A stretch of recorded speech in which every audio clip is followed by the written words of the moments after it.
The Proto-Semitic Allah, burning down, tells us, was a black god, represented by a black bull whose hide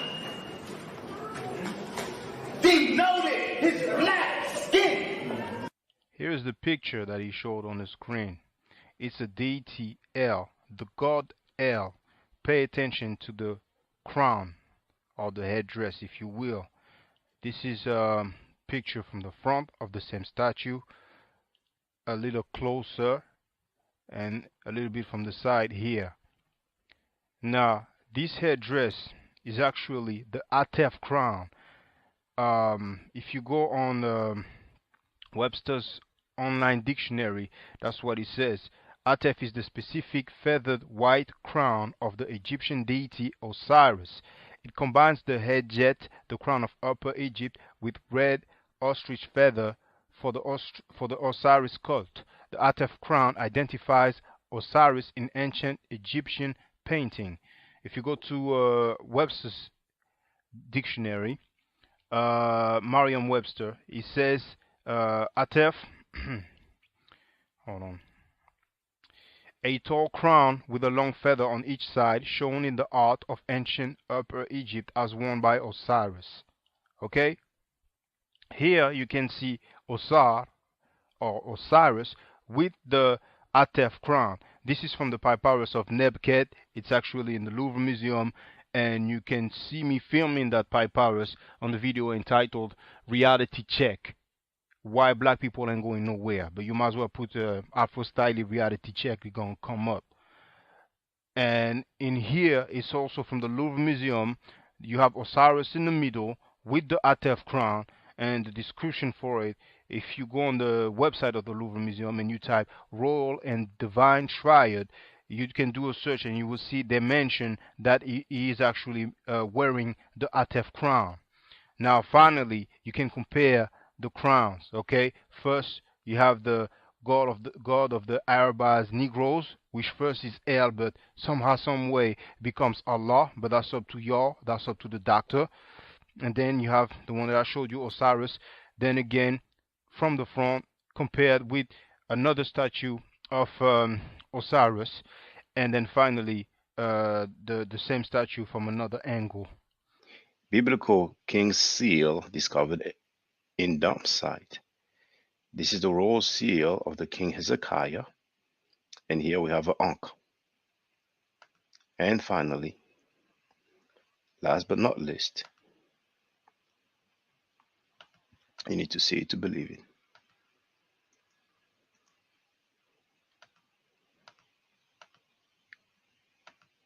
The God of the Bible, El, slept in his own dung and urine. This is Ugaritic Narrative Poetry, page 195. And we also have this book here, the Masriya in the Prophetic Literature, where it clearly says that El floundered in his own feces and urine.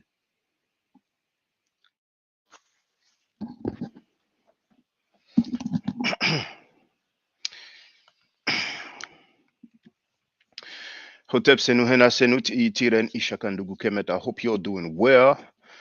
Today is Thursday, December 29, 2022. This video is entitled Crime Against Intelligence. The name Susan comes from the Medu Neter. Let me check the sound. I want to make sure you can hear me loud and clear. Yes, you can hear me loud and clear. The live stream has started 5 minutes ago. We already have some brothers and sisters in the place to be.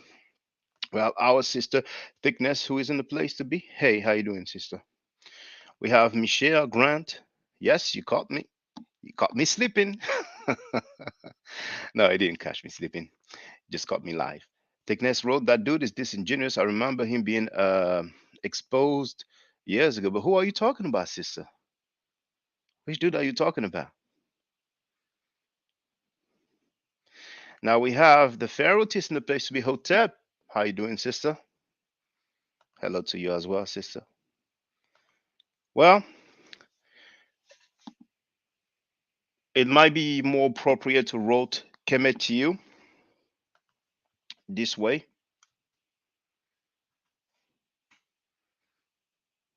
Kemetiu. But it's okay. No problem at all. No problem at all. Now I'm curious as to thickness. Please let me know who you're talking about. I'm just curious.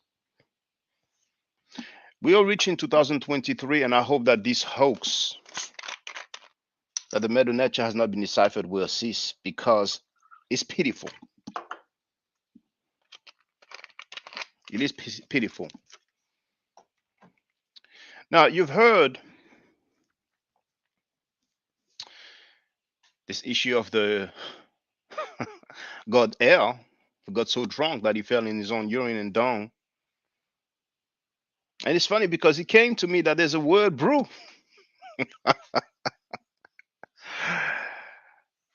Brewed, brewing, brews, transitive verb, to prepare, beer, ale, etc. by steeping, boiling, and fermentation, or by infusion and fermentation. So when we say he brew, are they following in the path of their Canaanite DTL?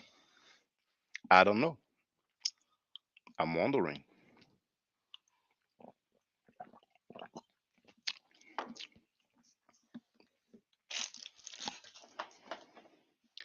There's another thing that I want you to share with brothers and sisters worldwide. I'm sharing the link in the chat. Medu Neter. Thanks to the Medu Neter, we have our script, Greek/Roman script, A, B, C, all the way to the Z. The alphabet derives from the Medu Neter.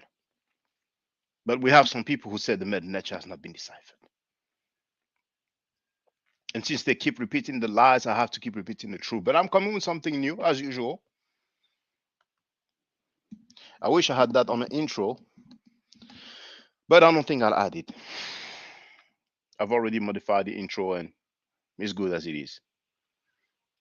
It's almost 5 minutes long, so I shouldn't make the intro too long. So we can see the Kemetic, the Semitic, the Phoenician, the Greek, the Roman. This is from Anthony Brother's Nile Valley Contribution to Civilization, page 170 to 171. A different chart: Egyptian, Proto-Semitic, Phoenician, Early Greek, Greek, Latin. This is from Stephen Roger Fisher in his book A History of Writing, page 48. Then we have another chart again. And for those who only believe non-black people, Stephen Roger Fisher is not Afrocentric, because now that label is thrown at every chance. Then we have Oligo Wasa, who has hieroglyphic Proto-Semitic, Phoenician and Paleo-Hebrew, Early Greek, Greek, and Latin. And we even have the modern Hebrew on the side. And Oligo Wasa is a professor who is head of the Department of Egyptology, ancient Near Eastern languages and cultures from the Hebrew University of Jerusalem. So she's most likely way more qualified than all the Hebrews were like that you see dressing strange, trying to emulate something that they've seen on books. The way they dress, can they show us that from artifacts? They dress how they've seen it on books. I mean, even in the movie The Ten Commandments and all the other movies that they made about the so-called Exodus story, the alleged Exodus story, do you see people dressed like the Hebrews were like in the street?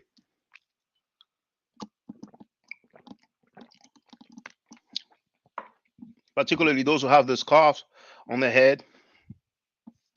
But I digress. Everybody's free to dress however they want. I don't have a problem with that. I'm just saying. I don't know where they got that from.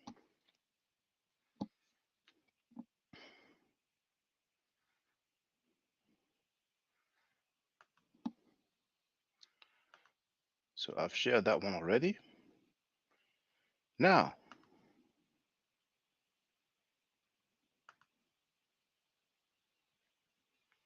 I'm going to share something else now.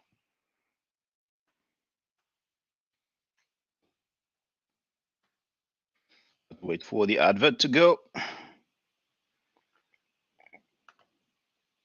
All right. Now, this video is entitled 2,000 Years Before Champollion and the Rosetta Stone. Because we have some smart dudes, smart ladies. Say, well, from the Rosetta Stone, you cannot just decipher language because there is just the Rosetta Stone. You know the freestyles that they are making.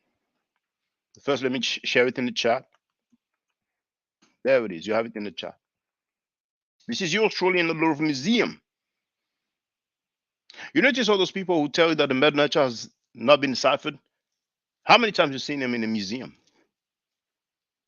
How many times you've seen them quoting a scholar saying that the Medu Neter has not been deciphered? And when by scholar, I mean a PhD. On this planet, how many PhDs have said that the Medu Neter has not been deciphered? But now there's a new thing now.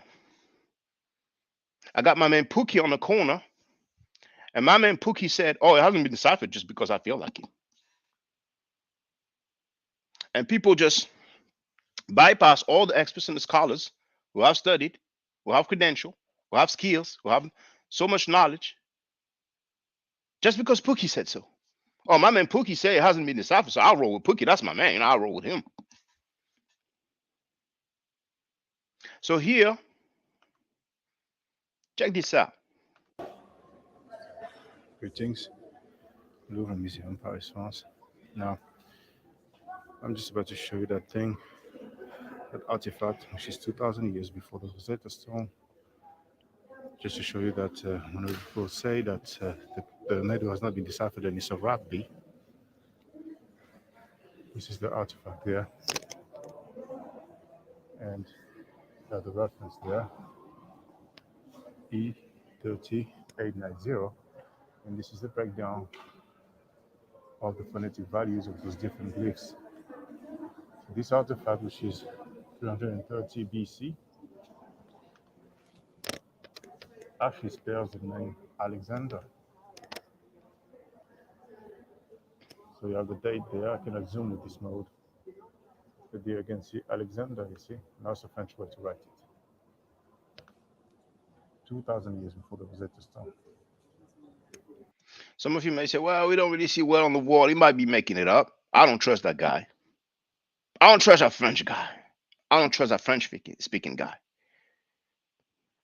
CNB, we all we got. We all that we got. Those are the people that don't like us. So, there's another one where we can see even clearer.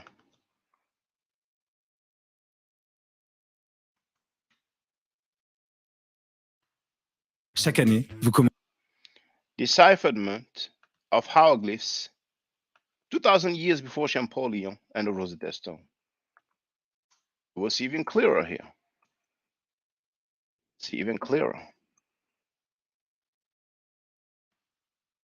I'm going to share this in the chat.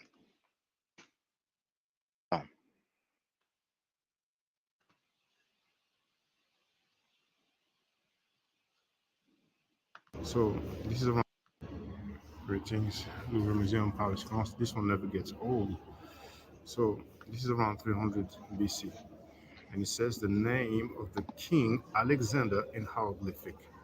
Okay, so here you have the different symbols that are broken down with the description of the Louvre Museum.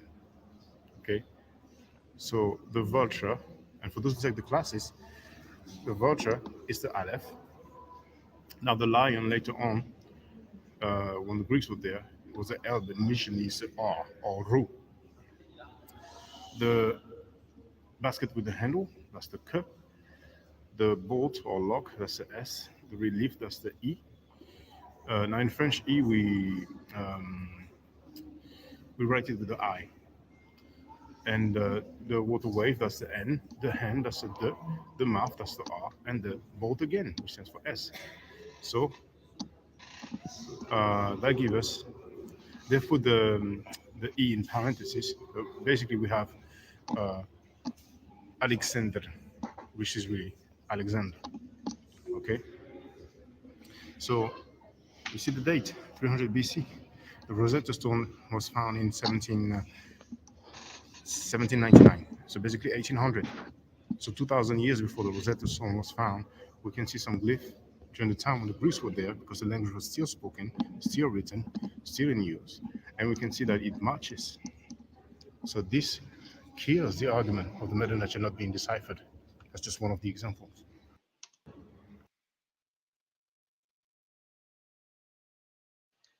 So as you heard, that kills.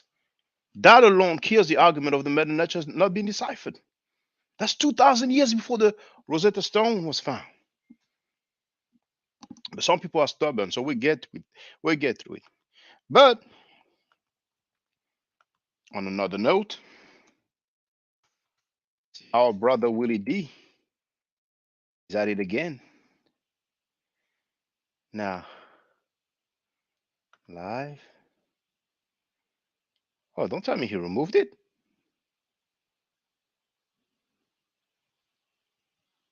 Or maybe it was not a live stream, but just a simple upload. There it is. You see that? I didn't watch that one because I ain't gonna spend my time. I ain't gonna spend my life dealing with this xenophobic sentiment that comes up every now and then. He wrote the disrespect. Akon compared African and Black American artists and got exposed by Twitter as Akon. Now, if you're exposed by Twitter, you know what they say about opinions. Everybody have one. But my goodness, the disrespect. Akon compared African and Black American artists. Yes, Akon made some comparison. Now, picture this now. What if I say, oh, them brothers from Zimbabwe, they're killing the rap game. They slice every MC from New York, Chicago, LA, you name it. They slice them all up. They'll chew them up in a rap battle. How would you feel? Wouldn't you laugh? You'd be like, man, that's where it started, man. Started in America. What if I say, oh, them MCs from Sierra Leone, man, they'll chew anybody from the Bronx in a rap battle. Wouldn't you be laughing? Or if it's the other way around. If you said, man, in America, we chew them all. Any MCs from any country of Africa, do you think we'll be like, oh my goodness, a disrespect? They say that them MCs in America are better than us. Oh, what if somebody, a Chinese guy, said, oh, we down with the wushu, kung fu, we eat you all alive. Do you think I'm going to be, oh my goodness, the disrespect? They compare the Chinese kung fu artists with the African kung fu artists. They said that they were better. But that's all good. It's just in passing. It's just in passing.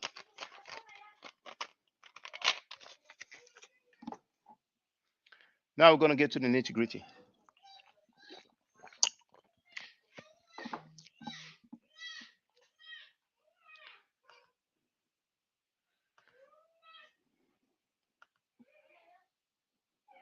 I shared that one.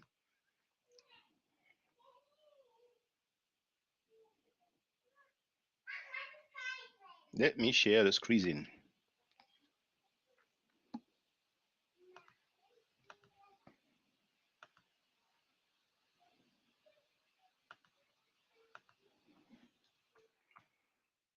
So I have already shared the breakdown for the word Ibani. The English word Ibani that we use derives from the Medu Neter via way of the Greek ebenos. But some people claim that the Medu Neter has not been deciphered. So you have this slide, you have this reference here, PhD Richard Parkinson,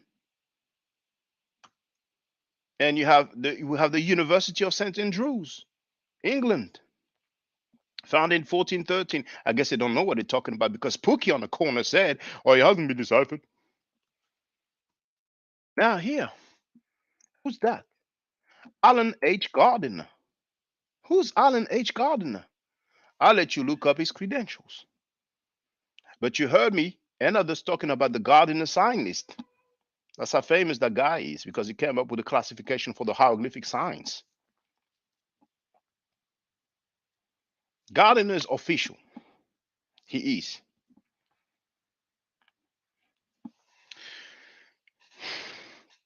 This article is entitled The Egyptian Origin of Some English Personal Names.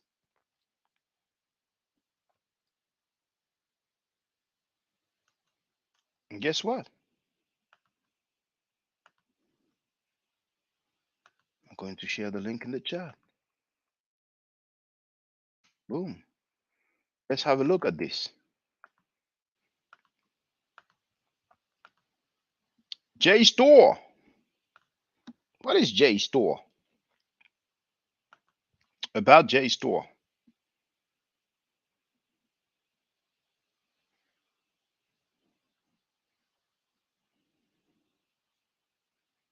I would like the acronym.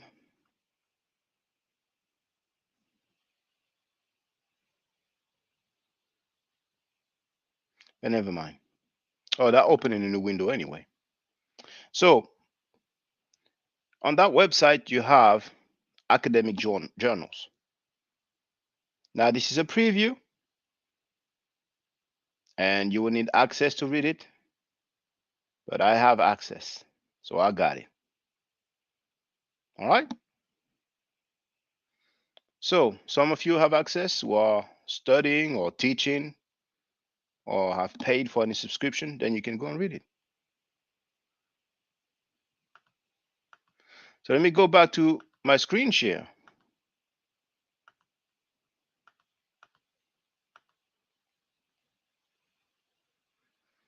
This is page 189 of the journal article.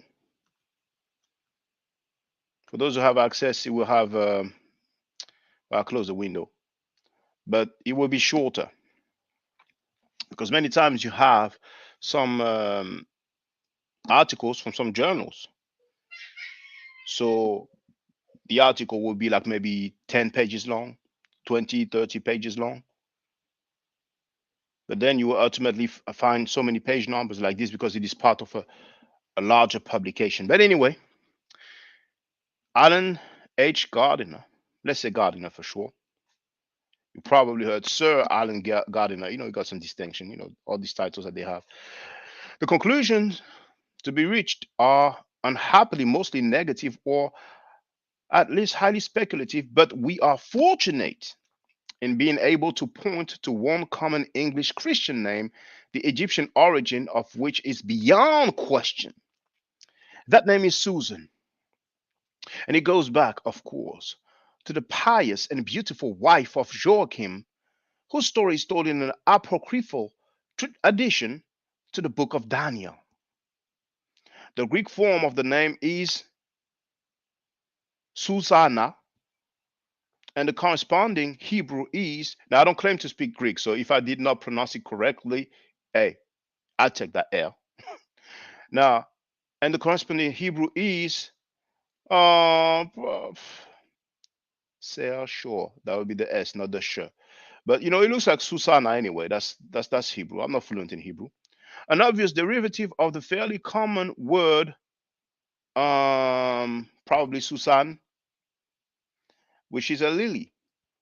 The Egyptian origin of the later was pointed out long ago, whether first of all by Brugsch, I'm not sure how you pronounce that name, or some other, I will not inquire.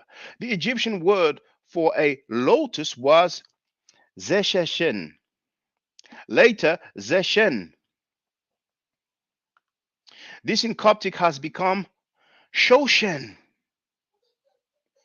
with the same assimilation of the first two radicals as that found in Coptic Shushet, window, from Old Seshed, Erman, ZDMG 46 1982 117, in accepting the view that the Hebrew Shushan and its Arabic equivalent Susan are, loan, and then you have the rest. But what's important at the bottom here is just the the the footnote number 1.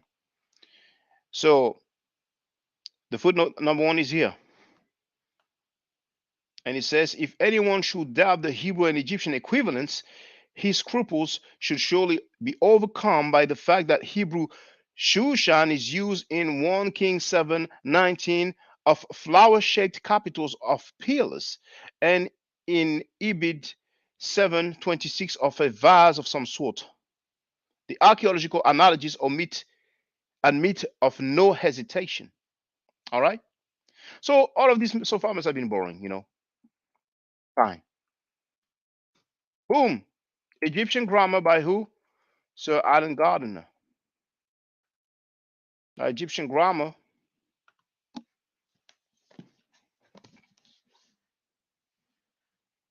Pookie on the corner say it hasn't been deciphered. I rely on Pookie because Pookie's my man. And just because he said so, I'm going to say that it hasn't been deciphered.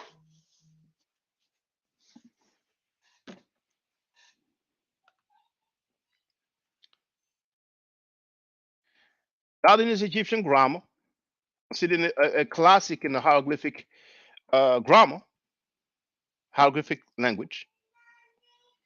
Now, here, you see those glyphs? For those who take the classes or those who have learned by themselves, it's a bit small, but we first have the bolt or lock, which looks kind of like this. Now I'm drawing with the trackpad, so cut me some slack. Cut me some slack. Even without a trackpad, with a pen, I'm not great at drawing.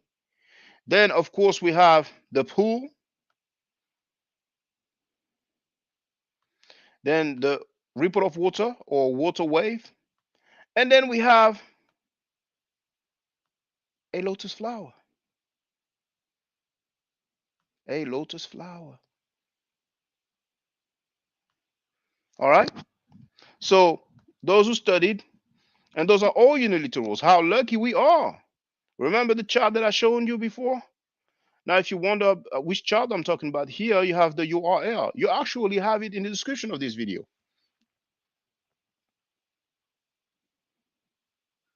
So this is the S sound. This is the sh sound. That's why they transliterate with the S and that sort of hat on top of it, for lack of better words. And that's the N. The ripple of water is the N sound. So that gives a session. Now, if you look here, we have what we call the transliteration.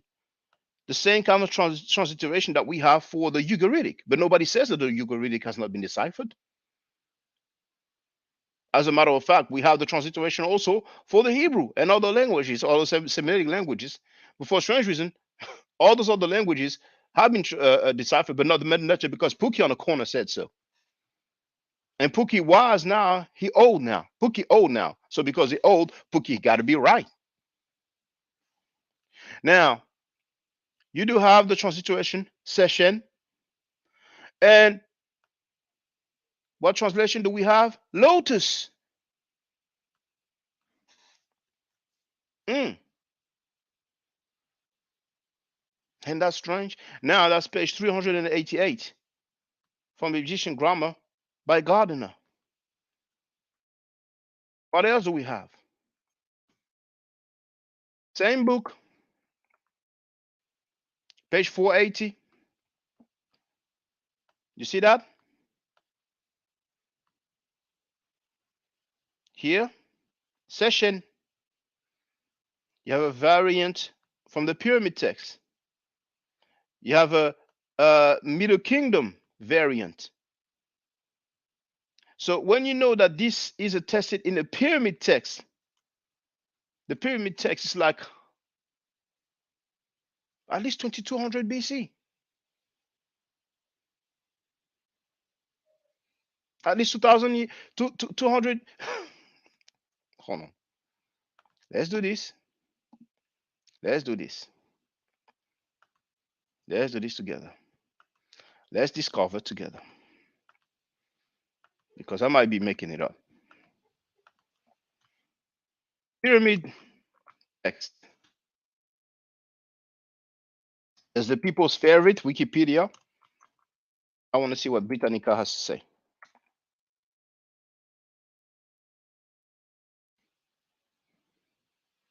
I wanted the date. Oh, we have 5th dynasty. It's okay. We're going to work with this. So,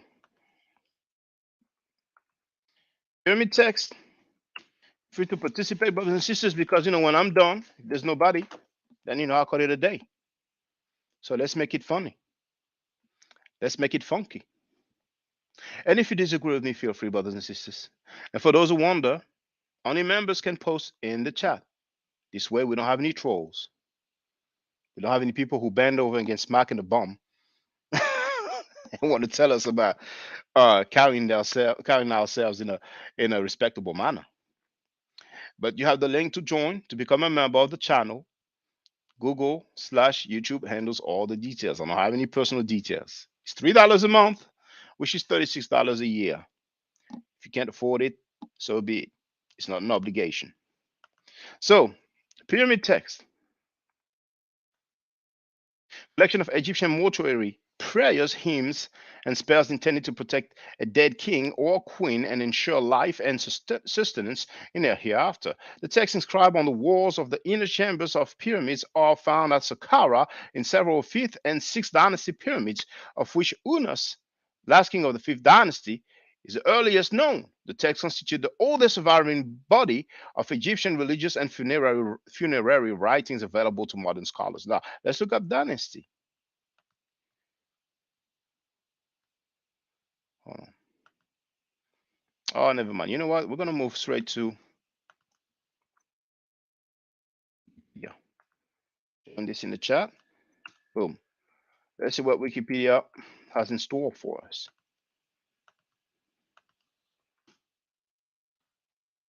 Because here we have a date. I mean, you even have a picture. See, all these people tell you, yeah, you know what I'm saying? I'm from the tribe of such and such. There were some black Canaanites, and they never show you jack. See here? I mean, doesn't it look well? Doesn't it look great? But anyway, let's go back. Let's go back. They're going to say I'm digressing right now.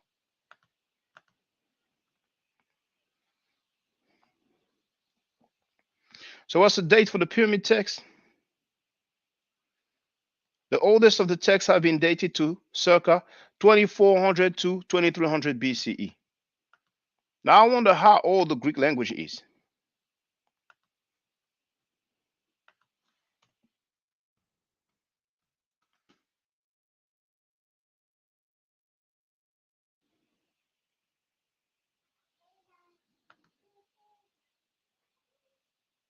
So here, Greek language, history, we share that in the chat. Greek has been spoken in the Balkan Peninsula since around the 3rd millennium BC or possibly earlier. The earliest written evidence is a linear B clay tablet found in Messina that dates between 1450 and 1350 BC, making Greek the world's oldest recorded living language. They don't include the Medu Neter because it's not considered a living language. But we can change that. We can revive it, just like the Hebrew language has been revived. Or you can follow the Canaanite god, get drunk, and fall in your own feces and urine, to each his own. Among the Indo-European languages, its date of earlier written attestation is matched only by the now extinct Anatolian languages. So the Greek language is attested all the way back to 1450 BC. So even before the Greek language was attested, we had the pyramid text and we had that word written down. I rest my case. Let me go back to the screen share. So we have Raymond O. Faulkner, still the Griffith Institute. That's not Metaphysic Publishers. That's not Arm Lega Lega Arm Ahead Publishers. That's not I Self Law and Master or I Self Lord and Master Publishing. Page 248. What did Faulkner write? The lock or bolt, the S or S sound, the pull, the sh sound, the report of water, the N sound, and the lotus flower, which is a determinative. It doesn't have any phonetic value here. By itself, it can stand for session. But anyway, we have session. And we even have in parentheses the Z or the Z, because initially the lock of the bolt and the old kingdom stood for that sound, and it has evolved over time. And what's the translation given by Faulkner? Lotus. Now you see Faulkner, that's how you spell his surname. I let you look his credentials. He's official. He's official. Then, for those who want to say, well, that's not up to date, that was back in the day, I'm not relying on it, it's too old. James P. Allen, Middle Egyptian, An Introduction to the Language and Culture of Hieroglyphs, third edition, page 484. What do we have here? Lotus, water lily, determinative in Zeshesheni. Now he has put the E at the end, which is a letter J, but it is the sound E. Lotus. So, let's do one more thing now. Some people are like, oh, I don't care about the stuff, me. I only believe what's on Wikipedia. That's how I get down. Fine. Gonna share something from Wikipedia. Have it in the chat. Let me share the screen. Wow. It's the entry for Susan on Wikipedia. Susan is a feminine given name from Persian Susan, lily flower, from Egyptian Seshen. Oh my goodness. You see that? When we click on it, what do we have? That same thing that goes all the way back to the pyramid text. You see what it says here? M9. That's a gardener's reference, gardener's sign list. So from Egyptian Seshen and Coptic Shoshen. I mean, the word even survives in the Coptic language, man. Meaning lotus flower. So we have a word that has the same meaning, that has a similar pronunciation. In English, you say Michael. In French, we say Michael. The pronunciation is not exactly the same, but that's the same word. That's the same name. But yet, some people have the nerve to say that the Medu Neter has not been deciphered. And we have seen Ibani before. And we will see other names as well, other words as well. From Hebrew, Shoshana meaning lily. In modern Hebrew, this also means rose and a flower in general. From Greek, Susanna. From Latin, Susanna. From Old French, Suzanne. Dang. What more do you want? So do you understand why I entitled this video Crime Against Intelligence? How long are we going to look so bad? How long? Why do we have some people who are professionals are making claims for stuff that they cannot back up? Why? Can somebody give me an answer? I hope I don't sound irritated. I must admit it's annoying because it's been lasting for a few years. And that claim of the Medu Neter not being deciphered is probably with the flat earth theory. How many PhDs you ever heard say that the earth was flat? Well, you might have a few because of religion. But when it comes to the Medu Neter, once again, I'm not aware of any PhD from a registered / reputable / recognized university stating that the Medu Neter has not been deciphered. Now, what about the cuneiform writing?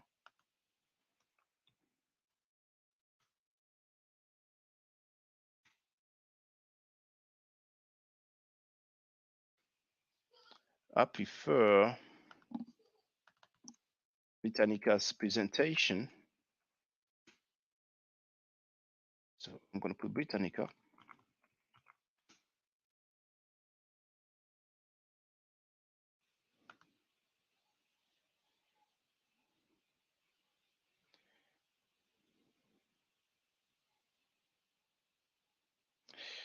I want the names of the languages used in cuneiform writing.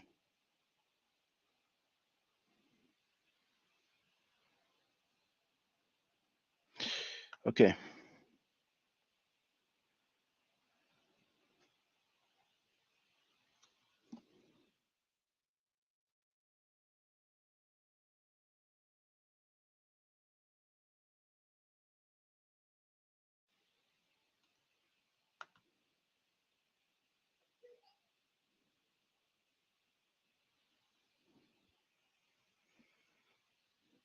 Well, anyway,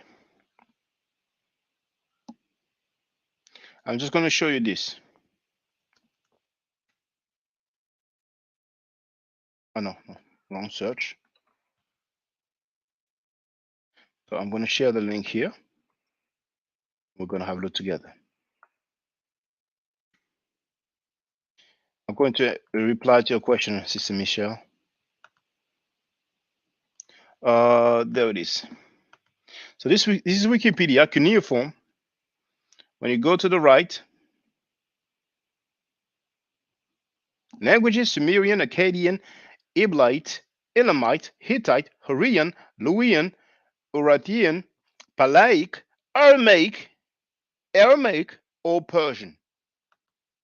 So who's going to say that the Aramaic has not been deciphered? Who were there when they came up with those symbols?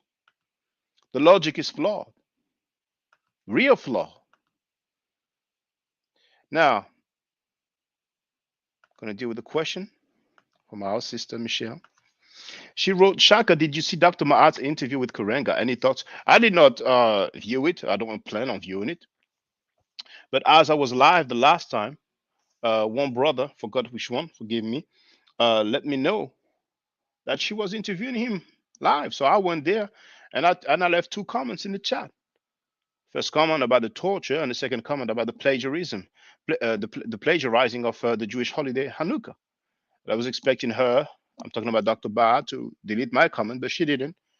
And she probably seen my comment because right after mine, somebody wrote something like a short sentence like, she better not be alone in the same room with him. And she deleted it like seconds after. So, any thoughts? Well,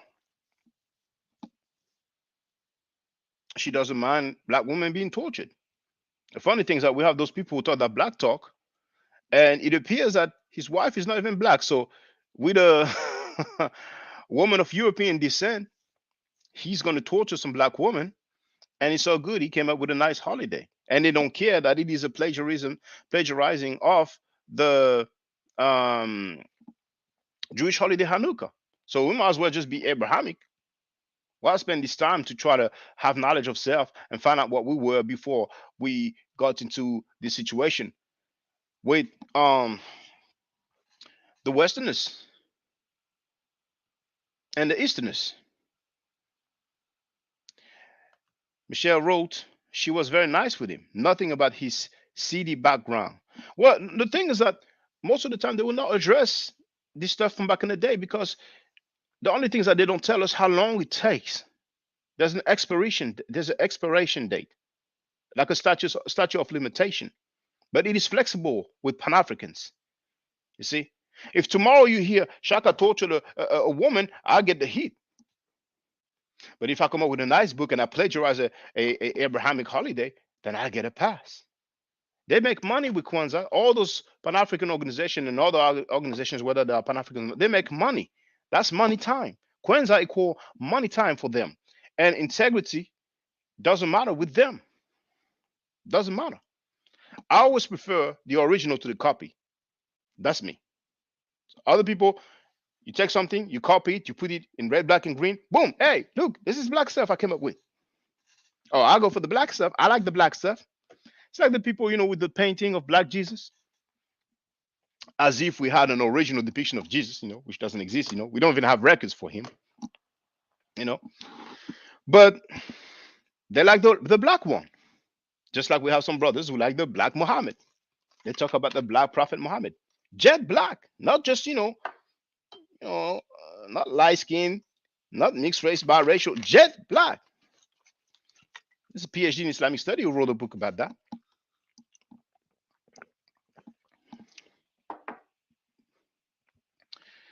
Pharaohtis wrote, that's true. You can't talk black and sleep what? Well, Sheikh Anta Diop was married to a white lady. So it depends on your stance. Sheikh Anta Diop did not talk like, black only. So it depends on whoever stands. But I'm just saying, because I know that amongst Pan African, you have a lot to learn. You like to tell you black, you know what I'm saying? They use derogatory terms towards white people, but he gets a pass. My issue is the torture. That's my issue. But she wears a wig, so she looks black. You know that Rachel Dolezal, whatever her name is, the lady had some responsibility with the NAACP. They pulled the Far Muhammad. you know, you've seen Far Muhammad. He told people he was, well, I'm not sure if he told that. Elijah Muhammad said that Far Muhammad claimed that his father was jet black and his mother was a Caucasian, a lady from the Caucasus Mountain. And then when you have a jet black guy and a white woman, you get someone that looks like Far Muhammad. If you want to believe in fairy tales, then go ahead.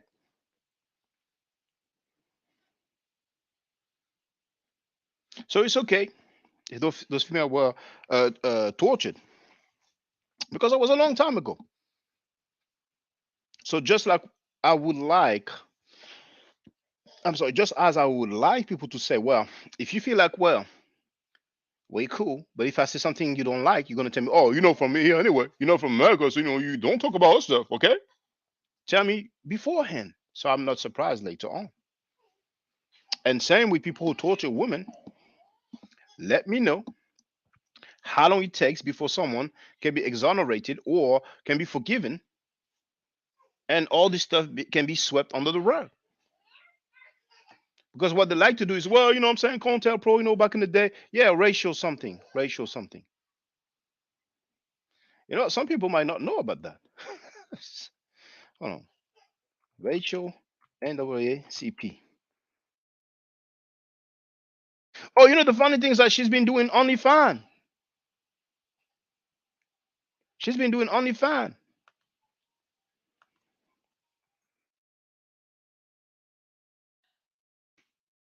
I'll share the link in the chat. Now let's have a look together.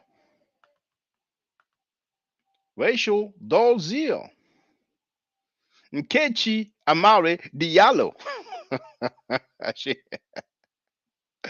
Born Rachel Ann Dolezal, November 12, 77, is an American former college instructor and activist known for identifying as a transracial black woman. In addition to claiming black ancestry, she also claimed Native American descent. She's also a former National Association for the Advancement of Colored People chapter president. Dolezal was president of the NAACP chapter in Spokane, Washington from 2014 until June 2015, when she resigned in the midst of controversy over her racial identity. She was the subject of public scrutiny when her parents publicly stated she was pretending to be black but was actually white. So you see, do the hairstyle like that. But if you go to images, there is. That's her when she was young. She pulled the Far Muhammad. She pulled the Far Muhammad. She probably looked at Far Muhammad and said, oh, now how do they call it, like black fishing? So lately she's been doing only fine type of thing. She loves the attention. I mean, she even wrote a book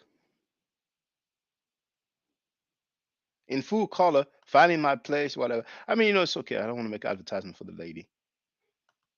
One thing's for sure, she loves black people. Now, she didn't teach that Africans are living a jungle life. She didn't teach that Africans are not civilized. So there's worse.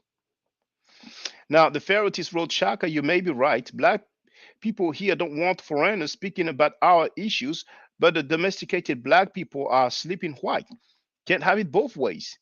We're still on the bottom. And when people say, like Willie D, you see the title of his video, though he did not say it, he did not pronounce those words in his video, but the title starts with "Go back to Africa." Why would they say "Go back to Africa" to a brother who comes from the motherland? But why they don't say "Go back to Europe" to the Europeans who settled in America? I'm just wondering sometimes. I'm just wondering. Did Akon commit any crime against African Americans? On one hand, you have a guy who tortured a black woman with his white lady. He plagiarizes a holiday to make it black. He plagiarizes a Jewish holiday and try to pass it off as a black holiday. So he's committing fraud. He's praised. He's invited. Sometimes I'm wondering where is the logic. I'm wondering sometimes. And you know what? This way, because I was hesitant over the last 2 days. This way, I won't have a video with that in the title. All right.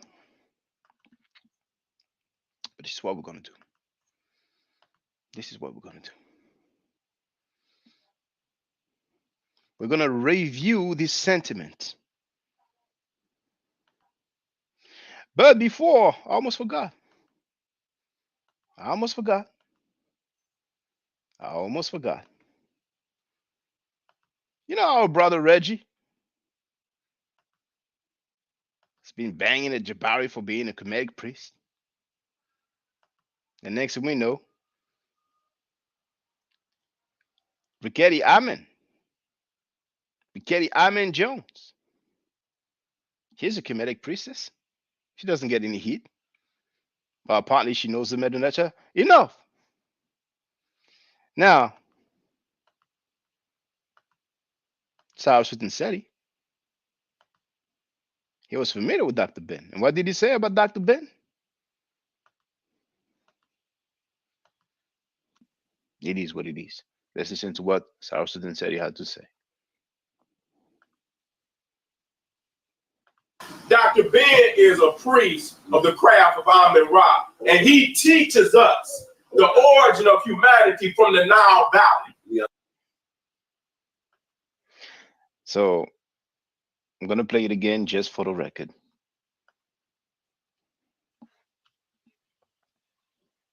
Prepare to study. Dr. Ben is a priest of the craft of Amen Ra.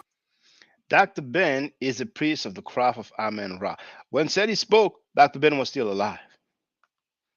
Now, that being said, let's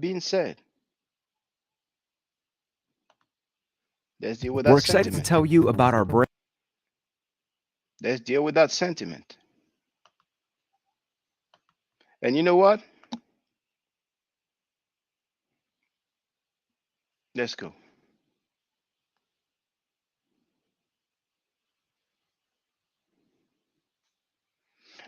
There's a video I was looking for. And I couldn't find it, but I know where it is now.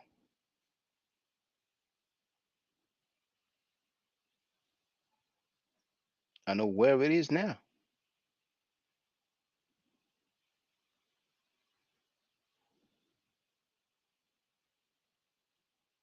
Hold on. Oh, I hope I have it in the English version.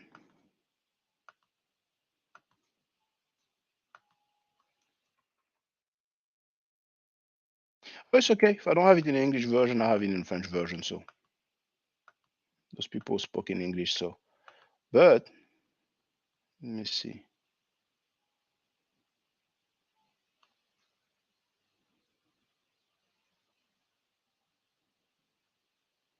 Bear with me.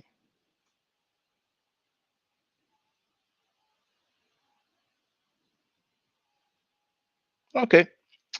Gonna look for it. Just hold on one moment. Gonna play it. Now,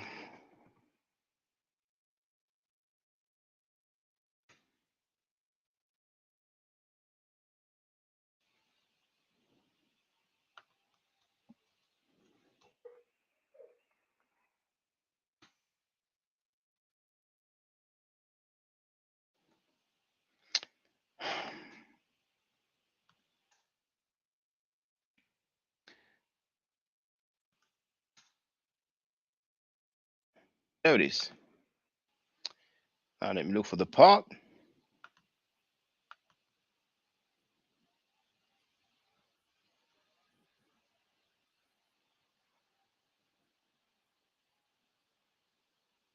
There it is. Yeah, the in the French version, I have a little bit more because those things, the English listeners, they've heard it before. So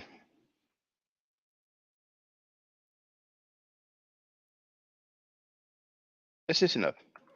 Ici, vous pouvez entendre, après qu'il les a ce qui a été dit, et en ce qui approximativement, je serai un le drapeau de 1970, c'est quelque chose que j'ai, vous pouvez le multiplier par le résultat.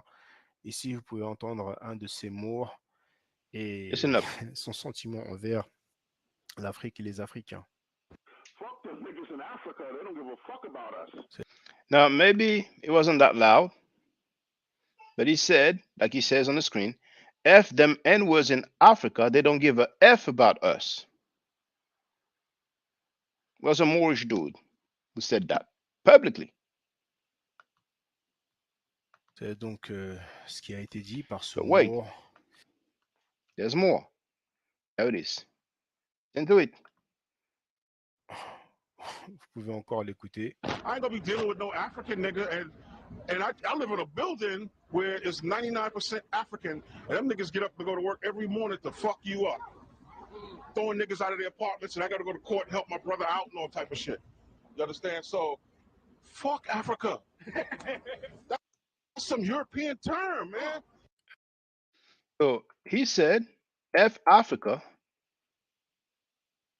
That's a European term. And what did he say before that? Maintenant, Fuck apartments, and I gotta go. Niggas get up to go to, and I live in a. vous pouvez encore l'écouter. It's 90. I ain't gonna be dealing with no African nigga, and I ain't gonna deal with no African N word. Now, I don't know how many Pan African organizations we have. But if we do, how come they don't say anything about that? How come we're on the same boat? But when people make statements like that against Africans, we don't hear the Pan Africans. Pan Africanism today is almost a joke. It started with a good sentiment for the independence of African nations, but now it's an everything goes dumpster. See, the Pharisees wrote, wow, yeah. A lot of you don't know, but that's why I had problems with some people back then because I would not accept this anti-black and anti-African teaching.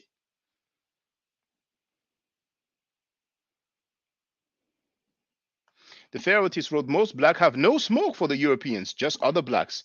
It's a reality. It's a reality. Now, you think that's all, brothers and sisters? That's not all. Listen to this other Moorish guy. Une fois de son sentiment. That guy is Moorish. He was like a follower of Elijah. I mean, it's just all over the place. That's the guy who showed the fake PhD.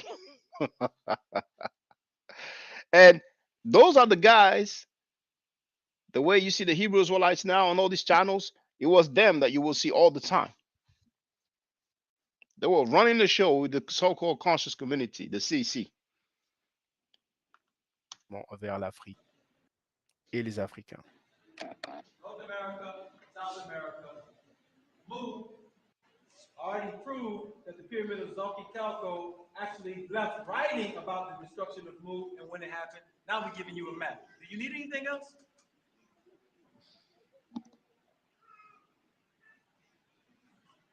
Because I got trashed on that one. Oh, he's trying to make us from some mythical civilization in America because he hates Africa. I do hate Africa. Because Africa belongs to white folks. Now, this CC member said, I do hate Africa because Africa belongs to white folk. You know that reasoning that, like the other guy said, F Africa is a European term, as if more is not a European term. It's so funny. But they were very big on that. So that dude said that during the lecture. That's his sentiment. This is nothing new. That was 10 years ago. This sentiment is not new to me.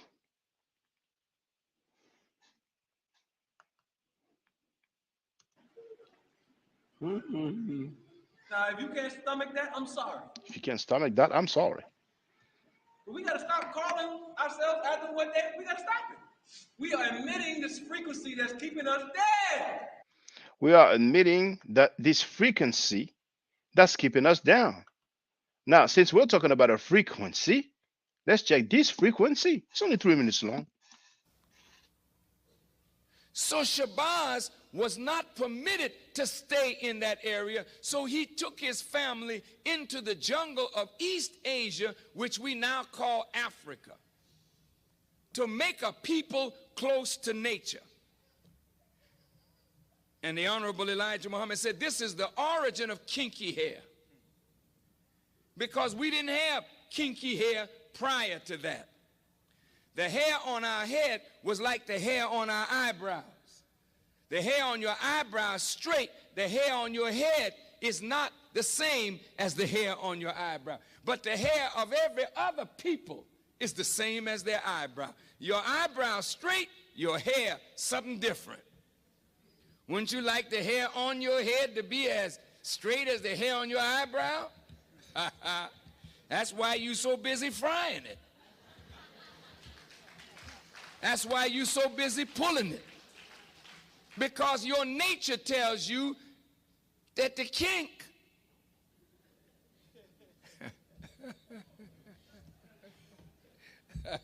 I mean, you know, with I'm black and I'm proud, we got to learn to be proud of kinks. Because most of your family of other black people on the earth, jet black. They didn't have no broad nose and thick lips and kinky hair. They were dark-skinned people, jet black. But they had straight hair, a thinner lip, a thinner nose. But we are marked as a different kind of black person. And we were rejected and despised, not only from the circle of the gods, but we were despised and rejected by all the other dark people of the earth. This is why today black people with kinky hair and broad nose and thick lips are rejected in every society. I want you to hear me well tonight. Yes, sir. Why are we rejected? Because the essence of beauty is in obedience and submission to God. And the essence of ugliness is when you rebel against God. And when you rebel against God, in your rebellion, you are marked with a certain mark of your rebellion, which is the disfigurement of your internal self, which manifests in the disfigurement of your external self. And this is why when you look at our people, wherever we are found on the earth, you find us either disfiguring ourselves physically because we are disfigured on the inside because of rebellion.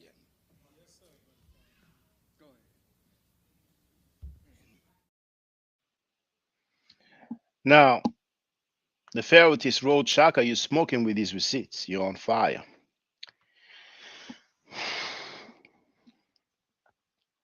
Some people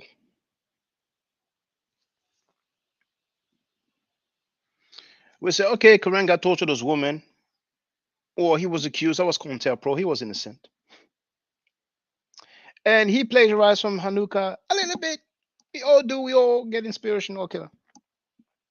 Ask Karenga what he thinks about what we just heard. It's 3 minutes from Farrakhan. I bet he will not criticize. Ask Dr. Ma'ad what she thinks about what we just heard. Ask about anybody that you hear saying teaching, giving the information, talking about black folks, black stuff, black issues. Ask Willie D. Ask Willie D. I bet he will not criticize that. I bet he will not say that it's wrong. So it's that easy. It's that easy how you can bypass some people who will just slow you down. Now, maybe some people feel like what we heard is right. So guess what I'm going to do? Link to it on the panel. Because that's probably a frequency that's keeping us up. So you have the link to get on the panel. Everybody's welcome to get on the panel and tell me if they feel like what we heard, those 3 minutes, is right, is correct. It's good information, good vibration, good frequency. Now, there's one more stuff I want you to hear.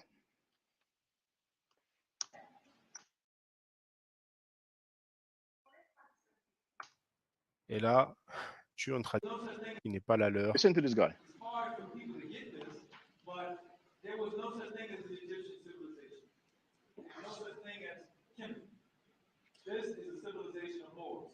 Voilà, donc ça mérite vraiment un Oscar. This guy said there was no such thing as an Egyptian civilization, no such thing as Kemet. This is a civilization of Moors. Do you know why he claimed that this is a civilization of Moor? Because of the hieroglyphic symbol of the Ho or the Pla, H-O-E. The Ho, H-O-E, or the Pla. That hieroglyphic symbol that stands for the phonetic value Mer, the biliteral M and R. So that's simply why he claimed that it has something to do with Moor. And those are almost the master teachers. Back then, they were considered as such. Now, Michelle wrote, the Pharaohtist, you had heard this previously because I was a fan, but now I'm quite salty. Most people don't know about that. Most people don't know about that. As a matter of fact, here, this is what I'm going to do.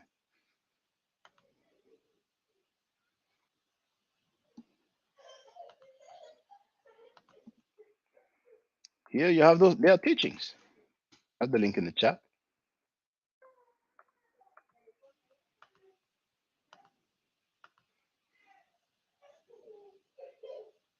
The Theology of Time, page 92. You can even hear the audio. You will never be able to convert me. No, because you should first do like the preacher in the jungle of Africa and Australia and other far-off Pacific islands, preach to the savage to hide his nakedness. This is the first preaching we give to a savage, to cover your nakedness. We don't consider Africa's people of the jungles anything for us to follow or be taught by. If you're not civilized, you can't lead a civilized person. If you tell me to go to Africa, I will go there, but don't tell me to go there to be civilized. I'm already civilized and I'm ready to civilize Africa. Willie D, what does he have to say? Ask him. Feel free.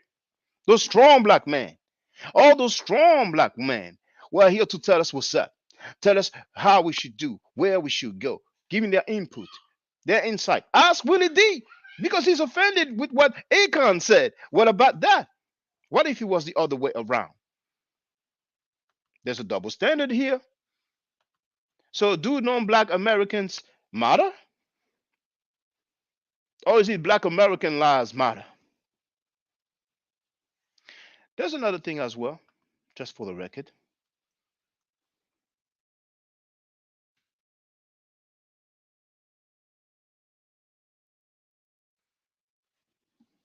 Same book, Theology of Time. Page 93. Elijah Muhammad said, we love African people like we love you in a way, not quite as much, because they've been free and they've let England, Germany, and other European people go over there and rob them, push them back in the jungle and take over their country.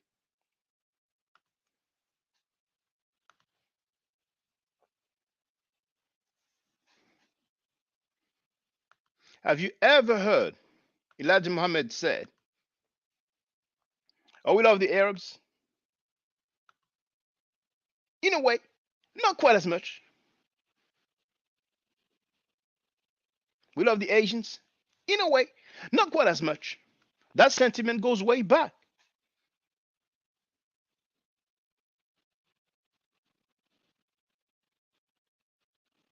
The Nation of Islam was established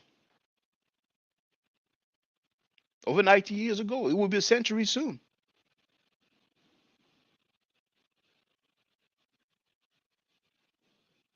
Elijah Muhammad died in 1975. Now, Michel Grant wrote that was a younger Farrakhan. Maybe he's changed or the teachings have been updated. They don't update any teaching of Elijah Muhammad. They don't do that. To them, it's like gospel. They go by what Elijah Muhammad said. And if everybody want to argue that these teachings have changed, then let me know. Because some of them, this video, this 3-minute video is very inconvenient. So they might go, oh, what I'm saying, if you look at the stars and the moon, the planet, and the rotation, and they go to freestyle. Well, that was back in the day, you know what I'm saying? Now we different now, you know what I'm saying? We move the Scientology and the Dianetics, we know we are clear, we know the Ingrams and all that, you know what I'm saying? Zenu, Edwin Hubbard, they'll talk. But ask them, is this your teaching? Is this your supreme wisdom? Ask them.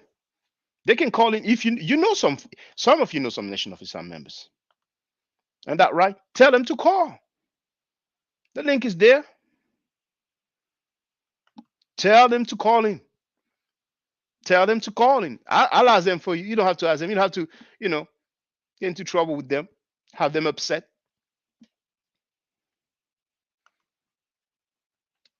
I heard that. I used to hear until I heard this message about Malcolm X. Oh, the message about Malcolm X being on code.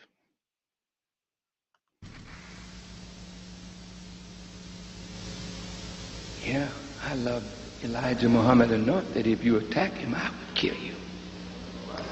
Yesterday, today, and tomorrow. And I'm not a killer, but neither are you. But if somebody attack what you love, each one of you in here would become a killer instantaneously. Am I lying? Mother, let somebody look like they're attacking your child. Here's a woman who fought a bear because the bear snatched her baby. And she ran the bear down, screaming until the bear dropped her baby. Love casts out fear. We don't give a damn about no white man law when you attack what we love.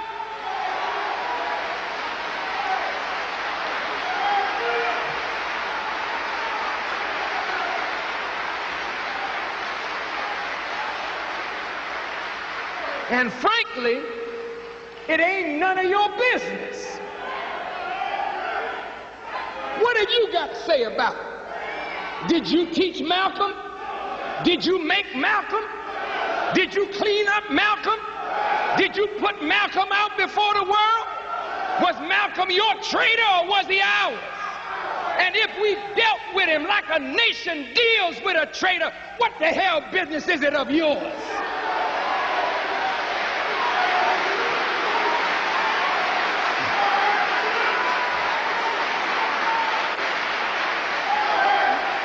You just shut your mouth and stay out of it. Because in the future, we're going to become a nation. And the nation got to be able to deal with traitors and cutthroats and turncoats. The white man deals with his. The Jews deal with theirs. Salman Rushdie wrote a nasty thing about the prophet, and Imam Khomeini put out a death thing on him, and it stands today.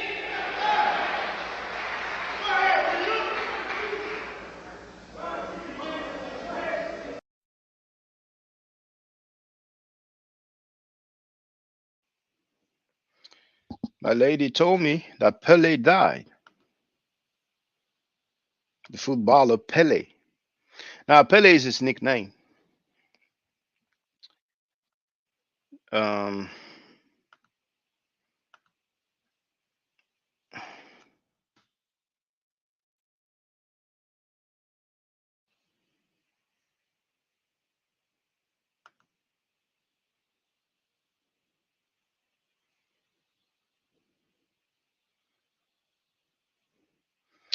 Edson Arantes do Nascimento.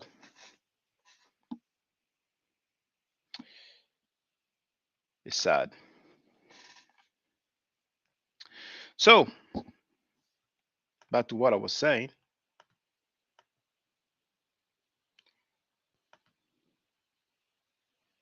Elijah Muhammad said, we love African people like we love you in a way, not quite as much.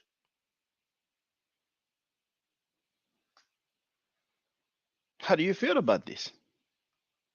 Can you imagine if some Africans will say, we love American people like in a way, not quite as much? Oh, they think they're better than us. They feel superior than us. What do we do? Now, earlier there's a message, there's a comment that I missed. Um, there it is. We are going to spend lifetimes trying to correct misinformation back and forth. Even the Farrakhan thing is so disturbing. I've never heard this, and I doubt any of my folks have either. Well, guess what, brothers and sisters? Share it with them. Because you know what happens every now and then when I share that link on some social media? My message is deleted and I'm being blocked. Censorship. Yes. So direct them to my channel. You don't have to take the heat. I'll take the heat.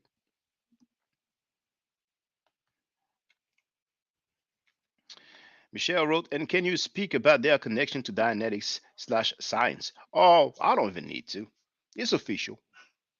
I've played already the clip of Farrakhan announcing that people have to go through the program. They have to be clear. Being cleared is a jargon of the Scientology, the Church of Scientology. It means you go through their program, the Dianetics. It's not like, oh, I'm clear, my mind is clear, I'm feeling fresh, so fresh and so clean. That's not that, you know. I even played the Nation of Islam in England, and we have a brother Leo Muhammad. You know Hyde Park, you know that park in London where people debate. Sometimes you see them over there, and he himself said, you know, he's going through the Dianetic stuff. You know, what I'm saying I've shared it before, so it's nobody's disputing that. Nobody in the Nation of Islam. Now, what they're trying to do is that, we don't deal with the Scientology. We deal with the Dianetics, you know, which is just humoristic, you know, trying to separate the two. And Michelle is asking, how will we ever be free? We can't even agree to truth. Oh, we don't have to agree. It'd be best for us to agree, but ultimately, human beings don't agree on everything. So for I'm sorry, for the longest we have these organizations of Asiatic black men, of Pan Africans who are weak and cowards. You can get popped. Those Pan Africans ain't gonna do jack, ain't gonna say jack. As a matter of fact, you heard what Farrakhan said, and frankly, ain't none of your business. What do you have to say about it? Did you teach Malcolm? Did you clean up Malcolm? Did you put Malcolm out before the word was Malcolm your traitor or was he ours? So we have some people who say, well, y'all Africans, y'all black folks who are not from America, y'all gonna stop talking about our stuff. That's what they say. But even within African Americans, now we hear, oh, it's none of your business, you know. But that's being on code. The majority of Pan Africans are groupies. There's not many Pan African organizations anyway. I've been asking what are the Pan African organizations? It's like a badge of honor. That's all it is, brothers and sisters. So we mainly have those Abrahamic groups who just go by what was written by their former oppressors. And then we have all this, you know, with some mix of here and there, and that's it. That's it.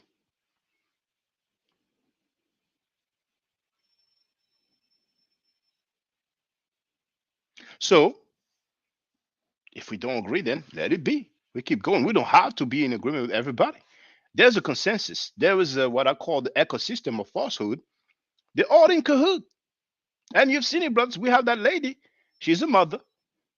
She has a problem inviting the dude that tortured black woman. I don't even know what they talk that black talk. She has my aunt in her name. She has a right to her opinion, you know. But I'm telling you, so many people have Kemetic names. They're not Kemetic. It's just a name. I don't know if she claimed that she's Kemetic, you know. And we have to be able to make the distinction. You understand what I'm saying? It's very important. Some people have the mentality, oh, I want to be cool with my Hebrew brothers. I want to be cool with my Muslim brothers. I want to be cool with my Christian brothers. I want to be cool with my Dianetics brothers. I want to be cool with my anti-African brothers. Hey, you can't. It's not possible. You have to make a choice. You have to make a choice. So I thank those who support me, but I need support. I've been sharing the information, top notch. You see me performing on Sanetta 3 hours, laid back, everybody in their mama claiming stuff, can substantiate jack. I'm teaching the Medu Neter. We can go somewhere. We can progress and learn. How many people knew? How many people knew that the word Ibanidi was from the Medu Neter? Now, when you deal with those Hebrew Israelites, what do you learn? That their God got so drunk that he fell in his own dung and urine. But you're gonna give it a pass because it comes from God allegedly. As if we didn't have any gods in Africa before we were in contact with these Asiatics. It's a matter of choice, brothers and sisters. That's what it is. That's what it is. So those people, they have marketed something. They have marketed black power. They have shown black power. There it is. That's black power. Hey, hold on now. You don't disagree with my teaching. That's not black power. And otherwise, Africans are not living the jungle life. Africans are not civilized. Black means death. I mean, that's black power. That's the black power teaching. I've shown you that other guy who had the poster of Osama bin Laden. That's what's hot in the street now. That's what's cool now. The guy who held Osama bin Laden's poster. Do you know that he said that Gaddafi was a black man? I've played that before. I've played that before. Come on. I don't care too much about anything but Almighty God these days. Come on. Allahu Akbar. I mean, I don't know if I still have the video. I'm going to have a look. But he said that Gaddafi was a black man. That's black power.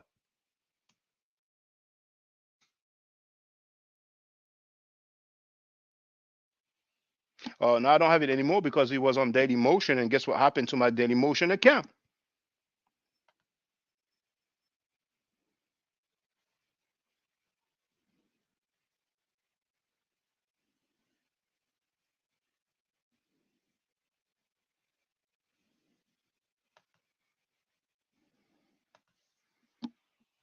Just replying to some comment briefly.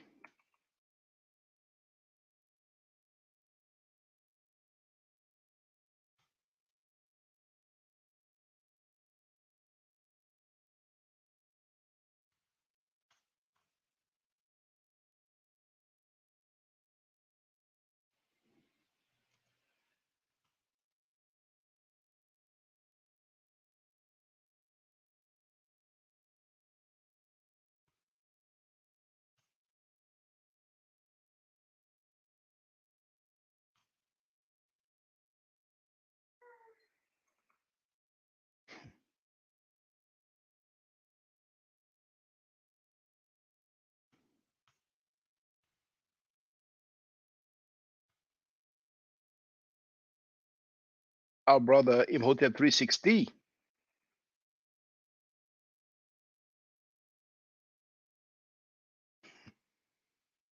I have another brother who mentioned something. And he said, "Look for the video, buddy." No hard feelings, but I'm not getting down like that. If somebody makes a claim, it's on him to prove it. Because. But anyway, uh,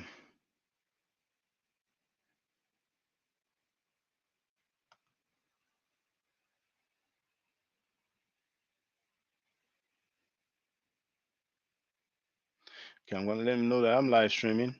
I don't know if it's a brother or sister, but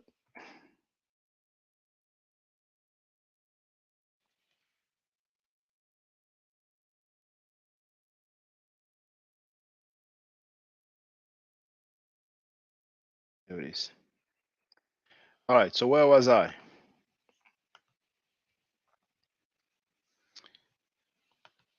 Michelle wrote, "You are very well informed, Shaka. We need your channel to blow up. Have you thought about connecting with other global thinkers slash activists, i.e., Mutabaruka, Kaba Ma'at, Dr. Saraki?" I don't know Dr. Saraki. I'm familiar with Kaba. Mutabaruka, I'm familiar with him. I never spoken to them, you know. And really, brothers and sisters, what you can do is just to share the videos. And remember, the support is important. Because those guys have been teaching that black means death and Africans are living a jungle life. They've been getting support. I cannot do it all by myself. I work full time. I do the 9 to 5.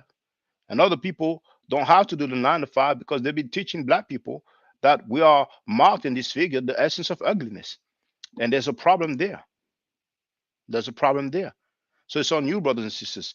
The thing though is that I was affiliated with some people who were not that strong, that solid back then, and that allowed them, those Asiatic black men with anti-black and anti-African teachings, to get a pass. So I lost channels, I lost thousands of subscribers, you know. So that slowed me down, you know, and I had to start from scratch again, and it takes a lot of time, you know. But I'm here now, and you know, you brothers and sisters can help me to take it further, you know. And the sad thing is that some people have seen that. I think I've been live streaming on a very regular basis. Let's say on a regular basis for 2 years, maybe 3 years now. And I've been telling people, you know, feel free to support me. Feel free to support me. Some supported me. Some have been following me for like the last 2 years when I've been live streaming. That's besides all the videos that I do on the side. And I've never supported once. Not once, brothers and sisters. So I was kind of tired of repeating myself, you know, hence why we do have the membership option. We have our brother Babylon Don, who wrote, "Black does not yet what does mean death." All right. But for, I mean, some of you might not know, but just for the record, just so that you know, my website is very, very valuable, but people, you know, are more dealing with the videos nowadays because, you know, the social media game has changed. You know, when I started, there was no Instagram, there was no TikTok and all that, you know what I'm saying? But hold on, where is it?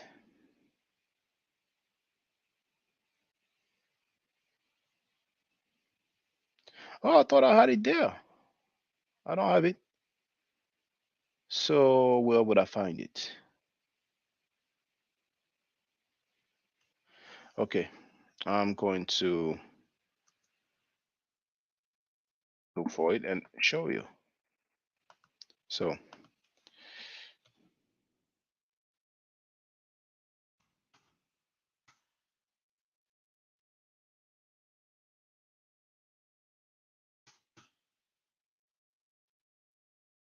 there it is. I'm going to share it in the chat and show you right now. I shared it in the chat and now I want to share the page. There it is. So this is the current the Moorish questionnaire. It's no longer many names like Quran questions for Moorish children, blah blah blah. So you know, if I search death, question 88, what is meant by the word black? Black, according to science, means death. Number 87, in all reality, what is Negro? A Negro is a four-legged animal. Number 86, name some of the marks that were put upon the Moors of Northwest by the beast. And it says Satan there. In 1774, Negro, black, colored, and Ethiopia. But what does white mean according to these teachings of the Moors? Number 94. Now let me yeah, it is sharing. Number 94. We did define the word white. White means purity, purity means God, and God means the ruler of the land. But black means death, though. You see, 88. What is meant by the word black? Black, according to science, means death. What does white mean? Number 94. White means purity, purity means God, and God means the ruler of the land. And then you know what they're gonna do when you're gonna talk about that? Oh, if you look at Black Laws Dictionary, you know what I'm saying? When you're in the black, you know you have trouble. When you're in the white, you're good. You know what I'm saying? It's like being in the red. Linguistic acrobatics and linguistic gymnastics. R. Stallworth wrote, the NOI is just anti-white. They don't care about black folks. They don't even call out the discrimination by Arabs towards Africans in North Africa. And that's a very important and interesting point. They don't call it out. So, they did their thing and they will continue to do their thing. I propose that we do our thing without the anti black and anti African teaching, without the hypocrisy of the Pan Africans who will be offended only when something is said about African Americans and not be offended when some things are being said about black people worldwide. You know? So, you know what? I love the conversation, but don't nobody want to get on the panel? I've been flowing for a little while now. Think to get on the panel. Don't you know any Nation of Islam members? Did you ask them? They might need a permission, authorization to get on here. But they've been talking. You heard all those guys. Hebrews were lights, black Hebrews were lights, black Muslims, black Christians. They run their mouth. But you seen me on Sunday Studios, 3 hours, laid back. Everybody in their mama talk, talk, talk, claim, claim, claim. Nothing to substantiate. I ain't gonna brag and say I'm the best kept secret, but they were happy when my channel was deleted. When I lost 1,000 subscribers, they were happy. Babylon done wrote the more ish are not more. Only ish means like a more meaning black. Well, you can say that, but they define themselves as more. So it's like I heard some people say, "Oh, those guys are not Jew; they're Jewish." This is acrobatic linguistics, linguistic acrobatics, linguistic gymnastics, linguistic acrobatics. But that's what they are claiming. That's their philosophy. That's their worldview. Black means death. You know. Now, as for the Africans that live in the jungle life that you hear me say, uh, Babylon Don wrote, the Nation of Islam is trash. Well, I didn't say it. Now, many times you hear me saying, well, they teach the Africans that live in the jungle life. Let me just show you. Let me just show you.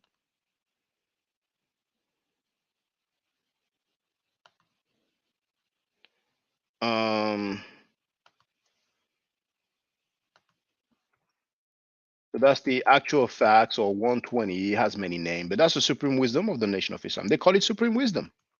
I shared it in the chat. Now,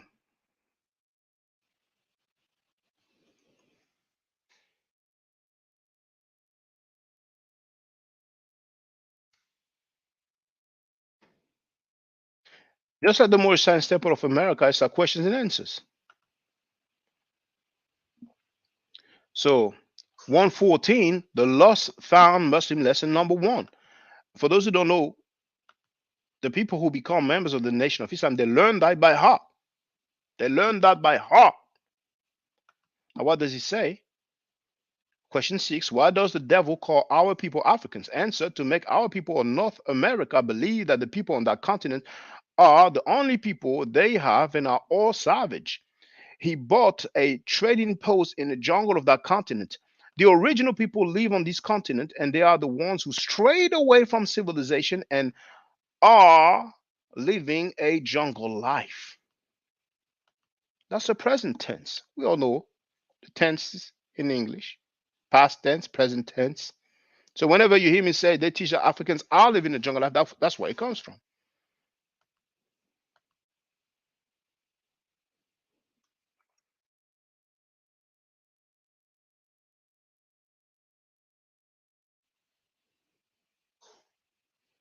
Now, this is another book by Elijah Muhammad, The Fall of America, page 150. Elijah Muhammad said, "For nearly 40 years, I have been preaching to the black man in America that we should accept our own, and instead of the black man going to the decent side of his own, he goes back seeking traditional Africa and the way they did it in jungle and the way you see in some uncivilized parts of Africa today. They are not using barbarous tools, shears, and razors to keep themselves looking dignified as the civilized people should look. The black man in America accepts the jungle life, thinking that they will get the love of black Africa. The dignified people of Africa are either Muslim or educated Christians. There it is. Either Muslims or educated Christians are dignified in Africa. Najee Muhammad said it. I didn't say. And you know what that reminds me? I almost forgot. I almost forgot. It was good timing with the flow.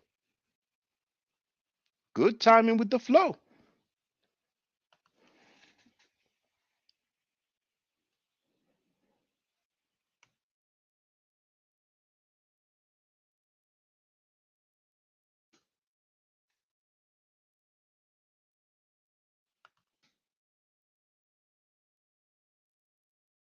If you haven't heard that,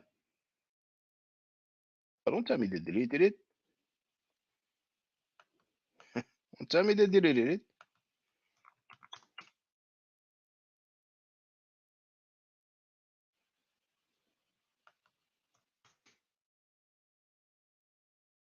Oh, don't tell me they deleted it. Ah, there it is. Found it. Found it. Found it.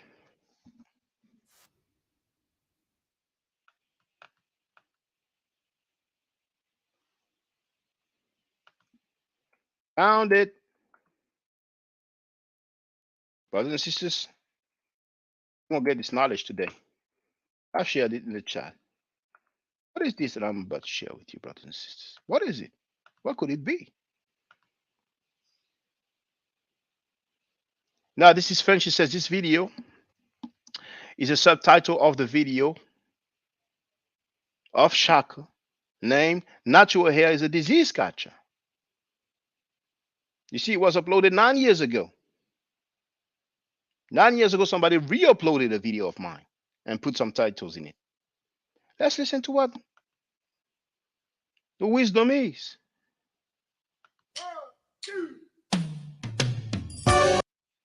Hold on, don't want no copyright issues. Oh. Speaks April. In a recent issue of Muhammad Speaks, April 1974, there appeared a warning reprinted from a 1967 edition of the newspaper against the adoption of African dress and hairstyles and against the marriage of blacks outside the United States by Muslim followers of Elijah Muhammad. What is the meaning of this warning? And why was it necessary if black folk in America trace their roots back to Asia and are now attempting to identify with their brothers on the continent? Good question.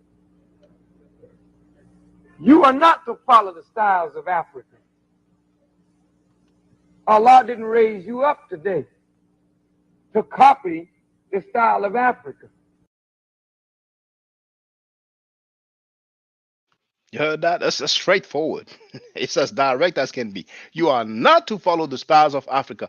Now, you remember what I read from Elijah Muhammad about, using barbers, razors, and stuff like that, barbers, tools. We know the people in the East, we see their beads going all the way down, or damn near to their umbilical cord, umbilical area, all the way down to the stomach. That's cool, isn't it? Shaka, could you share the link to the crazy talk Farrakhan has about the ugliness of black people? I want to share it. Of course. But sister, let me show you something. Let me show you something.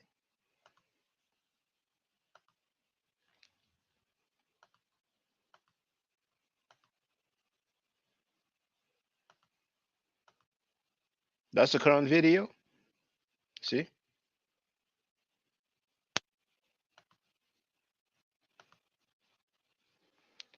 That's a description, and it's always the same links. First, the email address for Medu Neter lessons, then the Cash App, then the PayPal, then Kemet Ma'at, then Prophet Muhammad's color according to Islamic sources, then Deception of Asiatic Black Men, then White Semites Black Awakening, then Shabazz Malediction, that's the one. Then we have the full hieroglyphic sign list, then we have the English website. Because there's also, of course, a French version to the website. So you want to have that link. I'm going to share it in the chat. Let me go to the, so with Shabazz, we have to give it a name, Shabazz Malediction. Boom. There you have it, sister. Feel free to share it. Feel free. Now let's go back to what we were sharing. Started really straight, direct. Let's continue. The black man in America, if you understand prophecy, is the prodigal son. The prodigal son, when he goes home, he gets the robe and the ring, and he accepts rulership over the house.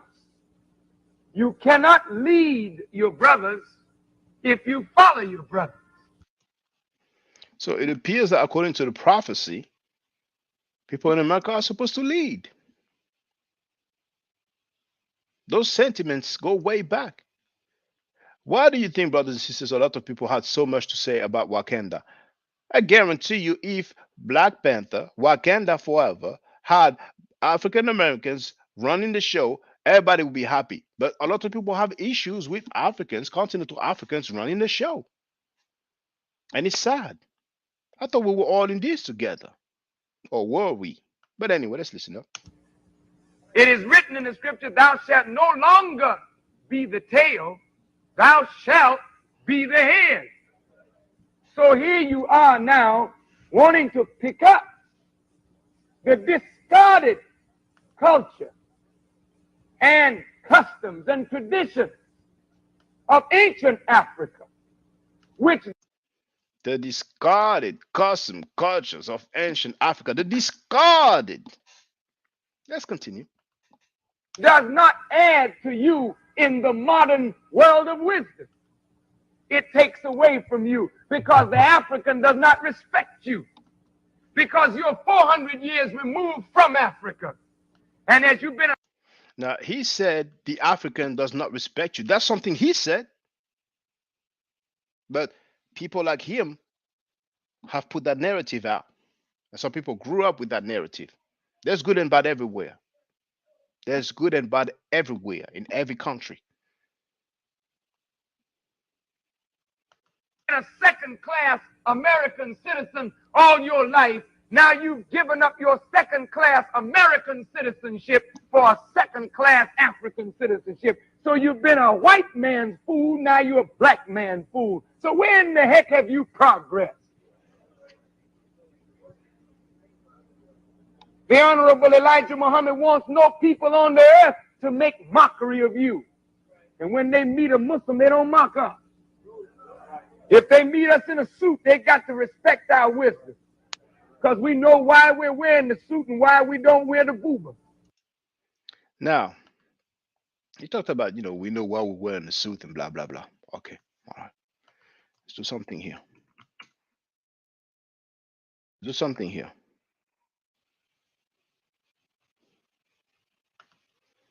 Let's do something here.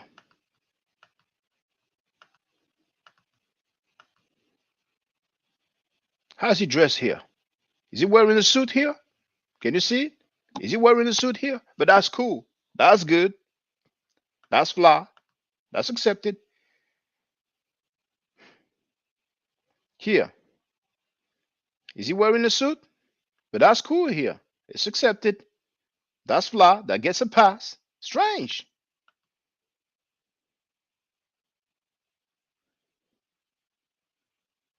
Here again. Is that a suit here? So, some people have some talking points. They have some talking points. Here. Is that a suit here? Is he wearing a suit here? Is that a suit, brothers and sisters? But that's fine. Let's go back to the program.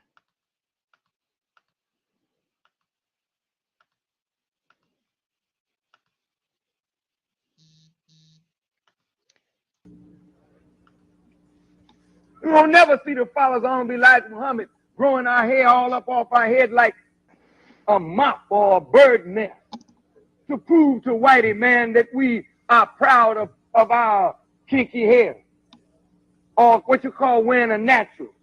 What else is it? It's natural, isn't it? Well, man, you don't have to let it grow wild. Cut that damn thing, man, and look like you intelligent. Wait a minute. Did you hear that, brothers and sisters? And then we have some sisters who talk about the nappy movement. I'm nappy. You know? If this isn't self-hate teaching, what is it then? Let's listen to this again. Don't tell it. What else is it? Kinky hair. Prove to whitey man like see the followers of Elijah Muhammad growing our hair all up off our head like a mop or a bird nest. Growing our hair like a mop or a bird nest. To prove to whitey man that we are proud of our kinky hair, or what you call wearing a natural. What else is it? It's natural, isn't it? Well, man, you don't have to let it grow wild. Cut that damn thing, man, and look like you intelligent. Wait a minute. Don't get hot with me, brother. I love you. But look, man, you get yourself laughed at. We're not going to laugh at you because we're flesh and blood. But you see, here's a man, got his hair all up. And I'm not making mockery because, brother, if we weren't under the teaching of Elijah Muhammad, we probably wouldn't have no hair. We'd be out there doing something worse.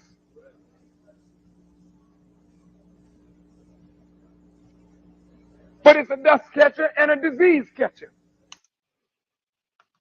It's a dust catcher and a disease catcher. Ask Pan-Africans, ask Pan-African organization what their stance is. I bet they would not say, I disagree, that's wrong. They would say, that's right, that's supreme wisdom. That's science. One of the many reasons why I don't rock with Pan-Africans. One of the many reasons why I don't follow the teachings of the Nation of Islam. I mean, that's a lot. Africans are living a jungle life. Africans are not civilized. We are marked and disfigured because we rebelled against God. Our phenotype is the essence of ugliness. Natural hair is a disease catcher and a disease carrier. Looks like a bird, a mop and a bird nest. I mean, how much more do you want? Let's continue. You're not doing yourself any good. Well, you say we're braiding it now. My God, I'm telling you. Brother, you just going from the sublime to the ridiculous. I don't know what was sublime, but all of it looked ridiculous. He said, that's Louis Farrakhan, leader of the Nation of Islam, national representative of the Honorable Elijah Muhammad. What did he say? Let's hear it again. And all ridiculous. Brother, you just going from the sublime to the ridiculous. I don't know what was sublime, but all of it looked ridiculous. I don't know what was sublime, but all of this looked ridiculous. Somebody asked me about Mutabaruka. I respect Mutabaruka so much because when he had Farrakhan during an interview, he played the audio. Farrakhan said, okay, stop. Then he gave a speech. He said, when I was a child, I spoke like this. I would have said it otherwise. He did not recant on this. He just said, I would have said it otherwise. Now, brothers and sisters, you don't need to, call people names because, Nation of Islam members, they're kind of trigger happy. So, we're going to avoid, because they really get down like that. You know, look up the Hanafi murders. It's not an allegation. You know that they get busy like that. So the Pharaohess wrote, "My hair is naturally curly. It's sad that our people listen to such negativity." Well, that's the Black Pope in America. You know what I'm saying? Now let's continue. And all of this because you don't want to follow the Honorable Elijah Muhammad. You can't out-African the African. And he don't come here with no damn bush on his head, brother. You go down to the United Nations and check him out. He ain't got nothing running through his nose. He left them back home in Africa, and he's trying to get them here. But here you are. You going to jump up now, Mr. Savage, and going to run a stick through your nose or run one through your ear. Or you going to cut off all your hair, be bald with some big damn earrings falling off your head. What is wrong with you? Then you're going to reject Muhammad because he's trying to put some sense in your head. No. No, we don't want the black woman in America marrying no African man. Hell no. And if you from Africa, I'm telling you to your teeth. You are our brother and we love you, but damn it, leave this black woman in America alone. What do you want her for? You know damn well you don't want her for good. Some of our brothers from Africa come here and do the same thing to you that the white man and your dumb black brother put you through. They use your body because you just Africanized now. Oh, this is the ambassador from here and the ambassador from there. This is Mr. Okoko Unukwi. And you're so doggone happy to say that you know Mr. Okoko Unukwi. That you married a man and he got you out there hustling. Or he used you, and when he get finished with you, he dumped your little black backside right out here on the sidewalk. Because where the hell can he take you, old hip swinging, finger popping nigger woman that's been in the mud all your life? Now you look at me like I don't know what the hell I'm talking about.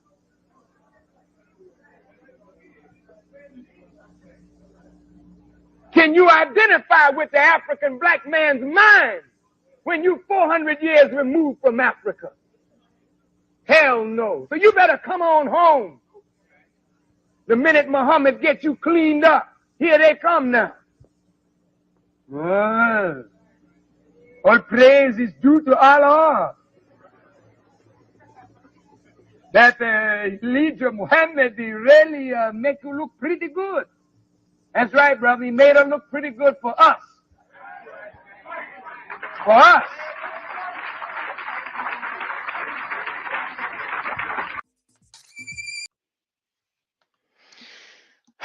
Some of you need to digest what you've heard. You need to process what you've heard. You didn't know about that, did you, brothers and sisters? What are the Nation of Islam members? Where are they? Have you ever heard how much anti-African teachings in your life? And we have some black Hebrew Israelites, not all, but some, who celebrate the death of Africans.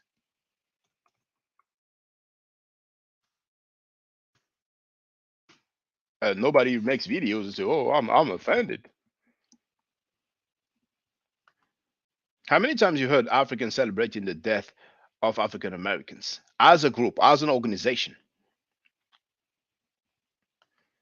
I heard ISUPK celebrates the death of Africans. That's what I heard. That's what I heard. That's what I heard.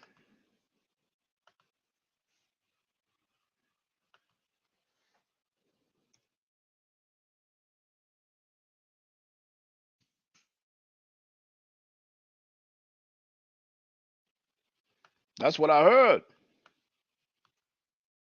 This question, this video with a question mark.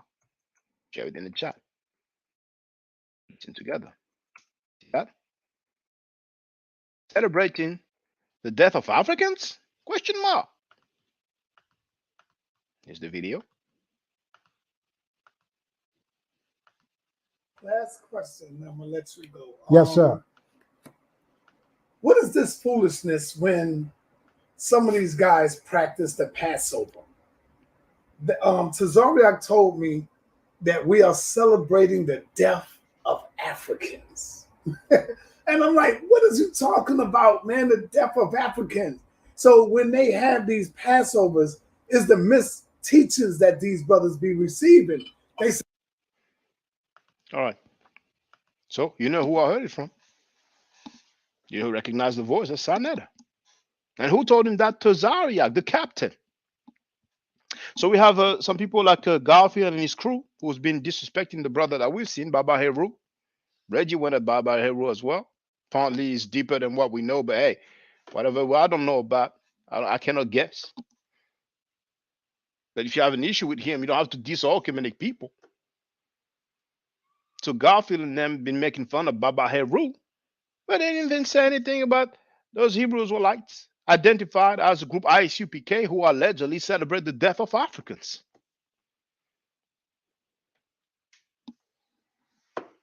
Anyway, I've shared the link to get on the panel.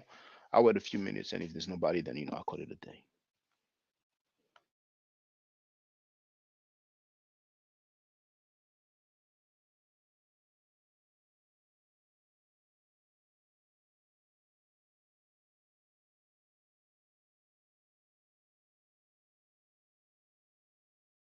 I have a friend who's just been going through my interview, for lack of better words, on Saneda Studios. And he's so shocked to see all those people, like the guy who said that, I don't know Kemet like that, the Yara dude. And he wrote, yet did not once back up his claim with any facts and evidence, But some of them have a certain age and people feel like, they have wisdom, they are elders and stuff like that, But it has a nerve to call you out. It's calling everybody out. Never showed, every time I've been there, never showed Jack. Our Stallworth wrote them, I had to turn this down. My wife is from Africa. Don't turn it down, brother. You have to let her know what they're teaching, because that's their teaching. And they believe he's from God or the messenger of God. Because for the nation of Islam, Elijah Muhammad is the messenger of God. And who is God? Father Muhammad. That's their doctrine. The conscious community, they have, Pookie told me the Medu Neter has not been deciphered, and I side with Pookie because that's my homie. The nation of Islam is, Elijah Muhammad said it.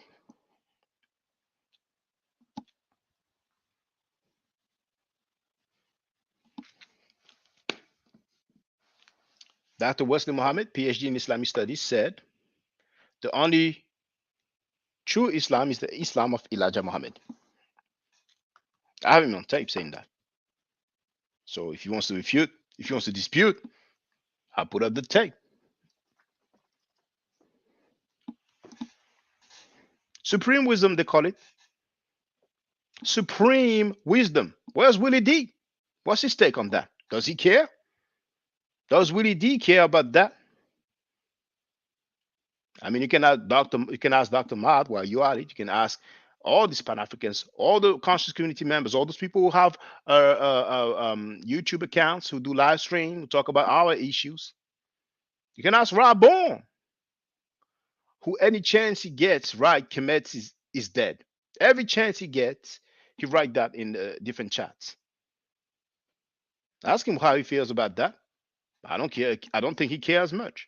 Now, with the audio that we've heard from Farrakhan, he said that, the Africans come to America and they use the African American woman. That's a justification. That's an excuse.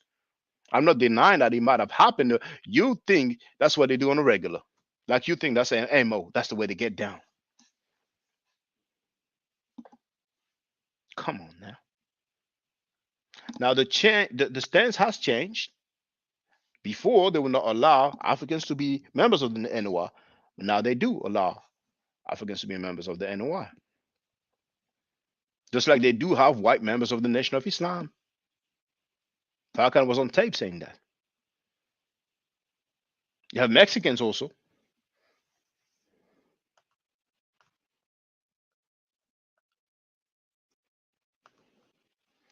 I'm going to show you because some of you probably never seen it.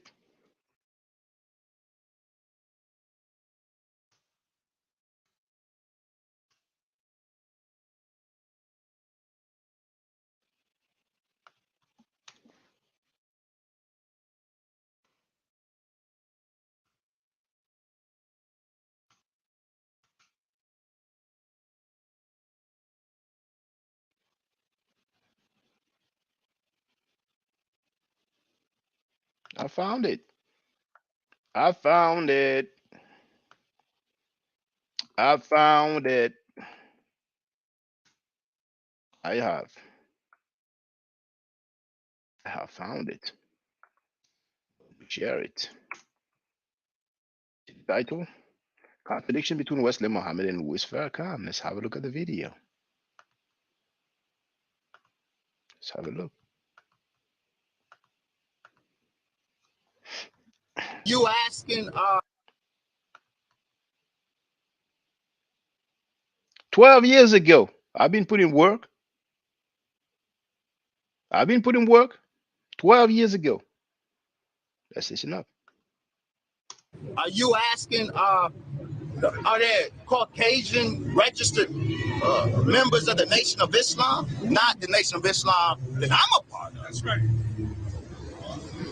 We are now inclusive of all members of the human family, but it started with the black man of America and woman who are in the worst condition of human beings. So you have white America in your organization? Some, yes. We have Hispanics, we have Native Americans, we have some Asians now in the Nation of Islam.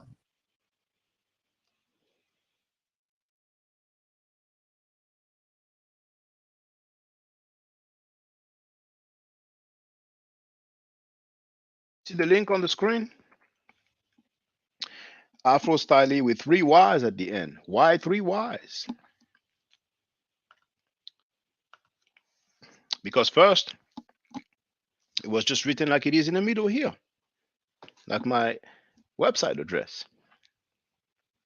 Then I lost the account and I did Afro styling with 2 Y's at the end.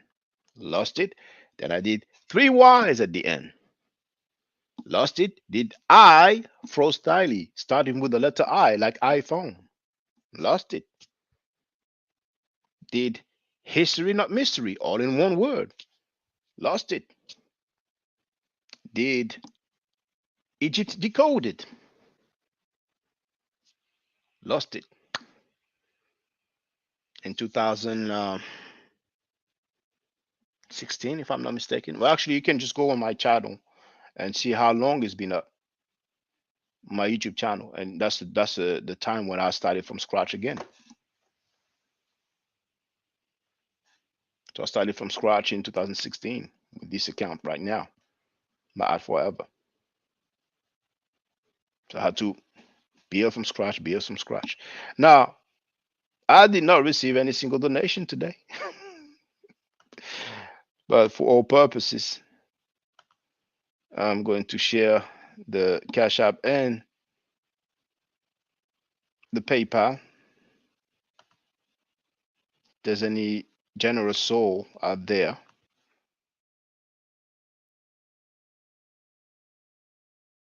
I would prefer that people become members of the channel.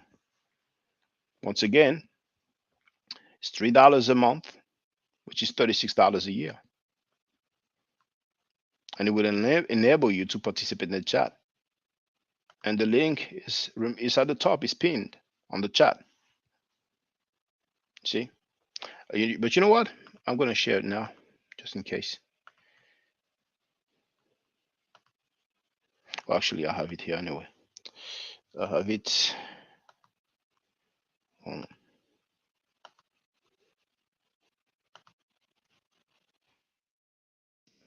Share this here.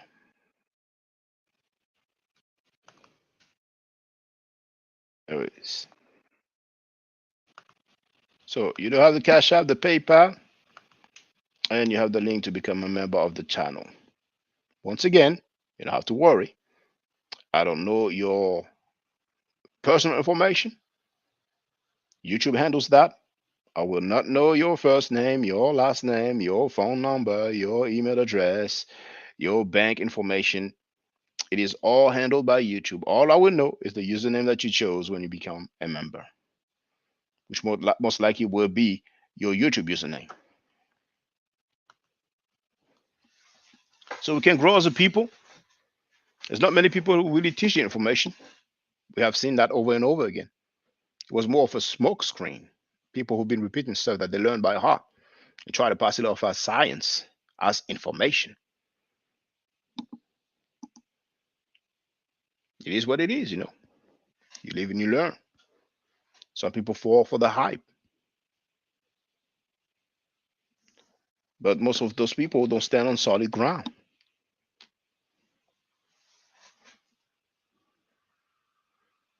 And you can see they don't come to challenge anything. They don't come to refute anything, do they? 3 hours inside of the studios, I gave everybody a piece of the action. I gave everybody that work. To the point where I went the last time, the Hebrew Israelite guy is like, no, I don't want to go to him, no.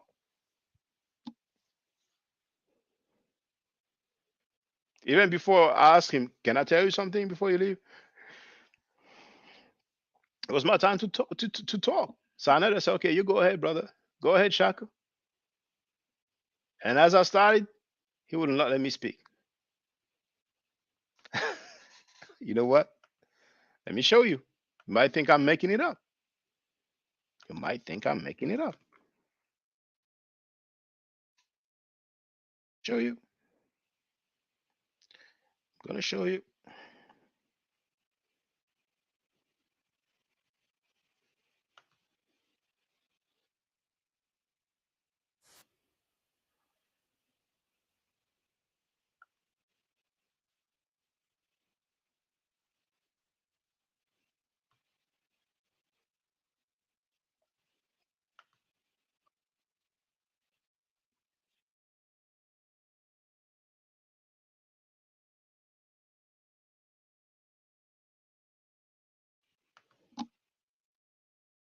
So I'm sharing the link to the video. That's it. Now let's have a look. Timestamp 2:34:35. 2 hours, 34 minutes, 35 seconds. Everybody time out, man. Let me bring Shaka in here so he can deal with you a little bit, brother. Shaka is on you, brother. Thank you, Sanetta. Greetings to everybody on the panel. Sanetta, can you please share my screen? It's only 2 slides. It will be very short. All right, so everybody, this book is called Ugaritic Narrative Poetry. We're talking about translation Christ. is by, This is not on topic. No, Let I would like him to finish speak, this. brother. Hold on, but this is not on topic. What are we doing here? I'm asking Sanetta, what are we doing here? Sanetta, I would like to be able to speak, please, because I've been waiting patiently. And like, what are we doing here, though, Sanetta? Okay, well, but please let me speak. I'm talking to Yara, let's see where he's going, though. Yara, then you don't know. He might be going somewhere. He's not going anywhere, bro.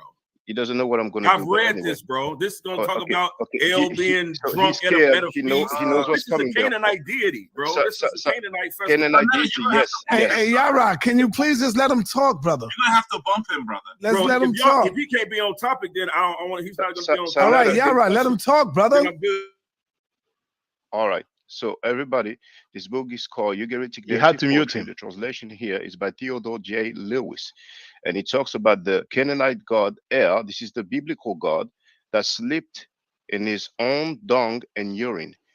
And you have another book, and those are scholars. This book is by. That's why Yara's scared, man. That's why some people are in their feelings. Not scared of nothing. Now, I would like to finish. Now, this is John L. McLaughlin. The title is The Masriya in the Prophetic Literature, References and Allusions in Light of the Extra Biblical Evidence. And he says that El drank wine to satiety, and he floundered in his own feces and urine. And at the end, it says, Holy Baal.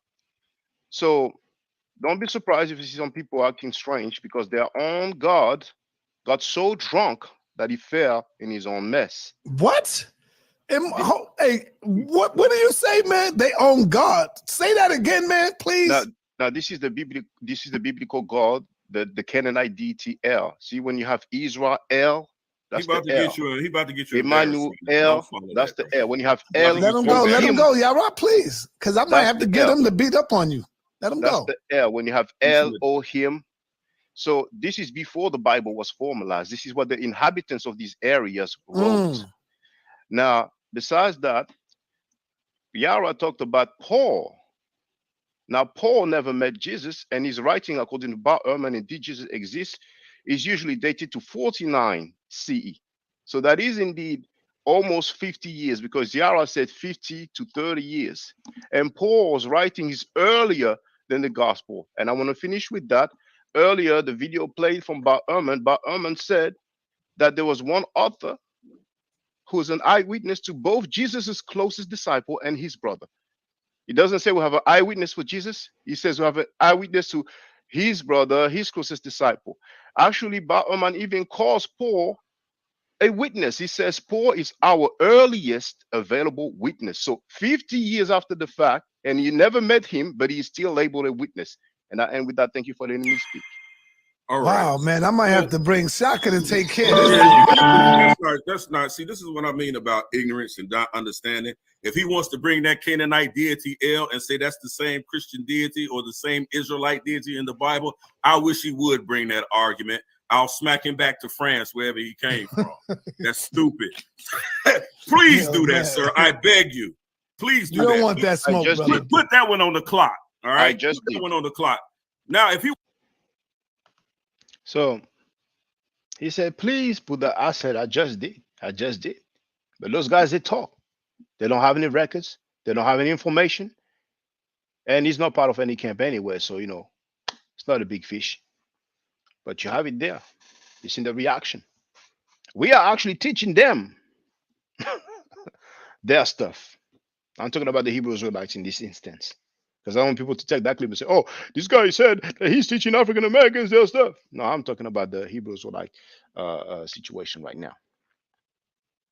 How many Hebrew Israelites do you know are aware that El got so drunk that he fell in his own urine and own feces? They conveniently lead that of the way.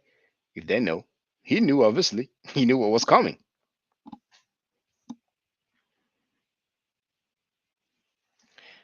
Oh my. The Pharisees wrote, kick him out. It's not live. I don't know if you realize that, but I was playing a video from a live stream that took place a few days ago. So that being said, if you have any questions, feel free.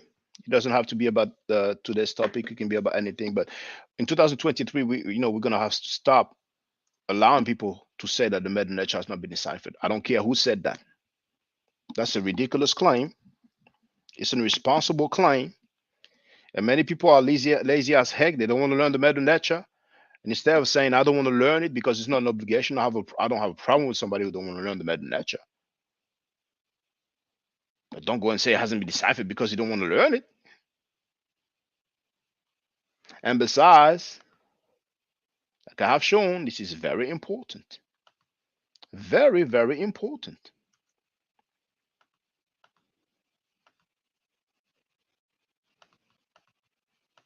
This Ugaritic writing, we don't have the tablet here, but here we have the transliteration.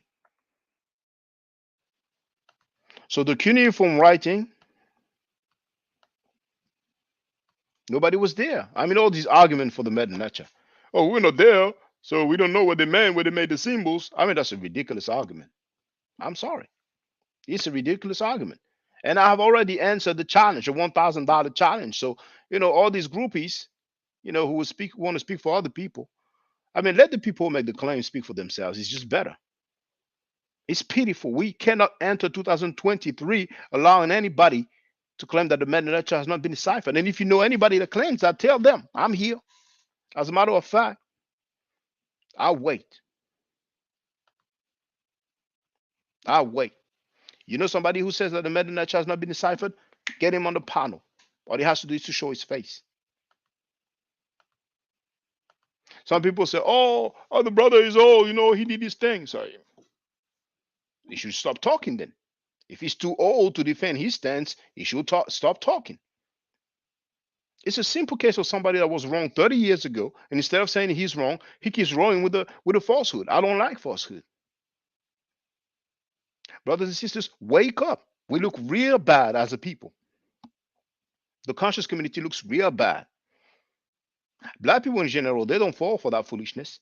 But the conscious community, they fall for that foolishness. that the Medu Neter has not been deciphered because one person said so, and we have all these scholars worldwide. No PhD in the world, to my knowledge, says that the hieroglyphic has not been deciphered. But Pookie said so, so that's what it is because Pookie said so. And then they want to talk about being scientific, using science and logic. Please. So I'll wait. I'll be right back. Gonna play something. There it is. You know what I'm saying? Not everybody has to be Kemetic. It's a matter of choice. You know. Hey, I want to jump in right here. Yeah, feel free, brother. Okay, I want to jump in and just say something about you, Shaka, that I noticed, and I'm quite sure everybody else noticed it too. The way that they kind of bounce off of you. That's a good way to put it. Almost kind of shy away.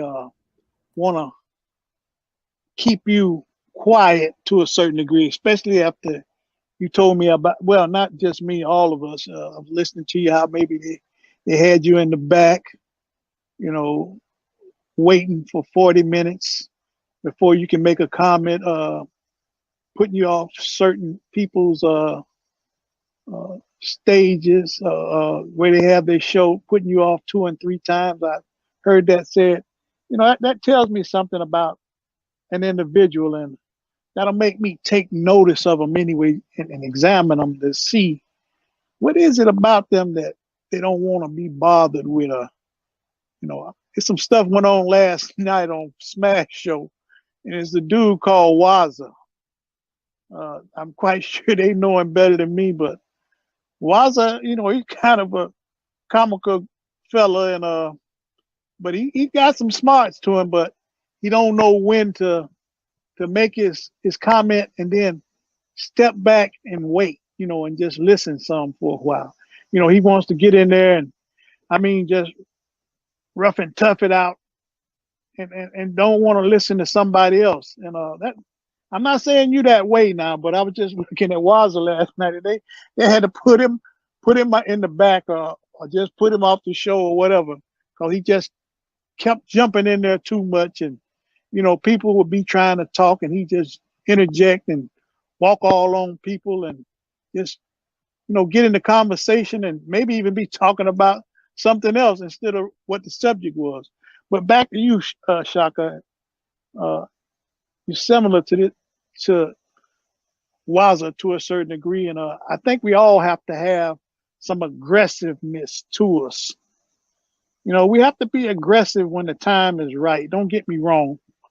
But it's time, at certain times, we have to be humble and we have to stand back and listen. And like I do, and I've always been that way.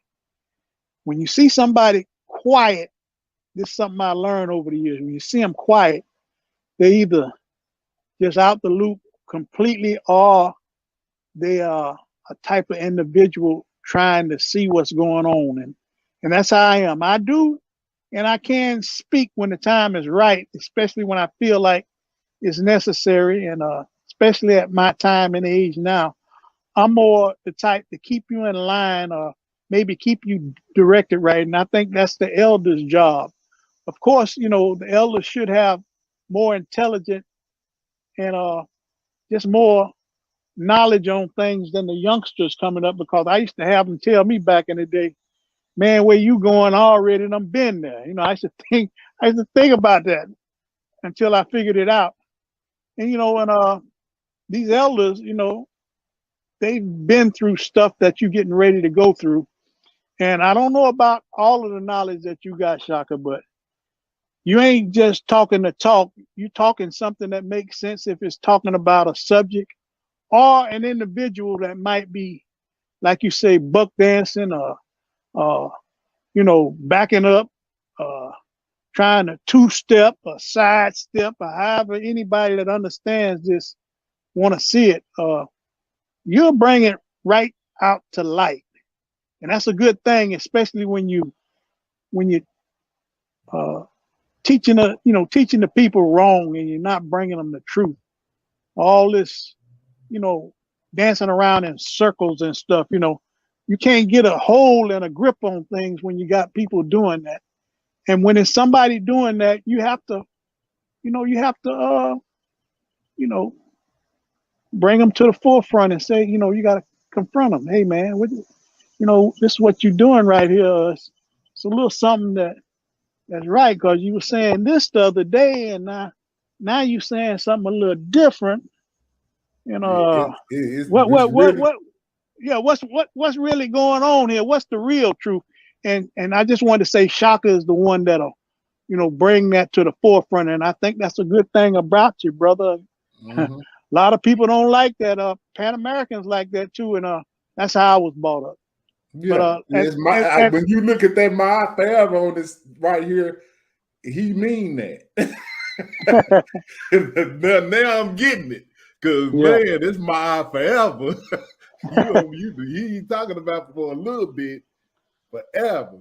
You got to stand on my. I mean, that's the black. I mean, what we put together. You got to stand on truth, righteous, justice, and all of that. And that's what it seems like the brother with the I don't know if that's how he bring it. Yeah, that's how he bring it. I mean, so it's true to form for real. I appreciate it too. That's why I came. I'm like, yeah, it don't seem. He seemed like he's saying basically what I'm trying to say, but I can't talk to myself. But to have somebody of like mind, like I said, even all three of us, and me and many of us on the same page. Some people are just afraid to come out and speak. You know what I'm saying? So what Shaka's doing is spearheading what he's saying. Even though we ain't gonna agree on everything, what he's saying for the most part is 100%. I mean, 99%. And that's the good thing about Shaka, especially when you're coming in truth, not Shaka. And the thing is, I was like that all my life coming up, and it's kind of a quiet world when you're like that, because most people, they kind of shun you. They stay away from you because they want you to tell them what they want to hear, or the stuff that's going to make them feel good. But when you tell them like it is and you confront them face to face, they don't want too much to do with you then.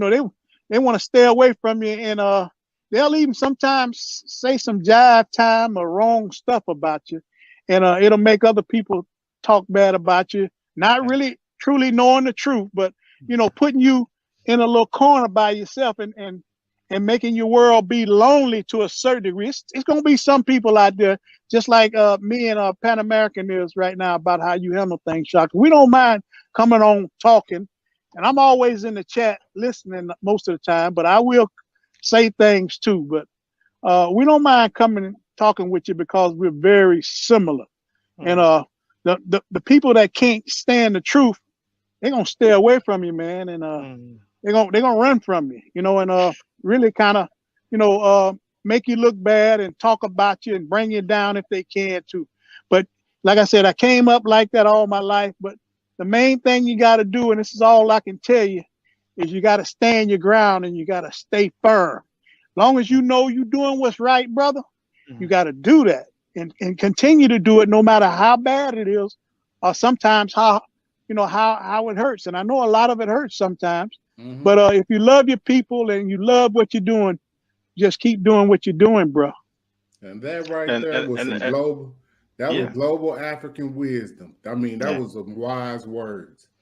I appreciate that, man. Yeah, I appreciate that. I mean, when you started, I thought you were gonna tell me, sometimes Shaka, you shouldn't really wear feathers, and but and we have very few elders who say stuff like that. They rather say, try to man, try to make try to reconcile. Try to get I'm along. like, yeah, but sometimes confrontation is inevitable, and we're really supposed to confront the ideas, not individuals.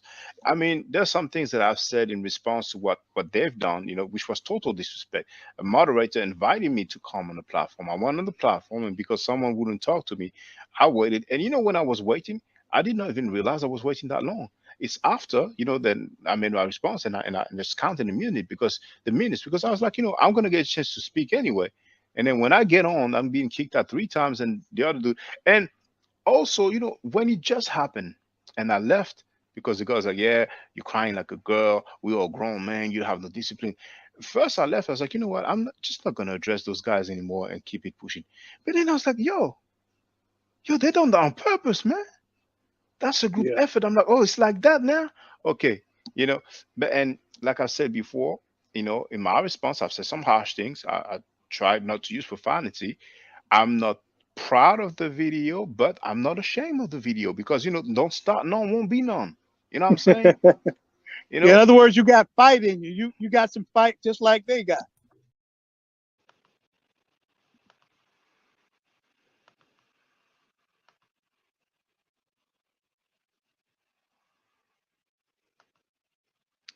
Okay. That's the end of the excerpt. So nobody came on the platform. I'll wait a little while. If you know some people who claim that the Medu Neter has not been deciphered, the link is in the chat. Verities wrote amen in the meantime. But whoever claims the Medu Neter, whoever claims that the Medu Neter has not been deciphered, come on the panel. There it is. The only requirement is that you show your face. I'll wait a little while because some people, I was going to give him that word, but he was no longer online. I want you to see that, brothers and sisters. Those people have talking points. It's just good talk. Good talk. I'm not going to let 2023 with so much falsehood like that. Oh, I almost forgot. I've received a cash out by Walker. Thank you very much. I appreciate it. I don't know why. Normally, I'm informed in real time when I receive an email, but this time it wasn't the case. So I'm glad I had the opportunity to thank you for that. But I don't want to have people in 2023 teaching this foolishness, and help me out, brothers and sisters. See, anything that I say, you don't have to engage with people with long conversation. Feel free to tell them, that's Shaka's stance, and you can, confront him about that. I don't have any problem with that. I can do the explanation, I can do the breakdowns. I can. Anything that you hear me say, unless you heard me say, well, okay, I have to double check, or don't quote me on that. I'm comfortable to go over it. So whenever you hear, brothers and sisters, somebody say that the Medu Neter has not been deciphered, and I'm not saying just people who are members of the channel, just people who follow me, whether they supported me or not, as long as you follow me, you agree with what I'm saying. And even if you disagree with what I'm saying, you might want people who give me that work. So tell them, hey, that's what he said. This guy is challenging everybody that says the Medu Neter has not been deciphered. So why don't we gang up on him and we give him that work? You have an opportunity to make me look bad. Because some of you, that's what you want. Or refute me, period. But to all those who appreciate what I do, feel free to tell, hey, you know what? Hey, anybody who says that the Medu Neter has not been deciphered, then you can holler at him. I mean, dang. Back in Blog Talk Radio, back on Blog Talk Radio, 10 years ago, I've been telling people, yo, what are you talking about? And I've been hearing the same walk talking points. Well, we were not there when they created the symbols, so we don't know what they mean. Well, we're there when they created those symbols of those letters that we call A, B, C, D, and so on. We're not there. That's such a ridiculous argument, man. But you notice, brothers and sisters, they don't come in. On the radio, yes, they will talk. They will talk. But now, approaching 2023, for somebody to have his face and make such a ridiculous statement that the Medu Neter has not been deciphered, you see less and less. It's very rare. Or they will make these statements on some platform where they won't have people like me challenging them, And some people, they know the Medu Neter, but they're not built like that. You know what I'm saying? They, I don't mean to throw any shots. You know what I'm saying? It is what it is. I don't know what these guys be saying about me now, but the crucifixion is like 2 days ago now, so it's gonna be a done deal. It's gonna be a wrap. But man, no, I'm gonna be nice. I'm gonna be nice. I'm gonna be nice, man. But trust me, how many people do represent, man? So ultimately, I guess because I'm not from America, some people see me as having less value, and it is what it is. It's life, I'm not going to lose sleep over it. It's nothing new, I've seen that, and I've talked about that. That some people have an elitist mindset. Some people have an elitist mindset. They feel like they're somehow somewhere superior because of their geographic location, and that's it, If Marcus Garvey was there, they would say, hey, don't talk about our stuff now. But hey, some problems that we have among ourselves. There are problems in Africa as well. You know, one the most common one is the tribalism. It's a reality within a country, you know, and sometimes even within like a damn near village, you know. It's a reality. You know, we have problems. We need to address our problems. We cannot solve all problems, but we can progress as a people. You know, we can. And you, brothers and sisters, who are here right now, and those who will listen to the live stream later on, you will be able to help me. We have Brother Lion, and I'm wondering if it's the brother who took the Medu Neter classes. Hotep said. Hey, how you doing, brother? I got Oh, a few questions. oh, I forgot. I forgot. Please use a webcam, brother. Please use a webcam. That's the Oh, okay. requirement. Yes. All right. Thank you. Feel free, brother. So I don't want to get like too personal, but I'm just asking a question, right? Are you which part of the Antilles are you from? Because you know you're a black person in France, and Uh, like, are you from like Martinique? my parents are from Haiti. Oh, okay, Mm. okay. Um, I would say this too. The first time I heard about you was when you was on Netter, and you just, you know, you, you, I don't, I don't know why, I don't know why you just went at everybody like that, you know. But so like, are there any? Could you recommend me any books that could help me understand the Medu Neter? Because that's what Black YouTube really likes, you know, to talk about is the Medu Neter. So I'm just curious. Any beginners books? Yes, there will one beginner's book that I usually recommend. Now, you might not be able to see it too well because of my background, but it is by Bia Manley, and it is called um, Egyptian Hieroglyphs for Complete Beginners. I think it's one of the best beginner books out there. Uh, for those who are interested, I'm giving Medu Neter classes, so it's $10 per hour. I mean, it's just 1 hour. Sometimes I go over time, but that's on me. But it's once a week. You know, it's the best format, and people can learn. You know, there's some testimonials on my channel, so it's up to people if they want to try. You know, they can try. You know, but feel free if you I have any other questions. I have another question for you. Feel free, brother. Feel free. So, how do you feel about Sheikh Anta Diop's work? And Great. when I'm going to be specific, he and I think it was pre-colonial Black Africa Yes. um Yes. or Pre-colonial the South cultural Africa. unity of Black Africa, where he tries to uh show similarities between the Wolof language of Senegal and the Egyptian language. Now, with you being a teacher in the Medu Neter language, do you see a language correlation between the Western Sudanic languages and the Afro-Asiatic language of Egypt? Well, it's great because I have the PDF open, and I'm going to share it now in the chat. This is Onk Online. This is a journal headed by Dr. Theophilo Benga that you probably heard of. And here is, so for those who don't know, Dr. Theophilo Benga is a PhD, and he was with Diop in 1974 for the UNESCO symposium to argue for the blackness of the ancient Egyptians. So though it is in French, not too difficult to go through it.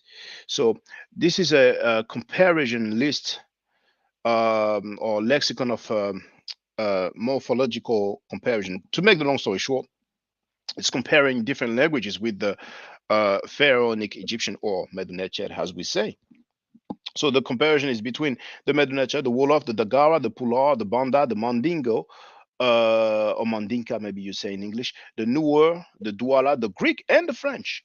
So I will go through it very quickly because I went through it many times and people can see in their own time. But here we have the Ops comparison between the ancient Egyptians and the Wolof. Just like you said from the book in French, is Parenté génétique de l'Égyptien pharaonique et des langues négro-africaines. So and also he has Diop has shown that in many different other books. You know, where are you from, brother? I'm from the United States. Oh, okay, all right. You okay? Otherwise, I'm I would have American. given. Okay, I would have given you the French titles, but that's okay. So here we have the Wolof on the right and the Medu Neter on the left. So we have faire to go in Medu Neter, and in Wolof faire to go. We have meri in Medu Neter, which means to love. In Wolof we have mar, which means to love and to lick. So that was just a few examples, and just for the record, all of this is a Wolof comparison. Then here we have this is Theophile Benga. This is taken from Theophile Omega's publication.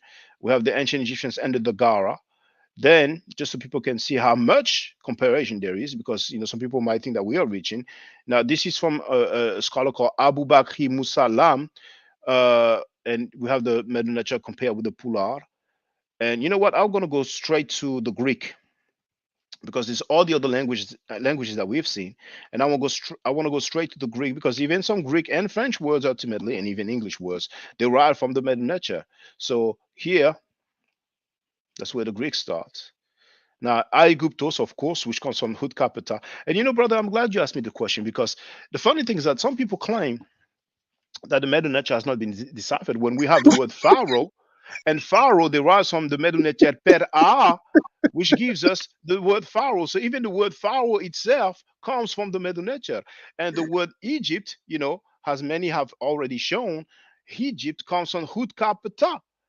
So from Hut Capita in Medu Neter, we have Aegyptus in Greek, and we have Egypt in English, but yet the claim hasn't been deciphered. But anyway, I will finish, brother, so I can let you add on. So we have Kemet. So in Greek, we have chemia. In French, chimie. In English, you say chemistry. Now, the author here, this is taken from who? This is from Matt Burnell,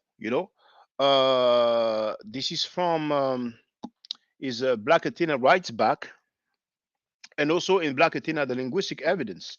So we have per item. Item is basically, or atom is atum. So the house of atum, and then we have Pithom, but anyway, I will leave it there because, I don't want to be long-winded. So feel free if you have any other questions, brother. Now, I have another question for you. Feel free, brother.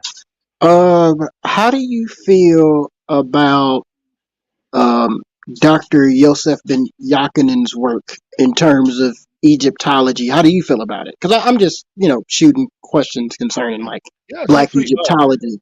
Feel free. Well, actually, I haven't read any of his books, but I've heard and watched many of his videos, many of his lectures. I might have heard more than I've seen because I remember that was back when YouTube had like a 10 minutes limit. Uh, and we didn't really have lectures like by Dr. Ben like that, but we had a few on Google Video, and there were some websites where they had the audio. So I've downloaded so many. I forgot the name of a website. I don't know if it was House of Nubia, but they had plenty of lectures from our elder scholars.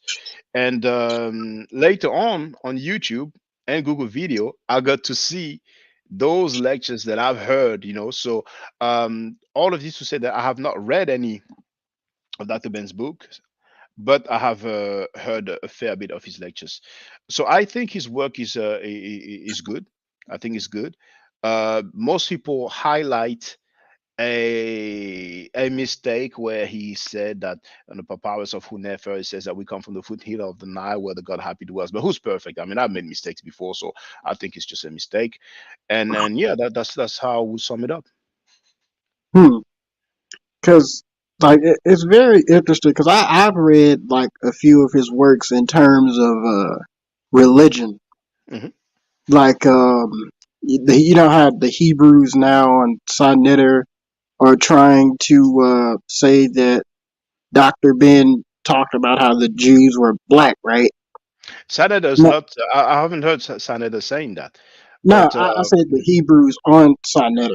yeah, but did you see? I actually played that on Sanada Studios. Did you see what Dr. Ben had to say about the black Jews, about the black Hebrews alike? Did you see that? Do you want me to show you?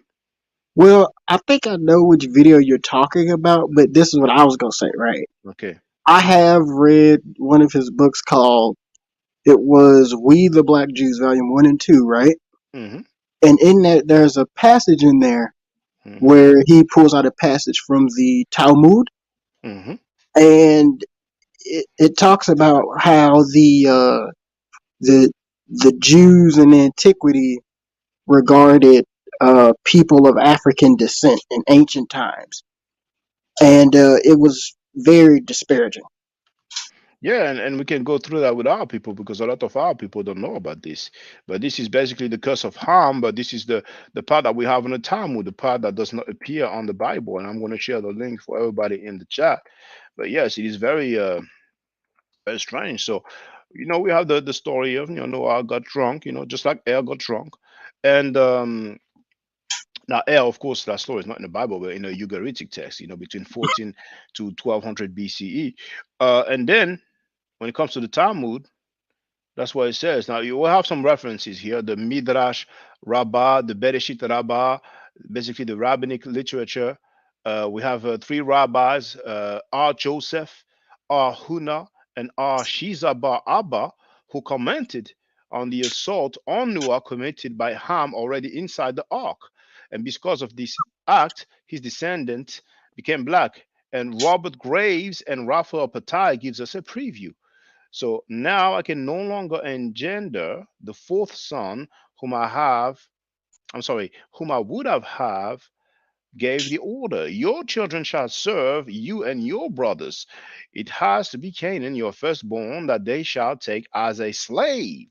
And since you have made me incapable of doing bad things in the darkness of the night, the children of Canaan will be born ugly and black. Also, because you have stretched yourself to see my nudity, the hair of your grandchildren will curl so that it turns nappy, and their eyes will be red. Also, because your lips have joked about my misfortune, yours will swell. And since you had a lack of respect for my nudity, they will go around naked, and their virile part extend ignobly.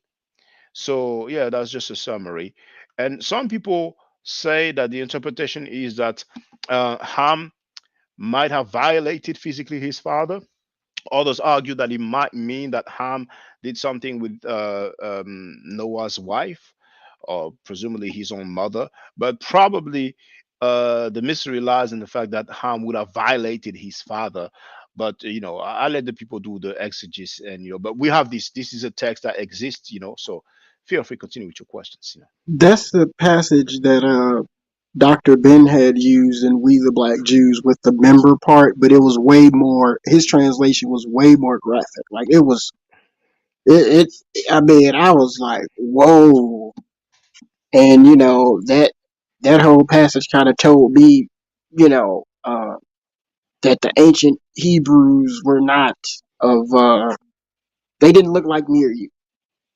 That's what I could gather from that Talmudic when I first read it a long time ago. Mm. You If you ever seen understand what I'm saying. yeah, you ever seen a painting of the Canaanites? No, I have not. That I was can show some. you. Wasn't that something that you was debating Yeah. Lord Abba on, right? Well, I wouldn't call it debating, but Lord Abba could not show anything. He could not show any black Canaanites. But basically, this is a painting from Beni Hassan. So since you've seen it, it's fine. But just in case people didn't see it, because whenever you live stream, you don't know who's familiar with what you have said. But we have the painting from Beni Hassan. So hold on.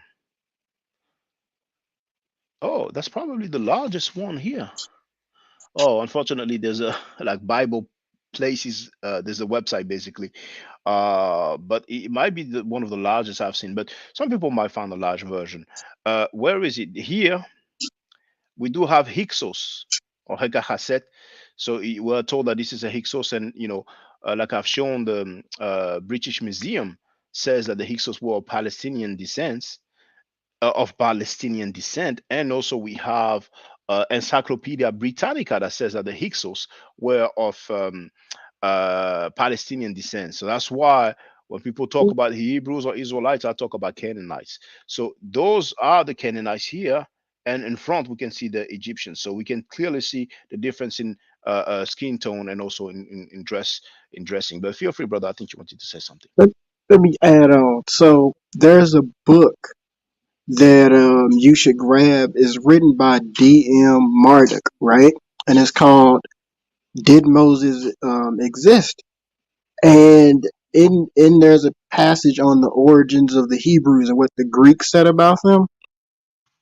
And even they said that they are like the Hebrews were like in Syria, or like from Syria, partly mixed with Ethiopian. I'm paraphrasing. And even in the Bible, I forget which Bible verse, but if you go to Bible Hub, type in like sons of Hercules, and yeah, type in of Hercules, and like there's evidence to suggest that the ancient Hebrews are also of Greek origin as well. All right. I do have that book, so I'll have to read it. But as you can imagine, my reading list is so large, and plus I'm studying at the university. I'm studying Egyptology formally. So I will, whenever I have time, I'll go through them. I would have loved to not having to do the 9 to 5, so I could go through more books and share more information. But people are a bit shy with donations when you don't teach that black means death and Africans are living a jungle life. But that will change, hopefully, in 2023. But Why you keep talking stuff, man? You what? always going at people. Come again. Well, I mean, I think I have the right to express that I disagree with anti-black and anti-African teachings. They teach that black means death and Africans are living in the jungle life. When you came on earlier, you mentioned that when you saw me on Sinetta, I talked about so many people. I mean, I was just talking about people who do linguistic acrobatics and linguistic gymnastics. Those people have been teaching falsehood for some for over a decade. So I feel like if it's wrong, the information is wrong, then I have the right to say so. So just like we had Dr. Jai Hisa and Salim Faraji and Osei, I forgot the other name, but Professor Osei, they wrote a book called The Origin of the Word Amen. And Dr. Obadele Campbell has made a critique where he showed that there's so many flaws, and Dr. Hisa wasn't happy when I read the critique, and he called on my platform and he was trying to tell me that I wasn't a competent, even when I wanted to talk about something about the Medu Neter, he cut me off and said, no, you're not competent to talk about it, but I am competent to talk about something that's been critiqued and that appears, the Medu Neter part was just some linguistic acrobatics and linguistic gymnastics. But sometimes people want to grandstand because I have a title or because I have a book and they want to do the sales tactic, like you have to buy my book before you critique it. But we can critique part of a book. I mean, you can definitely address a part of a book. Like if, for example, there's a book where they talk about some French. I'm familiar with the French. So if I see that the guy in that part, whether it's a page or not, he's wrong. And I say he's gonna wrong, he's wrong, and I see it. Just like the riparian knight. I don't really want to say his name like that, but that's Garfield's master teacher. But Garfield is whack, so his master teacher has to be whack as well. But he was acting like he could read French, and I made a video about that. But I kind of label those people riparian knights, and I don't know if you're familiar with them, but they've been teaching that the word cam doesn't mean black, and that's just insane, But now we don't hear about them. It's been 2 months we haven't heard about them, so I guess they got the picture that their scholarship is extremely flawed, and they have to come with some other claims. But feel free, brother, keep going. So okay, so you just said a lot because so basically did okay. I'm gonna ask another question because I mean you said a whole bunch. Yeah, Like feel free, brother, feel free. it was very fast. But do you have any literature that I could buy on the Metal Detcher, that like a book you've written that I can just buy on Amazon? Because I didn't read any book, but if you want to know the Medu Neter, if you're well, interested, I'm saying, did you write a book? come again. Have you written a book yet? No, I haven't written the book. No. So if you want to learn the Medu Neter, I can give classes. There's my email address in the description of the video, so you can contact me. But I'll recommend this book here, which is really the Wisdom of Ptahhotep. Now, this is a translation by Christian Jacques. So Christian, just like the English name, and Jacques is spelled Jacq. I like this version because you have the hieroglyphic transcript. So whenever you learn the Medu Neter, it's quite useful. What is a shame, though, is that we don't have what we call the transliteration. But in the French version, we do have the transliteration, which means that you have the hieroglyphic transcript, the transliteration, and the the translation. When I give classes, I have the pronunciation on top of that. That can be a bit complicated, when you hear the term transliteration, but it's not something extremely difficult. Have you ever learned a foreign language before? I tried to learn Spanish because there was a Dominican girl who used to like me in high school. So you know how you know, but No, I Spanish know is the feeling. You want to get close to the person, so you want to say, "Hola, mamacita, cómo está?" Hey, I was trying, man. I was trying, man. But Spanish is the only thing. Yeah. Well, and I mean, learning another language, it can always be useful. You know what I'm saying? I started learning the Spanish as well. I started learning a few languages, but I have to reduce some and try to, I cannot do it all. Especially working full time and doing all these things on the side. Because I definitely do the 9 to 5, but transliteration is basically a system used with our letters in order to write down some sounds uh, when we don't have the actual symbols, because with our keyboards, we don't have those like Phoenician symbols or hieroglyphic symbols. So that's all it is, really. It's not a big deal.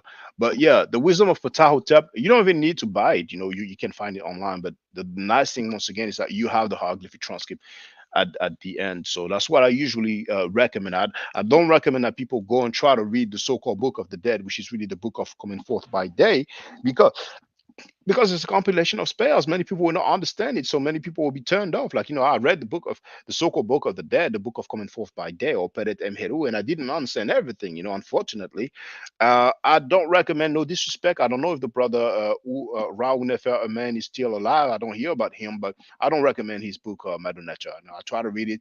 I went so far. To me, it's metaphysics.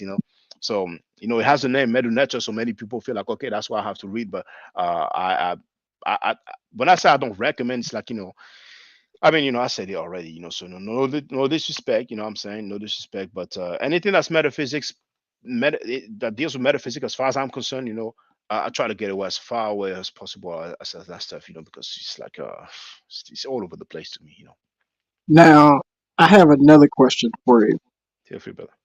Okay, so like more and more, like I'm starting to really study the history of the time period of the Bible, right? Mm-hmm. Like with the Council of Nicaea, I'm coming across like theories that Christ might have been a colonial invention by the Romans. Yeah, That about Caesar's even Messiah, are you?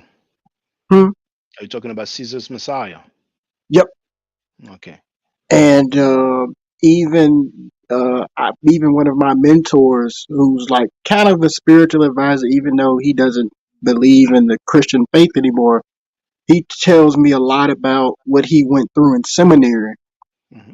where like they tell you, like, when Jesus said, I have not come to change the law but to fulfill it, that actually means, like, to change the rabbinical order.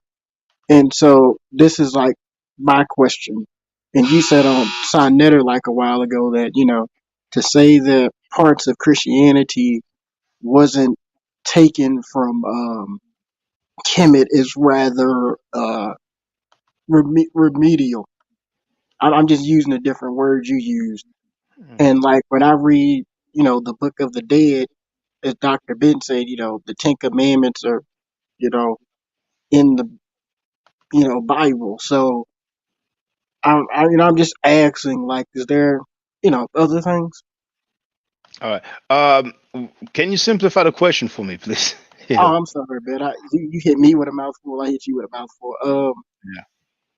Is there anything outside of like the 42 laws of my that could be like what are other things like bite-sized things that prove that Kemet has some Kemet, the religion of Kemet was used to compile a lot of the Bible. All right. Well, here you have an example. Here you have the link in the chat, as you can see. So it's my article that says biblical parallels with texts from ancient Egypt. For those who know my website, it's at the bottom of every pages. So you do have a comparison of Exodus 3:14 and the Book of the Heavenly Cow. Of course, we have the Ten Commandments and the Papyrus of Ani, located in the British Museum, London, England. We also have Genesis 41:42 and Amenem Amenhotep, son of Hapu. That's very short, though. We also have Luke and Matthew compared with the great hymn to the Aten. We have the Proverbs compared with Amenhotep's instruction. We have the Proverbs compared with Ptahotep's wisdom, and of course, probably the most known unknown. I'm trying to say that people know more about the Ten Commandments, but we have Psalm 104 and the great hymn to the Aten, where it's just a lot of that. I mean, you have the whole thing here. This is Marion Lipsham, and this is very official. I mean, scholars don't discard this information, this author. So all of this, you see the parallels. So, but the parallels don't come only from Kemet. We have the well-known Epic of Gilgamesh, and there's other texts here and there. So these things were compiled over so long. Some people feel like they just wrote it down like that and then they memorized it or they copied it, but over time they picked here and there. And you mentioned the Council of Nicaea 325 AD. 325 AD. So some books were left off, and we call them apocrypha. So Apocrypha. Oh my God. Apocrypha. Yeah, apocrypha.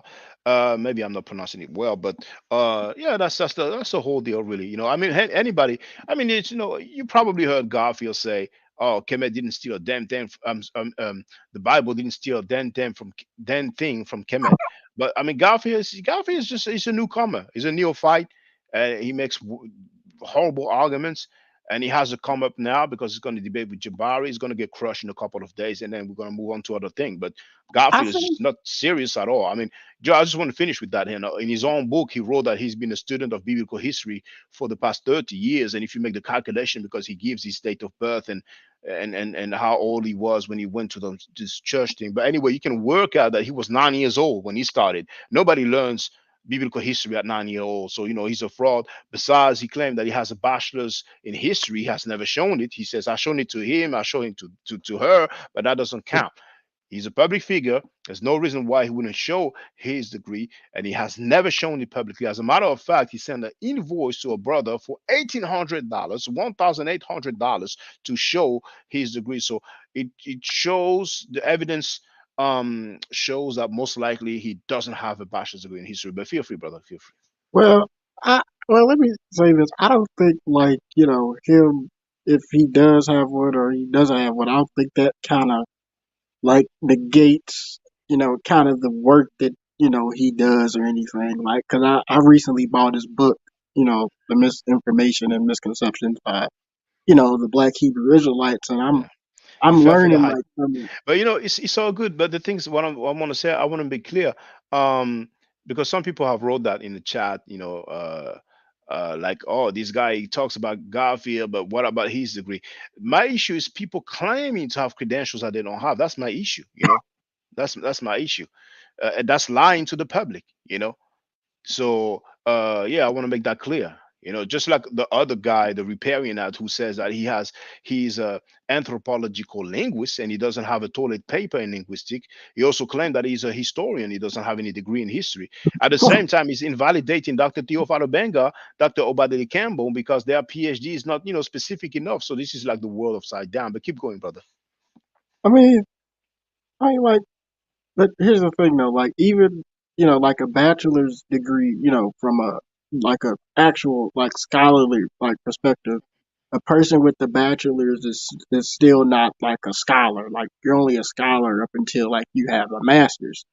Well, I don't know. I don't know. Maybe, I mean, it depends on your stance or your perspective. No, But that's how people with bachelors are able to teach high school and middle school, and then people with masters are able to write in academic journals and teach, college courses. I don't know if it's the same thing in France, but Well, it might be more or less the same, but my issue really is whoever claims to have credentials, like the guy, I don't know, I don't think you were there because I've been live streaming for 3 hours now, but I showed a Moorish guy who said that there was no such thing as Kemet. It was a civilization of Moors. Now, this guy, he went on Sinai's couch and he showed a fake PhD, and people roasted him because there was a spelling error. and no university will give you a degree with a spelling error on it, let alone a PhD. So that's the kind of fraudulent activity that we have, in this so-called conscious community. So whether someone is labeled a scholar or not, or considered a scholar or not by institution, that's one thing. My main thing is that if you claim that you have some credentials, don't lie about it. That's all. If people don't have any degrees, it's fine. You know what I'm saying? What matters the most is the information. And when we talk about ancient history, what are the records that you're mentioning? And most of these Hebrews or like that you hear talking, they talk about everybody and their mama, but all they do is quote the Bible. They never show any primaries whatsoever. Most of them don't even speak any other language besides English. Some of them know a few Hebrew words, or so-called Hebrew words when they do their greetings, but that's about it. Now, there's a few who know the Hebrew, but you don't see them reading primaries. You see them basically reading the Bible. So I'm like, hey, but keep going, brother. If you have any questions, feel Now, free. with the Moors thing, because you was debating Lord Abba on Yeah. the Moors, Yeah. and okay, now Which is the this doesn't. greatest hoax, one of the greatest hoax that black people ever had. That some black Moorish rulers control parts of Europe. Once again, it still stands. If anybody want to argue that we have some black people who control Moorish rulers who ruled Europe, then tell me their names, tell me their title, and tell me which territory they ruled over. But keep going, brother. Sorry for interrupting you. Oh, it's all right. It's all good. You're trying to put stuff in the context. I can remember when I went to a performing arts school through my middle and high school years. I had got the privilege to play one of William Shakespeare's most Othello. powerful. Yes, Othello. Yeah. Okay. I played him for at least a week. Yep, at least a week. And when you actually like read Othello and how he's described, Iago says that I remember when my theater teacher was advising um, my friend who played Iago at the time, and he was like, why does Iago keep saying I hate the Moor? And my theater teacher is a white man, so he was like, he actually said, why does Iago keep saying I hate the Moor? What does that mean? And then my theater teacher had said, well, when you look at that in context, when Iago is saying I hate the Moor, he's saying that I hate the black man. Hmm. And when you look at like old English dictionaries, at one point in history, Moor actually did mean black at one point, but I would still say the more when you say more, like I will still say like if I was to go back in the medieval period, I would be called a Moor, but it doesn't actually mean black. It meant that at one point in the Moors, that was kind of a mix between Arabs, Africans, and the Tuareg people, the Berbers. Well, Othello, as you know, is a fiction. It's a drama, a tragedy. So it's not a historical um, story. And indeed, at some point, Moor was used as a term to refer to black people. At some point, just like at one point, it was kind of interchangeable with Muslim. And term Moor goes way back. Like we have in detail in the Golden Age of the Moor edited by Avon Verne Sertima, and Ruluko Rashidi, I think, is the one uh, who went to the earliest attestation of the term Moor, coming from the Greek Moros. Probably around 300 or 400 BC, something like that. But don't quote me on that, because I might be off here with my dates. And um,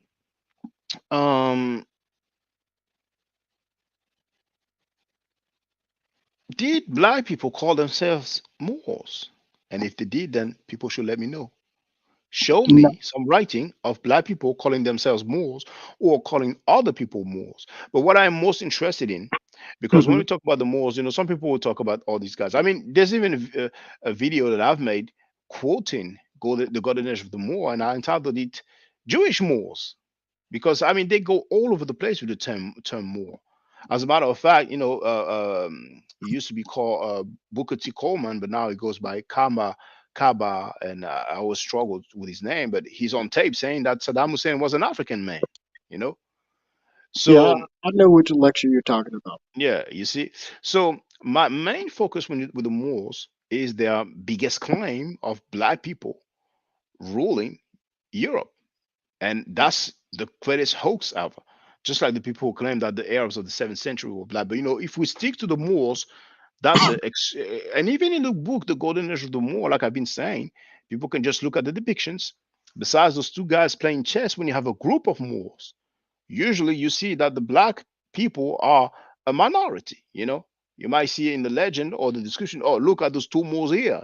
So I mean, those two black guys here, or the two black Moors here. So we can clearly see that Moor was a term to designate the Muslims. And really, the analogy is very simple. I've said it so many times. You have the U.S. Army. You can find some black people in Iraq because they are U.S. soldiers. Nobody's going to say black people invaded Iraq or Iran or any other place. So it's the same with the Moors. You have some Muslims who conquered Europe, and among those Muslims, you have black people who are part of the army or mercenary, or call them however you want. But the black Moorish rulers, no, that's a hoax. Otherwise, people, I mean, all those depictions and paintings that we had, if they ruled, we will have paintings of them. It's that simple. We have the painting of the eunuch, who's in charge of the harem, but so that doesn't exist. And Lord Abba, he has failed to show that. It's just like he has failed to show some black Canaanites, and they are not used to that though. They're used to repeating their lies, and then they think that they are thorough with it. Uh, but anyway, I would end there. That's my stance. And if anybody disagree, the link is there. They can come in. If you know some people who disagree, you can tell them, come in and prove him wrong. But keep going if you have any other questions. I know one of the scholars who actually contributed an article to the Golden Age of the Moors. Her name is Dana Marniche. Oh my goodness, you know her personally?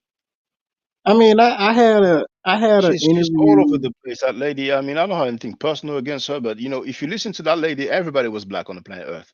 I mean, I heard her quote in the Bible and the Quran, and that's not history. That's theology. But keep going. I don't want to stop you at Oh, all. Go that's ahead. all good. I had an interview with her and my mentor, Robin Walker, the author of When We Rule, to kind of help me out. You know, And you know him personally. yeah, I talk to him every All now right, and then. that's good. That's good. Keep going. And I would say, like, when I read like her article, like I have the book in my library, but when I read her article and stuff like that, like she had the best article out of everybody.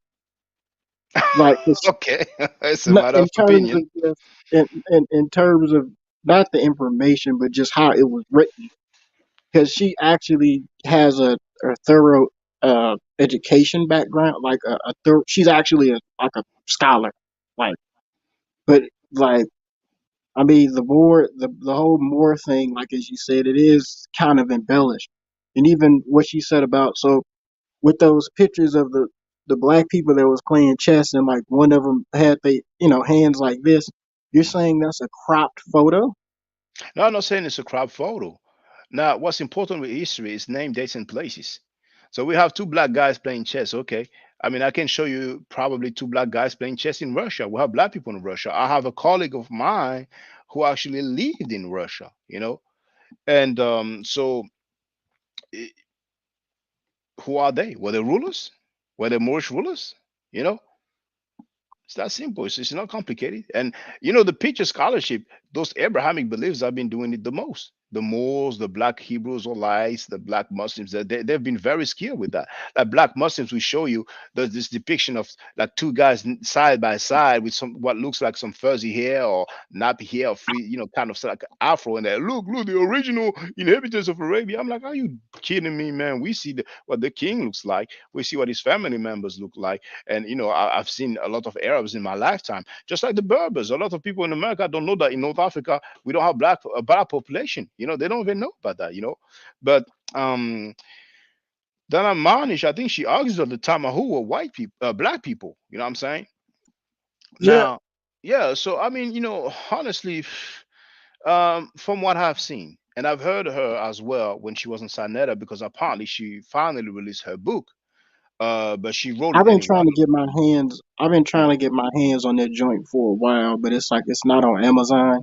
Yeah, I mean, I don't know if she published it already or she's about to publish it, but when I heard her, it's the same old thing. She's just quoting, she's doing biblical genealogy. So, the house of Kedar, the blah blah blah, descendants of Shem and Ham and stuff like that. And that, to me, that's not impressive when we come when we talk about history and when you try to deal with a group of people.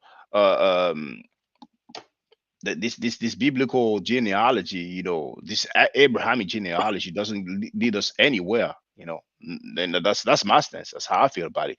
I don't know what her background is. I don't know what her credentials are. And she's been, agreeing with Wesley Muhammad, who came up with this Black Arabia. I think he quotes her as well. And Black Arabia by Dr. Wesley Muhammad is a great hoax as well. I've refuted that, a long time ago. He actually challenged me to a debate. I accepted, then he backed down. So I'm just saying it not to brag, but just so that people know. But I have a whole detailed article about his claims, and it's greatly refuted. It's really what I call linguistic gymnastics, linguistic acrobatics. You know what I'm saying? So, and I thought first that she was familiar with well, okay, she might know a little something about the Arabic because she actually shared a video of a black guy who's originally from Mali. Now I'm not sure if he lives in France or not, but he's been claiming that Prophet Muhammad was black. The Arabs of the 7th century were black. He speaks Arabic fluently. So maybe you've seen it, right? Well, I am familiar with that being said before, and I can actually find where people are getting that from. But just Tariq due Berry, to right? the, huh? Okay, go, keep going, keep going. But just due to how people are about the Islamic faith, I'm gonna tell you the book I got it from and which chapter to read. Uh, grab. You can find that quote from. This is just where I got it. Mm. World's You, Great Men of Color. I think Volume 1, mm. and Is it it's on Al J.A. Jahi. Rogers? Is it? Yep. Al Jahiz, yeah. Oh, okay. You're probably talking about the Abiyad quote. When somebody says that a person is white, it doesn't mean, is it that quote? No. Okay, what's the quote? Tell me the quote, please. Al Jahiz talks about the prophet's lineage, and I'm just so scared. But like if you go to Volume 1 and you go and you find the article written by Al Jahiz, Hmm. a quote talking about the prophet Muhammad's lineage is in that particular book. Mm. All right. Well, I don't think I have that book, but I mean, I read Wesley Muhammad's book, not only his book, but several of his books. Because I prepared myself when I was about to debate with him, but then he backed down. So, um, before Wesley Muhammad, there was a guy called Tariq Berry, who probably lives in Morocco because his book is published or edited over there. But he's anonymous and non-identified, so we never seen him. But he's been running around on message boards and stuff like that, save the true Arabs and stuff like that. He actually disagreed with Wesley Muhammad. He refuted Wesley Muhammad at some points. But there's that French guy or French speaking guy, originally from Mali, who's fluent in Arabic. So he had made the claim that Prophet Muhammad was black, and he had a debate with one guy, a Shia guy, who later we found out that he had some racist tendencies, anti-black tendencies. But anyway, she shared that debate, and she said, "Well, I don't really understand much of what they're saying, but it looks interesting." So that was the discussion was in French, even though they were going through the text, of the Sunnah, the Quran, and stuff like that, and Hadith.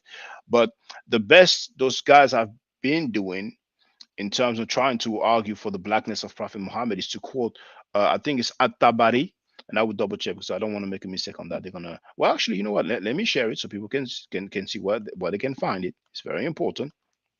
So here, and I think it's At-Tabari. So everybody, it's the same old thing. You can go at the bottom of the page, my website, and here you have Prophet Muhammad's color according to Islamic sources, and I will share the link in the chat. There it is. And now, was it at Tabari? So why some people claim that Prophet Muhammad was black skin? Um, it's not that one. Oh, it's at Tirmidhi. I don't know why I always say at Tabari when it's at Tirmidhi. Sunan at Tirmidhi, where we have the word asmar, which means brown, really. Doesn't mean black, but they try to say. And This is a gharib hadith. Gharib means odd or strange. So the best they could do is to put up a hadith which is not sahih, because sahih means authentic. In Sahih Bukhari we don't have that, Sahih Muslim we don't have that, and all the other sahih. So the best they could do is to put up a collection of hadith that is not considered authentic or sahih or reliable, and it is described as odd by the author itself. That's the best they could have done. Otherwise, what do we have in a Sahih, Bukhari and Muslim and others? We have the description of Muhammad as a white man, having a white complexion, having we even have in Sahih Muslim that he was not brown. So that kills the argument of him being black, because we even told he was not brown. We have his white arms and white armpit and so on. But they are trying to do linguistic acrobatics and linguistic gymnastics and trying to argue that the word abiyad means black, but the word abiyad in Arabic is the strongest word for white. It's like the equivalent of white in English. So they are desperate. It's just but she will roll with that. If you ask her, I don't know if you have a chance to speak with her, what do you think about Wesley Muhammad's claim? She'll probably say that she agrees. You know what I'm saying? But Yeah, Wesley Muhammad's claim is just ridiculous. In my opinion. I'm gonna ask her when I talk to her again, because she's like she be like busy a lot, and I don't get a chance to talk to her as much as I Yeah, want. those guys they're always busy, and then they say you need to read my paper and stuff like that. But I mean, for example, you can direct her to the Beni Hassan painting. I'm sure she will say those are black people. I mean, from what I've heard, everybody was black as far as she's concerned. You know what I'm saying? And I mean, it, we have records, we have paintings, at least depictions, because some people will say, well, we cannot tell the phenotype by the statues, but we have paintings, and the Beni Hassan is one example. So yeah, I mean, I don't mind if she wants to talk with me. I can talk with her and stuff like that. But her claims, to me, dang, it's mainly Abrahamic or religious genealogy that she's doing. And it's like and I mean, it's no surprise that she's not really popping like that, because I think her greatest contribution in the CC or conscious community is having participated in the book, The Golden Age of the Moors. If you speak to people and ask her, okay, what can you quote from her? Nobody can quote anything. And I don't mean to diminish her, because she's been working in academia somehow, some way. But Yeah, she told me that she actually was a translator and a very close friend to Zahi Hawass. yeah, well, but I'm an interpreter myself, so I do translate, but the thing is that when it comes to her claims about ancient black people, like black Muslims, I mean black Arabs of the 7th century, I don't disagree with her alone. I disagree with her and Dr. Weston Muhammad and everybody else who claimed that the Arabs of the 7th century were black. Now others will argue, oh, 10,000 BC they were black. I don't deal with that type of date. I don't have any records or evidence for that type of date. But have you seen the Standard of Ur? The what? The Standard of Ur. Let me show What you. is that? Let me show you. Now, this one never gets old. It's very important. So anybody can put standard. It's here. Standard of Ur. UR. And here British Museum. That's the Oh, they Standard got of the Ur. unibrows. And Ngozi had talked about that, Yeah, well, showing them they got unibrows and all that type of stuff.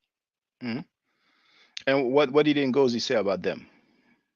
He was defeating the Hebrews from a linguistic, I mean a DNA perspective on Garfield show, and he All talked right. about how they got unibrows, and I learned a lot.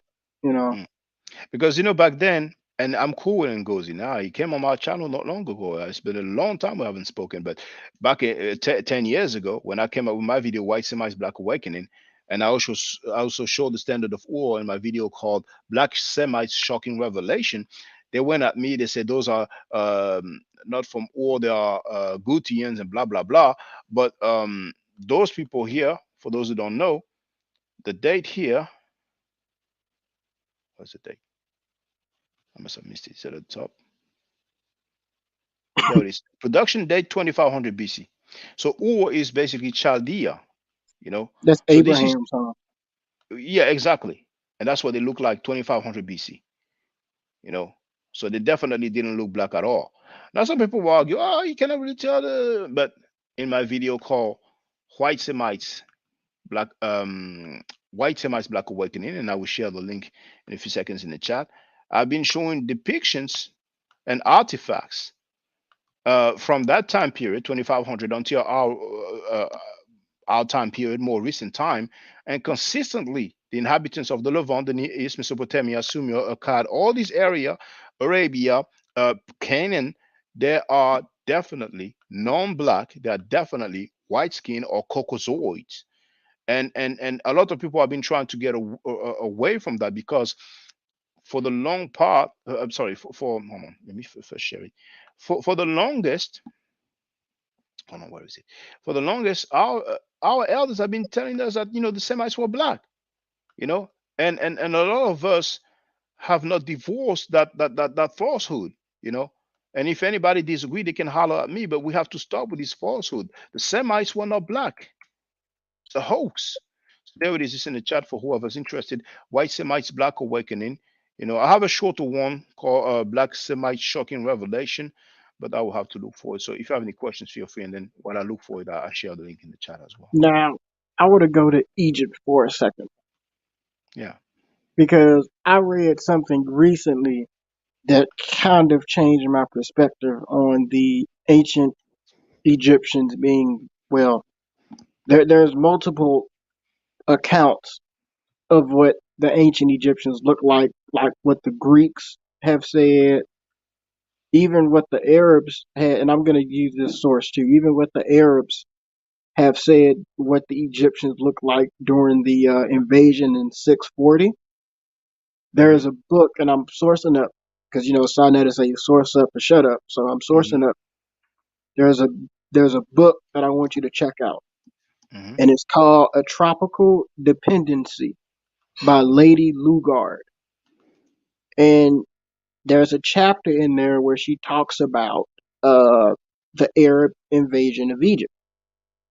And one of the generals, I think it's Abdul Rahman, something like that, the general who invaded Egypt, they had remarked about what the Egyptians looked like. And I'm paraphrasing, and Abdul Rahman said, they look like us. They're our brothers. So that, from reading that primary source document, because I'm currently like months away from getting my bachelor's in world history, even though I'm not a scholar yet. But Congratulations. oh man, I'm months away. I'm like 2 or 3 months away, man. But my professor told me that when you go into the craft of history, primary sources are taken a little bit more seriously than secondary sources. But don't look at the primary as the Bible. But Abdul Rahman said that these people are our brothers. So that it taints the or even Herodotus said they look like the people from Georgia. So it kind of taints To my knowledge, Herodotus said that they were black. He said that the ancient Egyptians were black. But I'm gonna let you finish, and then I'm going to comment. Okay, but Herodotus also said that these people they look like the people from Georgia as well. Well, you have to show that one to me, because I can show you the one where he labels them as black. Maybe I will find it. Let me see if I find it on my Twitter. Actually, it might not be long enough. So let me try on my community page. I'm gonna keep going down, and then I will do a search. That's gonna be easier because I've uploaded it. I've posted it not long ago on my community page. So here probably it would appear. So Herodotus. Now we have that very famous one here for starter. The woolly head. Yeah, well, actually, let me show you. And this one is from the translation is from Tufts University, but I think I've made a video about that. In reporting that the dove was black, they indicate that the woman was an Egyptian. And do I have any other one? No, not this one. So it will be, I guess, on my video. Let me look for my video, because I have a funny video. Herodotus. So Herodotus to say that the ancient Egyptians were black. Was it no? This one. Oh no, hold on. I might have do I have another one? Let me try Twitter, but it might take me a while. Let me go down. No, I gotta go my stuff first. I don't know why it's not even on mine. So not out forever. Then I'm gonna go down and look for the quote.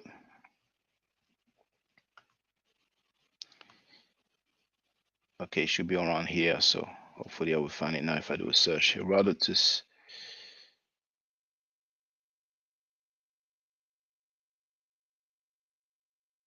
I don't have them here.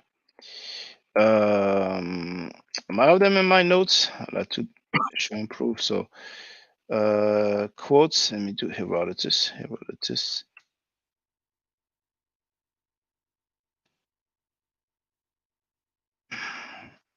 Dove, because I have too many quotes from Herodotus. So that's a dove thing. Oh, never mind. But that guy was the 6th century. And when we go to museums, we have depictions of the Copts. And we can see that there's been some admixture, Now, in the back here, that one here is from the Louvre Museum. And I will put this one. That's the book you told me about here, A Tropical Dependency. So, Yep. hold on. I'm going to save that. So, if I do Louvre, or even better, Amenhotep the third, and then Louvre, Lovre. And here, that's the link there. So everybody can see I'm not making it up and I'm sharing it in the chat. Now, So here, I would. yeah, that's Amenhotep the third. That's Akhenaten's father. That's 1300 BC. Now these Arabs who invaded, that's 600 BC. So Herodotus was there around 400 BC. But we know that Egypt was invaded in 600 BC. So 600 BC, the Assyrians. 400 BC, the Greeks.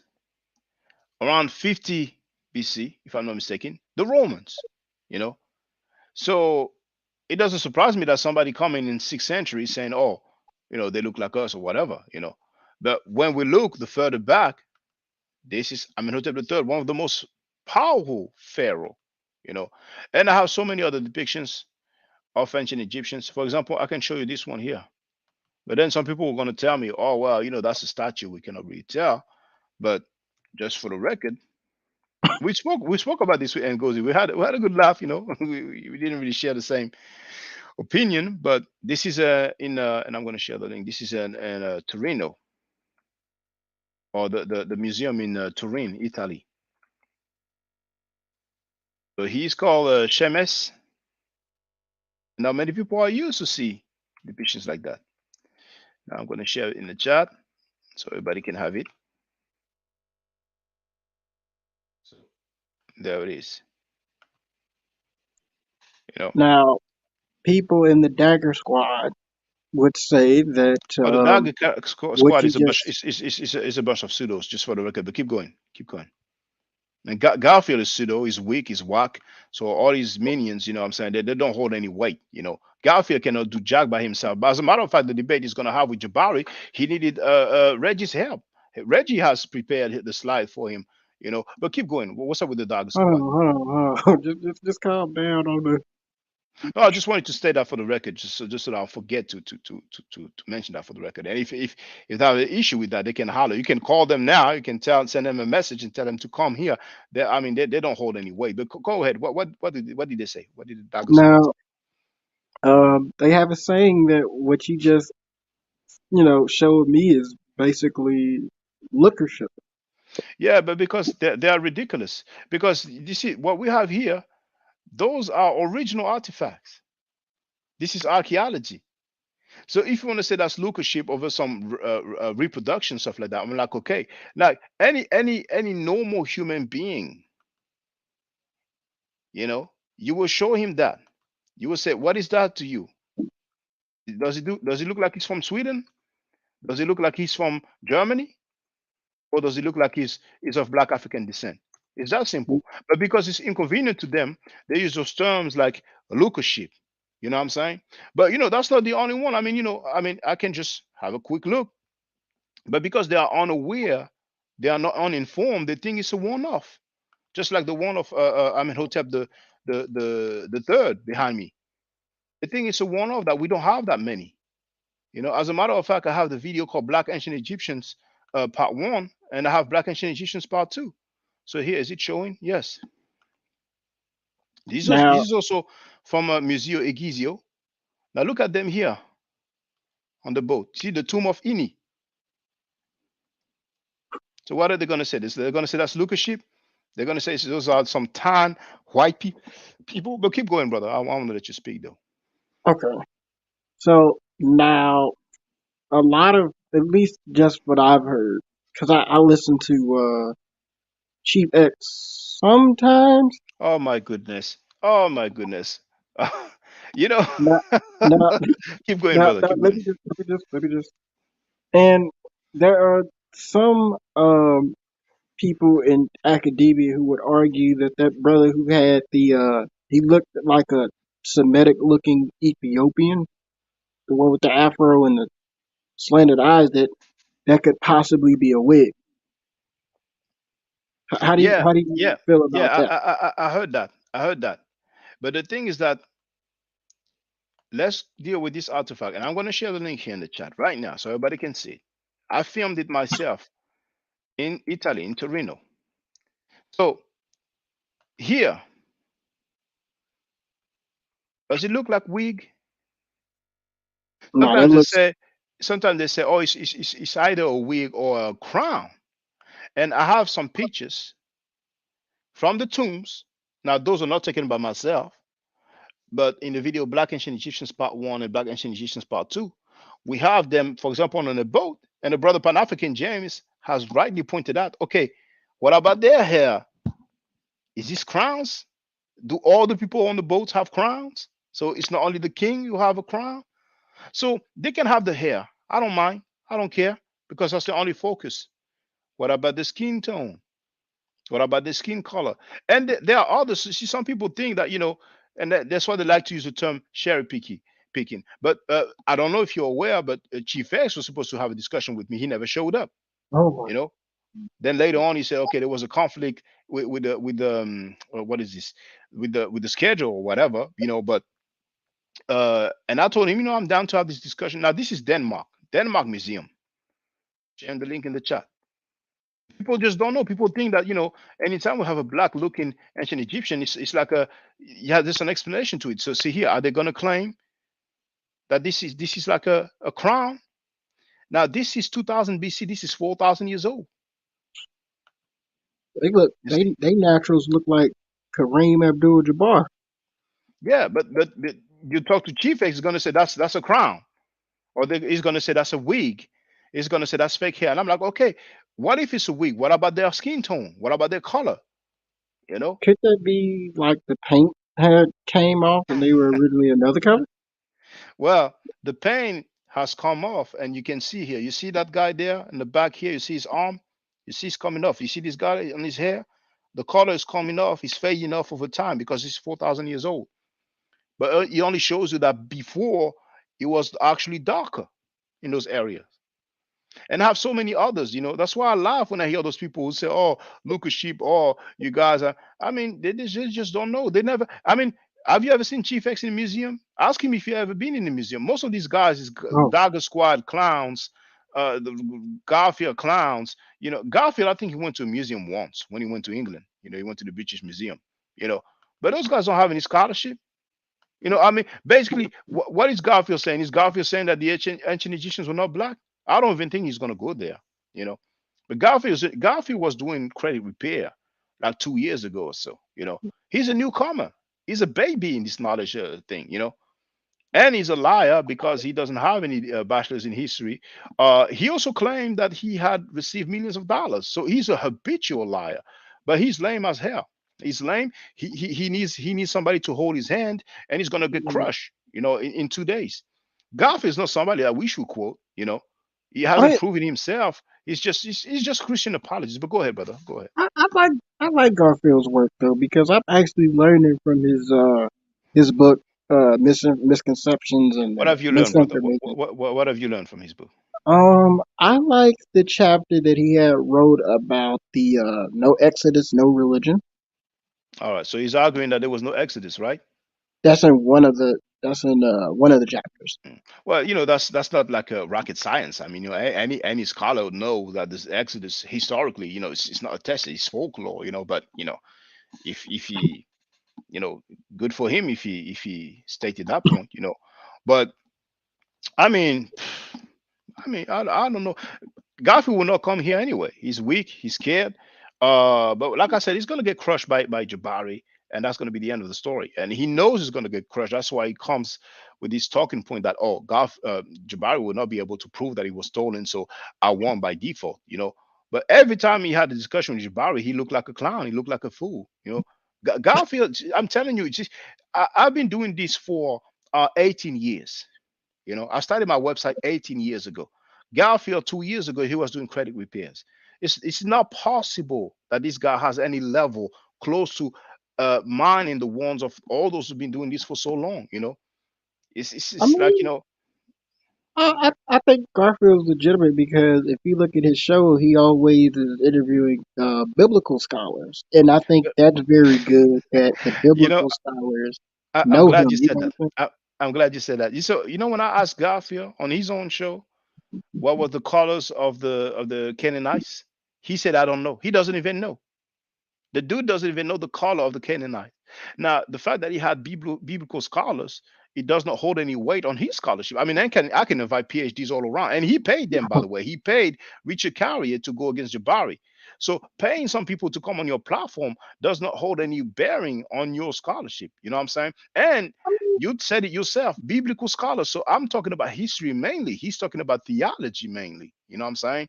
So no, it's not. It's not impressive at all. No, I mean, what work has he done? I mean, his book, he's talking about okay, the Hebrew Israelites are not descending from Israel, from Canaan. Any scholars in the world would say that. There's no PhD, to my knowledge, that claims that the African Americans and other people of the Caribbean descend from the tribes of Israel. I mean, who claims that? People in the street claim that, but people in academia, they don't claim that. Just like people in academia don't claim that the Arabs of the 7th century were black. You know what I'm saying? So, I mean, no, I I mean, mean, and Garfield if people, if yeah, go ahead. he pushed the book out. That's like what I like, and the Anybody fact can that write a book, brother. Anybody can write a book. That's the thing. You know what I'm saying? So, and I'm not saying you should dislike him. If you like him, that's fine. That's good. You know what I'm saying? Support him, appreciate him. But I'm just trying to say, uh, the guy has lied saying that Reggie was not helping him for his debate. And no, but hold on, because no, but hold on, wait, hold on. I just want to finish with that. I told you about the lie with the degree that he has never shown yet publicly. I told you about the lie of him claiming that he received millions of dollars from a family member. Now it's a third lie. He said live on air that Reggie was not helping him for the debate. Reggie made a mistake and showed the slide that he prepared for Garfield. So that's another lie. I have never, in the 18 years that I've been online, see another man preparing a slide for somebody else for a debate, which shows how weak he is. You know what I'm saying? Now, if you don't care about lying, if lying is not an issue to you, and then it is what it is. But to me, it's very important. It shows how one's character is. But keep going, brother. Feel free. But I mean, I like as I said before, I like the fact that biblical scholars. He's also been on Myth Vision. You ever familiar with Myth I heard Vision about Miss podcast? Vision, but he might have paid to get on there. You know what I'm saying? But hold on, brother. Do you believe in the Bible? Um, You are a as Christian, ain't you? well, I grew up of an African. I grew up with a African. I grew up with a African American Baptist faith. but I'm not that anymore because I converted to Islam. Then I stopped that, and then as I told you, one of my mentors, he went to seminary school, and he also almost became a rabbi. He was almost made a rabbi in L.A. And he's telling me a lot of the stuff that he learned in seminary, and it's like just blowing my mind because it's very like almost scary. Like he's the one who got me on Caesar's Messiah, and All right. he's the one who had me read Did Moses Exist? So it's like I'm learning so much that I But don't. do you believe in the Bible? I believe the Bible has some history in it, but it's All right. mostly allegory. That's how I Yeah. look at it. And it doesn't surprise me that you appreciate Garfield because Garfield is a Christian apologist. Garfield mainly quotes websites of Christian apologists. You know what I'm saying? Garfield's main issue is with the Hebrew Israelites, and but when he tried to step in the arena with Kemetic people, that's where he shot himself in the foot because he doesn't hold any weight there. You know what I'm saying? He doesn't hold any weight at all. But have you ever heard Garfield saying that the ancient Egyptians were not black? Have you ever heard him say that? I mean, I'm I a wish I wish I had him on tape. If he said that, I don't even think he went that far. I don't even think he would have said that. I'm a huge like supporter of Garfield. I always watch his shows and stuff. He mainly talks about like the Bible and I think one That's what I was West. saying. He's a Christian apologist, you know. But anyway, keep going. Yeah, so I don't think Egypt is necessarily his thing because he talks about the Hebrews. Well, but And you're aware he's going to have a debate with Jabari in 2 days, are you? yep, All right, so Egypt will be the main topic. Was Christianity stolen from Kemet? And Kemet, as we know, is Egypt. But they're gonna do their thing. It's gonna be all good. But I mean, I gotta say, it's not with hate or anything like that. He lied, and I gave 3 examples. He doesn't have any scholarship. That's why he needs the help of Reggie. And that's laughable to get the help of somebody else for his own slides. And what was the other thing? I was going to say it, but I forgot.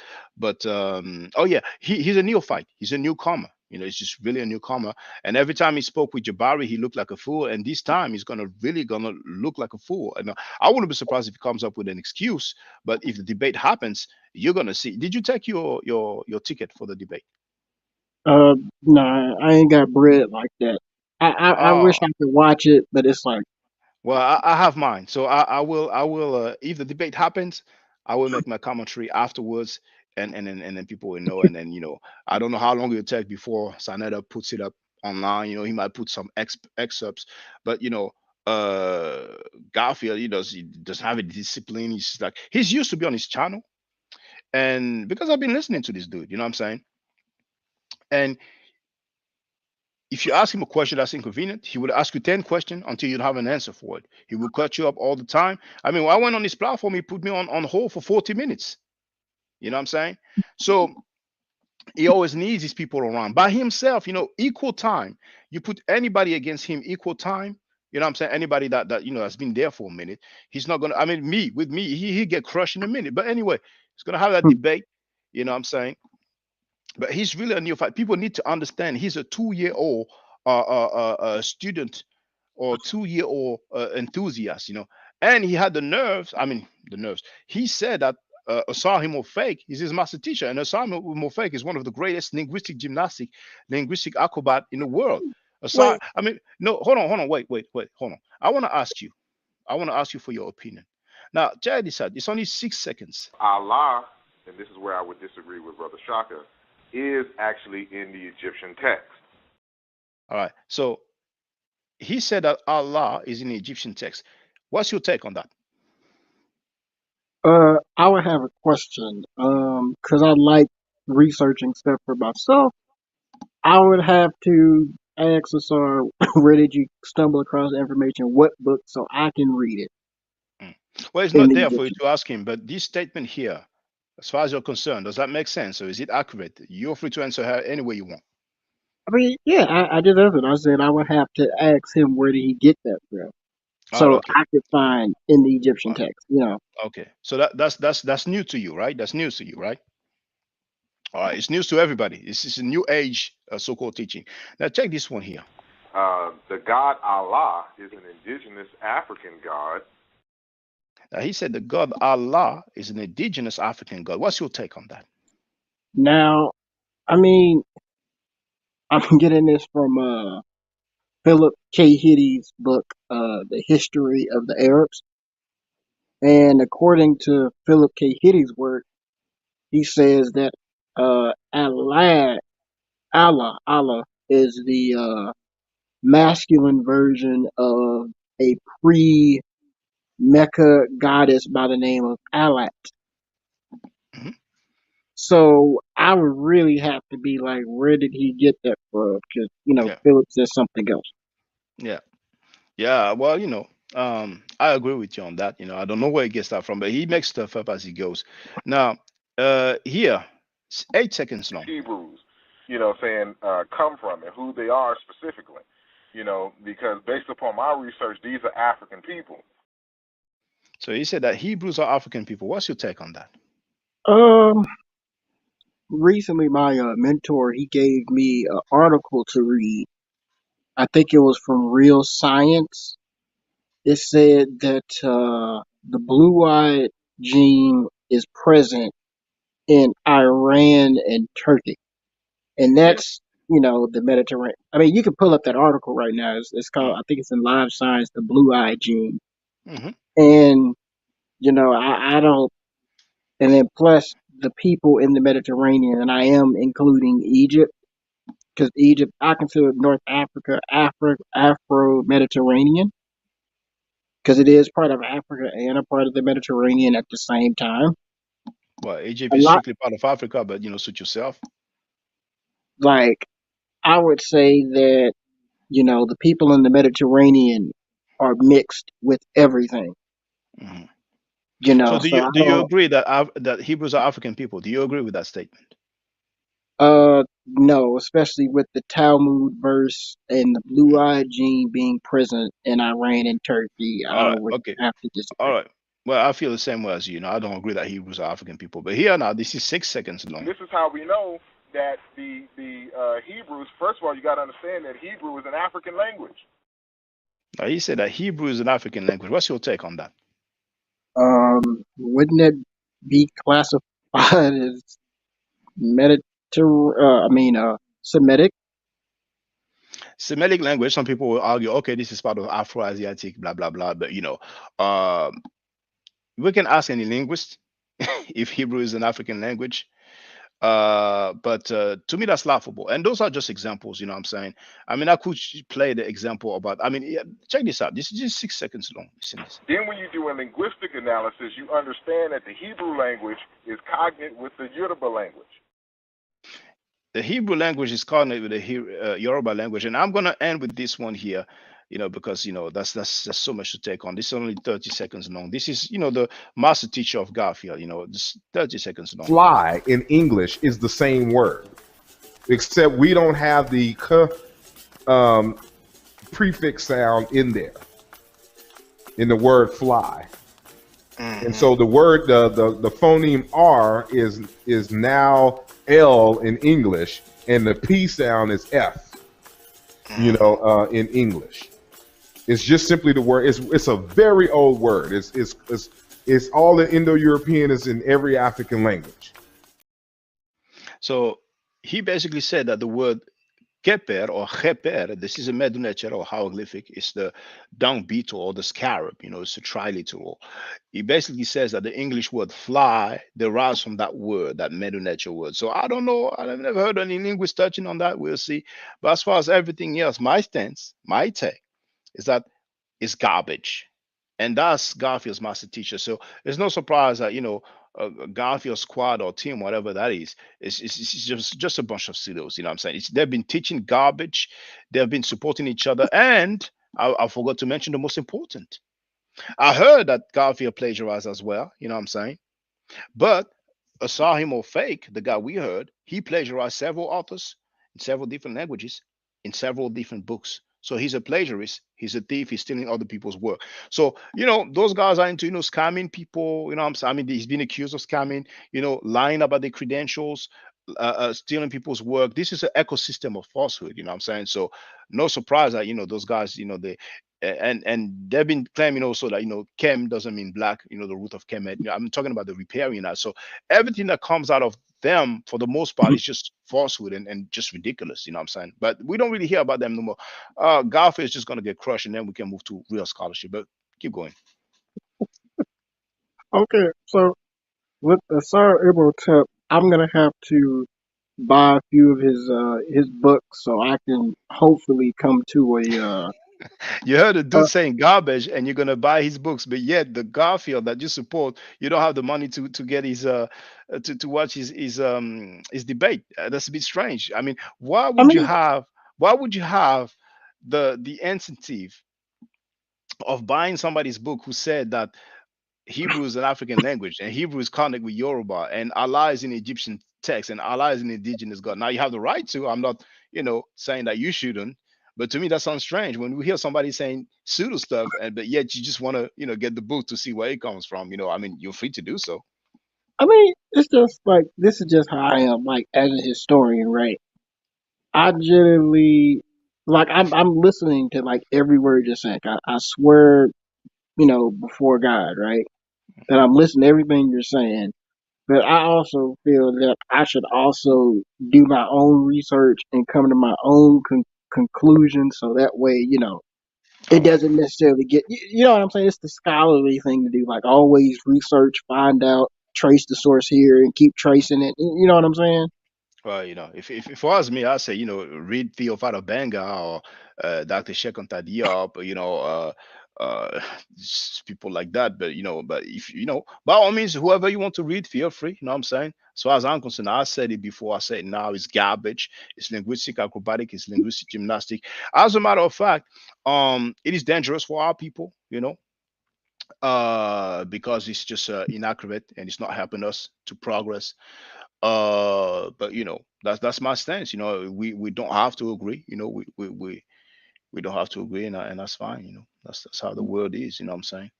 Now, I have to pose another particular question to you, right? Feel free, brother. You and Asar and Wujabu have generally have the same thing, studying like linguistics and et cetera, et cetera. Like, well, the Medu Neter. Mhm. Why can't all of you brothers? And I know you explain the information, but why can't all of you brothers collaborate on the project? Because I like watch all of y'all. I But watch Jonathan. I can answer you right now. I don't collaborate with pseudos. I don't collaborate with plagiarists. You know what I'm saying? And just for your information, all the people who study the Medu Neter, particularly those who teach the Medu Neter, those who study the Medu Neter, the PhDs in Egyptology, um, none of them agree with what they're saying. They have what we call magic Medu Neter, something that they came up with. It's something new, something of their own. It's their Cosa Nostra. They're this thing of this, like Osaimo Fake said that Dr. Shekantadia was wrong and what he was possible as a scholar. Osaimo Fake said that Dr. Theophilo Benga was wrong. Osaimo Fake said that Dr.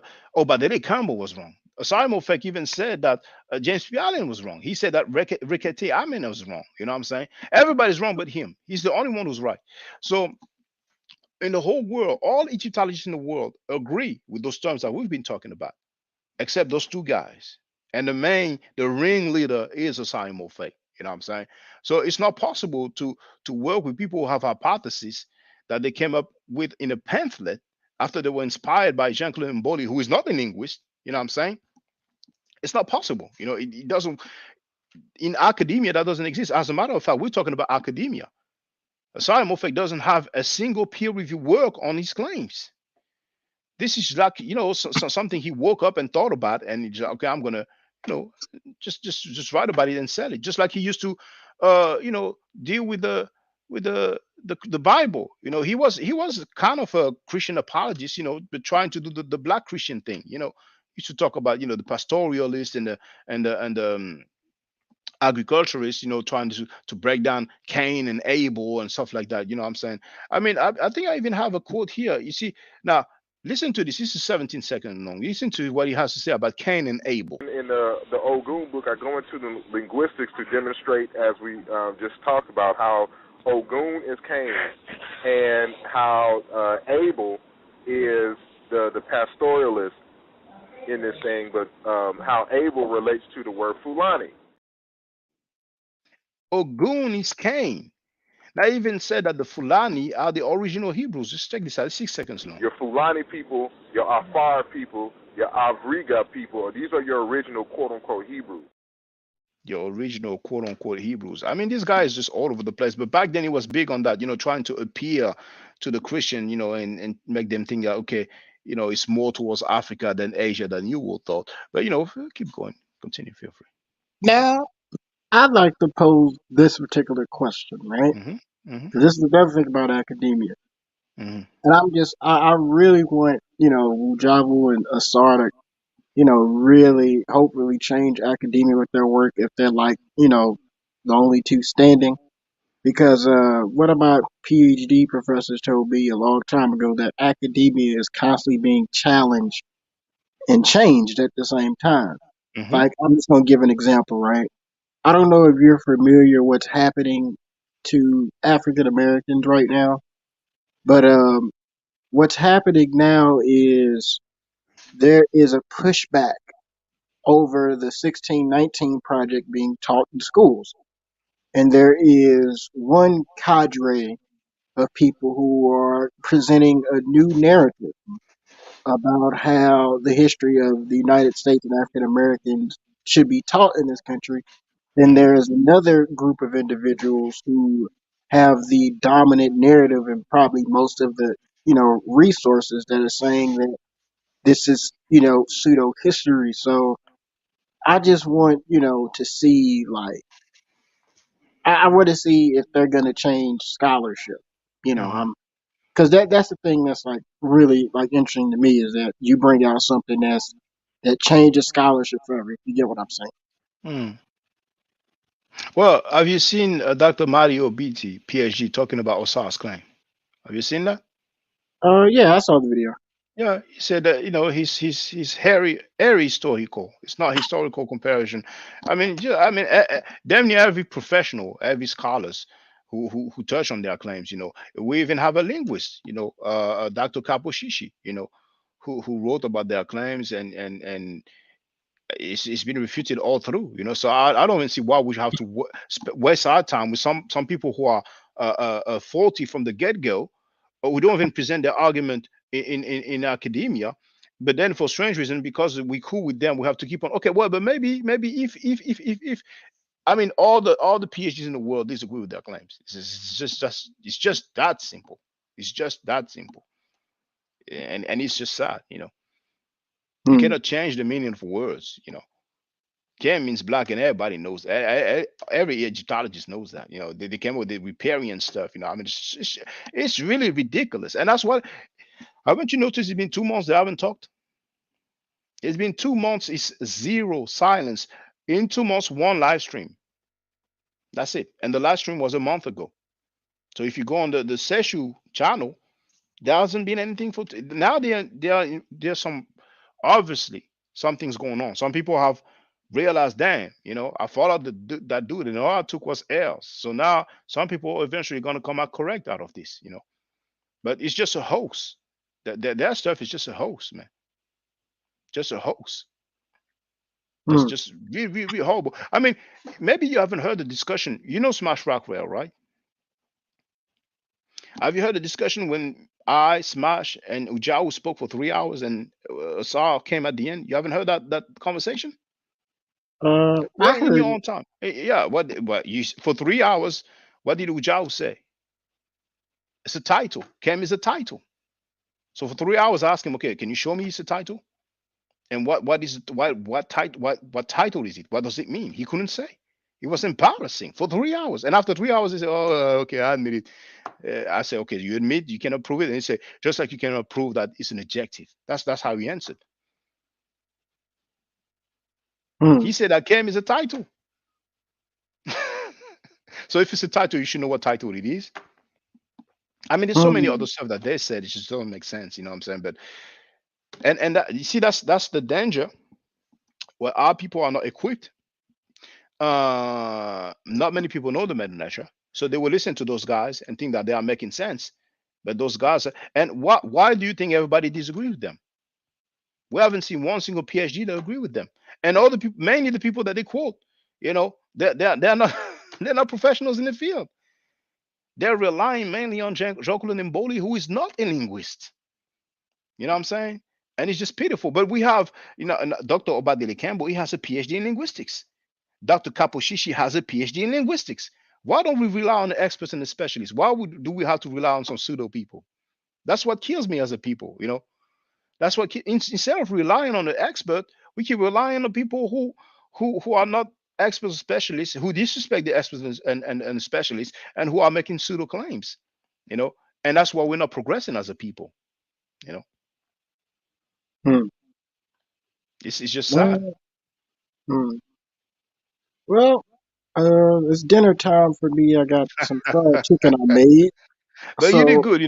If you know them, they're not going to be mad at you. You know what I'm saying? And I wasn't expecting you to, uh, uh, um, criticize any of those people. You know what I'm saying? But I stand firm. If they want to call in, they can call in. We can talk. It's not a problem. What I'm saying to you now, I've been saying it for a long time. I don't wake up in the morning. Okay, who am I going to criticize? Who am I going to disagree with? I disagree with falsehood. You know what I'm saying? If it's truthful, I agree with it. You know what I'm saying? Reggie said a lot of foolishness, but when he's correct, I agree. I wasn't signed at the studio. He said something. I said, yeah, I agree with that. You know what I'm saying? Reggie has knowledge, but sometimes, he's like saying strange stuff. You know what I'm saying? But we know why. It's because of the situation with Jabari. The oh jealousy and my all that. God, why are you like attacking everything? That's But that's what what what weird, what what? Hold on. Okay, so you said, why am I attacking everybody now? What is this here? I don't believe in old Egyptian gods. I don't believe in that stuff. I wasn't even taught that bullshit, right? I'm the one who bangs against the Comedics. I bang against them and they can't get through me because the gods that they worship, right, were born from another group of thinking, right? So you can't come with me with no goddamn Heru or no other that bullshit. Show it to me in the primary, show it to me in writing, show it to me in the period. You're making the bullshit up. Was that attacking? I mean, I would say that's like a critique, Brother, you know what's funny? I said Reggie sometimes he says some foolishness, but when he says some things is correct, I agree with him. Now you said I was attacking him. Now he said, "Oh, that bullshit." And for strange reasons, that's not attacking. I think you're being very unfair there, but it's okay. Oh, Now, really? if Reggie would have said that about Christianity, Christians would have hollered at him. If he would have said that about Islam, Muslims would have hollered at him. If he would have said that about Judaism or Black Hebrews or Lights, they would have hollered at him. Now, I happen to be Kemetic. I took issue at what he said, so I responded accordingly. But for strangers, and now I'm the one who's attacking. And I think that's a bit unfair. But keep going. I don't want to make you wait. I get what you're saying, brother. I get what you're saying. It's just I'm noticing, like, how you was outside there. It was like the way you just frame how you just gonna intellectually eviscerate people. It's very like smooth, but at the same time, I'm just like I'm like kind of like that's why my eyes kept going up because I'm like, you just like just 1, 2, 3, 4, 5, 6, 7, 8, 9, 10, 11, 12, 13, and it's just I don't know. It's like I know, man, and other people said that, but the things that I've been watching people saying pseudo stuff for 10 years, and I'm like, okay, now I have this opportunity. I'm on this platform, and I have to inform the people about the danger of falsehood, and then okay, let me just go for it. You know what I'm saying? It's very important because, man, I mean, I don't know if you were there earlier, but did you see the guys who say, F them N words in Africa? They don't give a F about us. Did you see that part when I played it? You've heard it, right? So yeah, there it but is. I gotta bounce. I got some chicken I waiting on me, understand. man. But thank you for calling. You're welcome to call anytime, and if you want, you can tell anybody that address, that they can holler as well. We can talk. I'm not worried, I'm saying I'm comfortable about what I'm saying. I don't know it all. When I don't know, I say I don't know. But thank you very much for calling, brother. Okay, peace. All right, brothers and sisters. Yeah. Well, it's been 4 hours, and I'm gonna see if somebody else want to holler. And I have to make myself ready because there's a jet lag, and in 2 days it's gonna be that debate. So I don't want to be sleeping in front of the screen, especially when Garf is gonna present his foolishness. So I'm kind of getting myself into the the proper time with the time difference, because for those that don't know, I'm in Europe. But it's gonna be a done deal. It's gonna be a wrap. This is gonna get crushed, and all this team, all this crew is gonna get crushed. I mean, these guys, for the most part, anonymous, unidentified, the damn groupies. We talk about people plagiarizing, and they're going to say, "Oh, but that's a mistake. Nobody makes mistakes." When you plagiarize, you consciously copy what somebody wrote, and then you present it in a way where you think you will not get caught. And that's been documented for so long. But yeah, it's going to be about the same time, actually, if I'm not mistaken. That debate in 2 days. But it's 1 a.m. here. It's 1 a.m. where I am right now. We have 20 people online, and you can come even if you agree. If you disagree, it's fine. If you agree, it's fine. But the falsehood has to stop. Hey, Storworth, what's up? Hey, how you doing, man? Kenyan flag. Habari gani ndugu?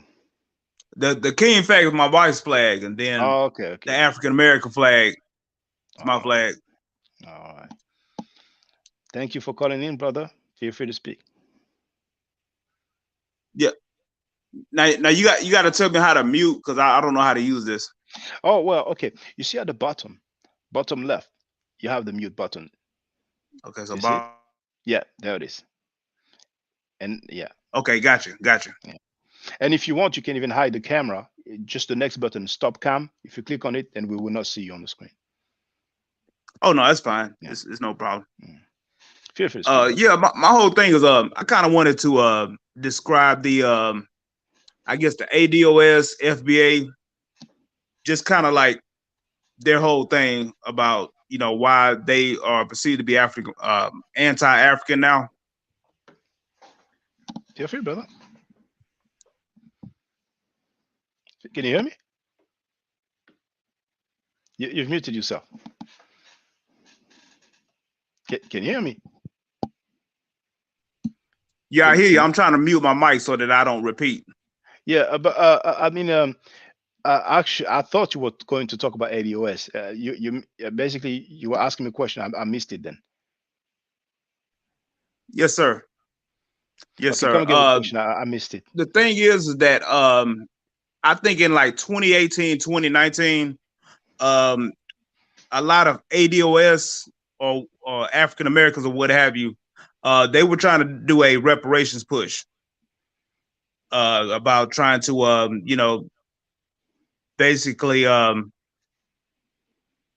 trying to address the American government about, slavery and all of that.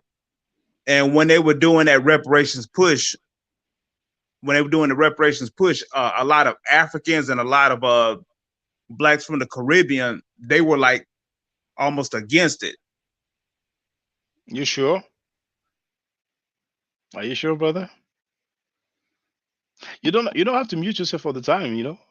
You're muted right now. You're muted. You're muted. You're muted. I was saying this is my first time doing this. That's why I'm trying to. Yeah, actually, I'm you hearing just don't myself have to, again. Oh, do you hear echo on your end? Do you? Yeah, I'm hearing the echo, and that's why. Do you have any headset by any chance? Yeah. In fact, let me just kill the YouTube. Yeah. Okay. And now your screen is frozen. I don't know if you can hear me. Can you hear me? Your screen is frozen. Well, I can't hear you. I hear some sounds though, like typing sounds, but I don't hear you anymore. Yeah, I'm trying to kill the YouTube. Okay, now I can hear you. Yeah, okay. Feel free. Do you hear me? Yeah, I can hear you, brother. So okay, do you still have the echo now? Let me pause. Yeah, okay. Let me completely like mute the YouTube and everything. Yeah. Damn, I'm hearing like double. Yeah, if the YouTube is on, then that's normal. That's what happens. Oh, So okay, I turned the YouTube off. actually, it's best to close the tab. It's best to close the tab.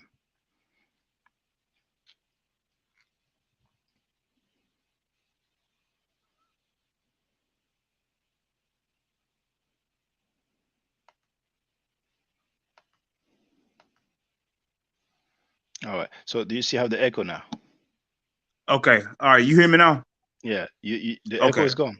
Right. Okay. All right. No, I was saying that it Some was like a whole. Caribbeans and Africans were not in agreement. Yeah, because what it was that Black Americans have always been, like Pan African, with Garvey and all of that, and like my grandfather, he marched with Martin Luther King to try to make it to where blacks can get into the country and do Yeah, better for themselves. But then it's like when we try to go for that wasn't Pan Africanism though. Martin Luther King was not Pan African. It's a different movement. But I hear you though. Yeah, it's just that we were pro, black basically.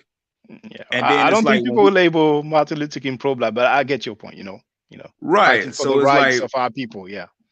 yeah. So when it's like when we try to do this, African American push, yeah, then it's like all of a sudden it was like a problem. You had like a lot of Africans were like, we don't think that blacks should get reparations and things like that. Have you heard several Africans say that, brother, yourself? Okay, there's a guy who's called Wody Maya. Have you ever heard of him? No. Okay, he's on YouTube, and I think he's from Ghana or what have you.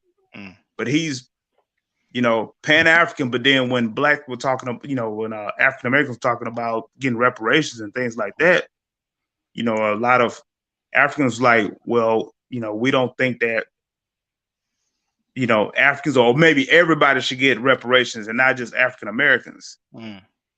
Well, what I would say right now is that we do have some Westerners, people of European descent, who says, I don't think it's the way forward and stuff like that, because they don't like the idea of black people getting compensation for the slave trade.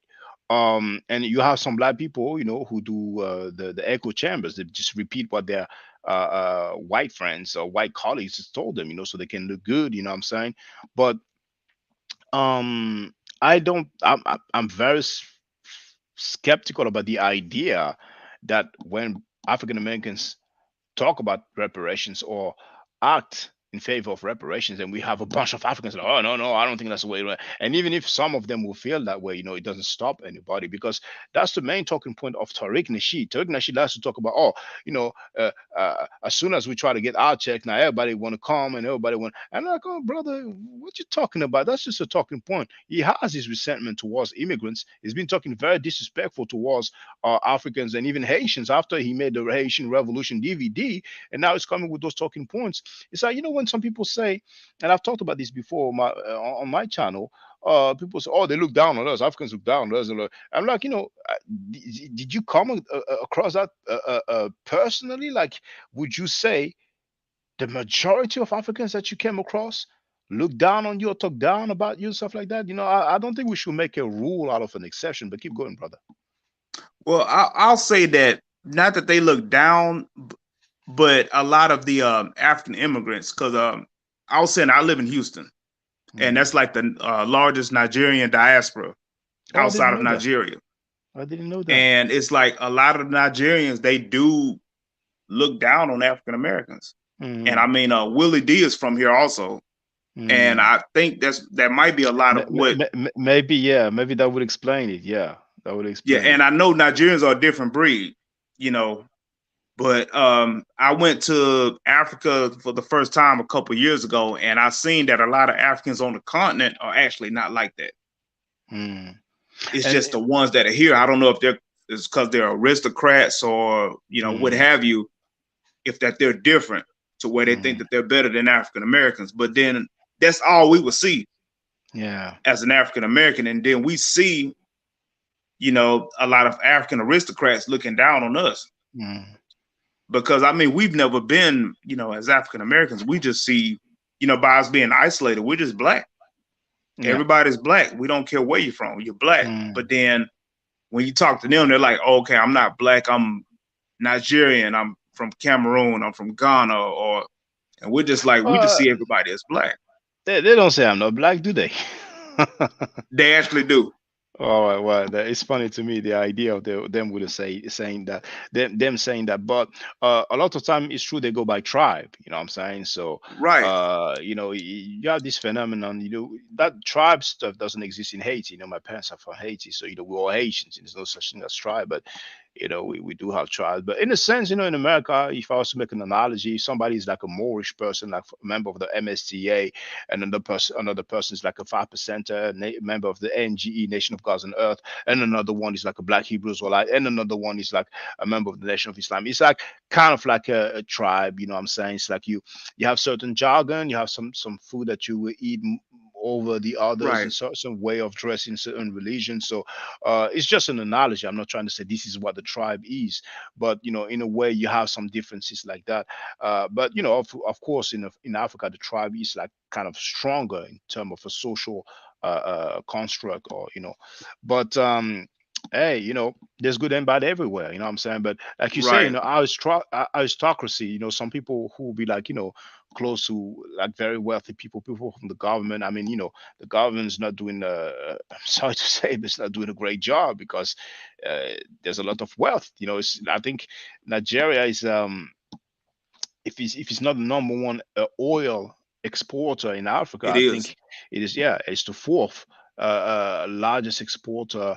Maybe I don't know if I should say in the world, but there's a lot. There's a lot, and that's just In the Africa, oil. definitely. Yeah, that's just the oil. So the government is not really doing a great job. Some people, you know, they are close to the power. They get the money like that. You know, they look at damn near everybody else as peasants. You know, so they don't care. So we might not have the best representation. Now, on the other hand, there's a reality that, you know, people get into a country where they didn't have much opportunity, and you know, in their country they have to pay for the school, and they arrive in a place where, you know, the school system is free, and they see some people, you know, I'm not trying to say at all that all African Americans are up to no good, but you know, in some areas you see it, you know what I'm saying, and you might not want to associate yourself with other people. I You know what mean, I'm maybe saying? you won't be, maybe they won't offend people by saying it, but I'll say it. You know, a lot of African Americans ain't shit, you know, basically. Yeah, but then again, there's good and bad everywhere. You know, you can go to any Yes, sir. country in the world. You have a bunch of people who are up to no good. They're stealing, they're lying, they're kidnapping, they're murdering. You know what I'm saying? So you know, this is a reality. You go to some white areas as well, and there's white people who are up to no good. They kidnap, they murder, they steal, they rape. You know, it's like there's good and Yes, bad sir. everywhere. You know, so of course, you know, if people, you know, see people who are up to no good, they might not want to, you know, associate with that. You know what I'm saying? And it's understandable. You know what I'm saying? I mean, I've been to some countries, you know, to those museums, and you know, sometimes I see people they look funny to me. They behave a strange way, like they're drunk, and so I'm trying to get near that. I don't want to get Right. myself in the mix like that. You know, if I get into a fight, you know, I'm not from there. I'm going to be accused, plus I'm black and stuff like that. You know, so Right. I get it, you know. Oh, have Haiti Blues who became a member. Thank you, brother Haiti Blues. It's been a long time. But yeah, keep going, brother. I'm so glad that you call in. You know what I'm saying? Let's continue. You know, feel free if you have Yeah, but questions. that's the thing. It's like and then me growing up here, it's like I've heard from a lot of Nigerians. It's like it seems like they're always Nigerian. But a lot of Nigerians, they're like, They oh, took over you know, Houston. yeah, y'all don't have a culture, y'all don't know y'all's own language. You know, they make jokes of saying that we came here on our own accord, unlike y'all, you know, stuff like that. And I mean, they make a Yeah, joke about it. no, but that's horrible. That's horrible to say that, because I mean, it doesn't take much knowledge of history to know what happened. You know, that people were snatched from Africa and taken Yeah. over there. So whoever's making this kind of joke, you know what I'm saying, that's horrible. That's just so messed up. It's like, and nobody will do that. Nobody will go to some European Jews and say, oh, you knew you guys were taken over there and the Holocaust, stuff like that, you know. So I mean, you know, I hope it's just so few of them will make that kind of joke. That's just messed up. You know, I wouldn't even accept that kind of joke. This is just so horrible to say stuff like that. And the irony is that a lot of the people who found themselves in the Americas, in the West Indians, I'm sorry, in the West Indies, in the Caribbeans, you know what I'm saying? Some of them came from Nigeria, you know what I'm saying? Apparently, Right. some people from Nigeria also ended up in Haiti. Apparently, the majority will be from Benin, the Republic of Benin. But it's possible that we have some from Nigeria, and I'm going to try to learn some languages to see if I can find some roots, some connection. But I mean, it's just messed up. It's just, that kind of joke is really messed up. You know what I'm saying? Yeah, but I mean that's a lot of that. I mean, we can understand that. That's just kids being rude, basically. I Oh, mean, kids kids. just Okay, say, well, kids, man, they don't even realize yeah, that's themselves. like growing up. That's what I you thought I hear. thought you were saying like grown men. Okay, all right. No, grown men is like, I mean, of course, we all become grown at the end of the day. And I mean, we hear things like that. We hear things like, y'all don't have a language, and Well, basically, I you don't have a suppose, culture. Well, So but then when we finally say, okay, we're ADOS, then all of a sudden it's being divisive. But I'm like, well, I people have see. always separated themselves from African Americans, Jamaicans, Caribbeans, Jamaicans calling us Yardie boys and No, they call Yankee themselves boys and all of Yardis. that. They call themselves Yardis. I lived in England, so there's a lot of Jamaicans over there. Yardie is like a term to me, like, I don't want to say like a thug or whatever, but it's a term that can be used like, oh, there's a Yardie there or whatever. It's like, I mean, I don't know this particular group in that place in America, but if there's some Jamaican people or people who know Jamaicans who are close to Jamaicans or have family members who are Jamaicans, to Right. my knowledge, Yardie is a term like dude, I mean, not Yeah. exactly, but it's like it's not a term, to my knowledge, used to I mean, I define or misspoke on that. I meant okay, like yeah. Yankee boy. My bad. Because I know the Yardies is like, okay, I guess yeah. like a thug to them. Yeah, it's But kind of I like, mean, it's yeah. like everyone, like Haitians or whatever, it's like everyone like kind of like separated themselves from being an African American. So it's You really think so? yeah, oh yeah, definitely. So like when African Americans were like, okay, I'm ADOS or I'm FBA, then all of a sudden it's looked at as being divisive. And then I'm like, what about, for example, Wyclef Jean, right? Right. Now, do you feel like he's separating himself from FBA or ADOS people? I think if you ask him, he would say that he's not African American. He's Caribbean or West African or what have you. It's kind of like Akon, like what he's doing right now. Yeah, I mean, Akon, he was he could have been more careful, but I don't think it warrants him being told go back to Africa. He was born in America, right? And he grew up in Senegal, and but he spent most of his time over there. And, yes, sir.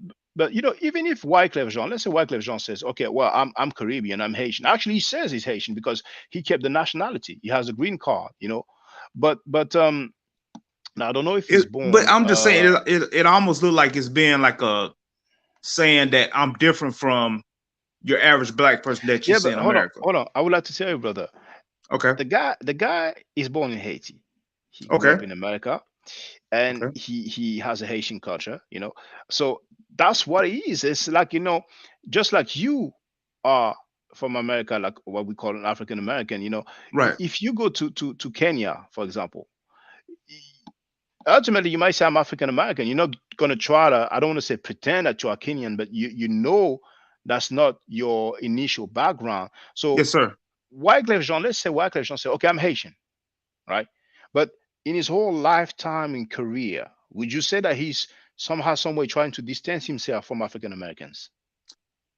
I would say so. Yes, sir. In what way? Because a lot of African Americans, we looked at as being lazy. You looked at as being lazy. You looked at as being a thug. And like a lot of Haitians, a lot of Jamaicans, they're like, oh, we work 3 jobs, to try to make ends meet or whatever, unlike you African Americans. We've heard this. But Wyclef Jean is not saying that, is he? I mean, not Wyclef Jean, him specifically, of course, because he's, I've never had a conversation with him, of course, but I'm saying like a lot of Haitians and a lot of Caribbean people have said that we are hardworking, unlike African Americans.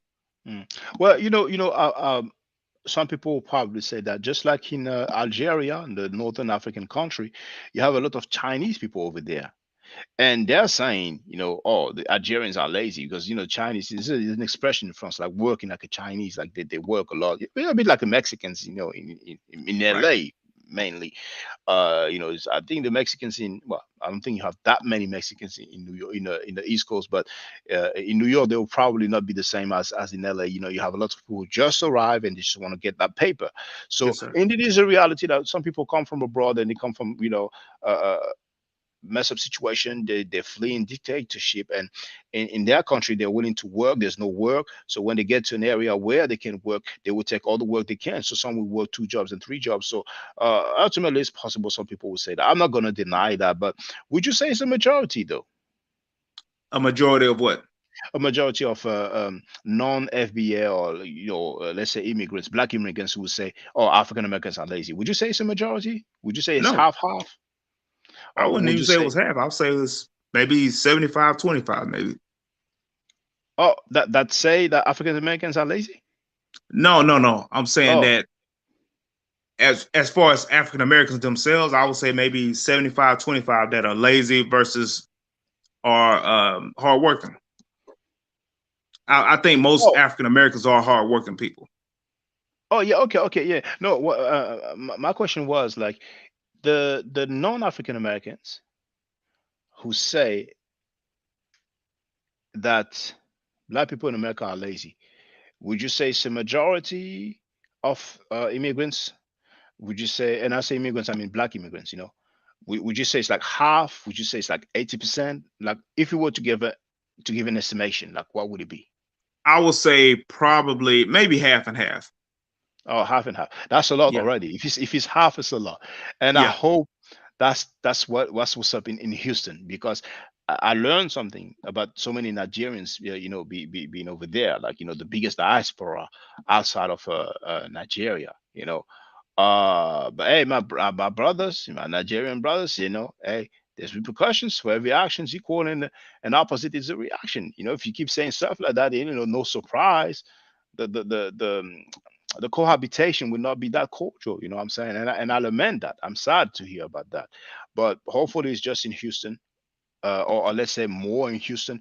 But other people I've spoken to, they said that it's not necessarily the majority Yeah, or half. and I realized, because I mean I'm not young, so I mean, maybe it's a 90s thing, or what have you, that I've run into, because I was born in the 70s, so maybe it's just something with people our age. I don't see much of a problem with, because I work at a high school, and I don't see much of a difference with the young people coming up. So I mean, Yeah, that's and maybe a prejudice that I have to get rid yeah. of.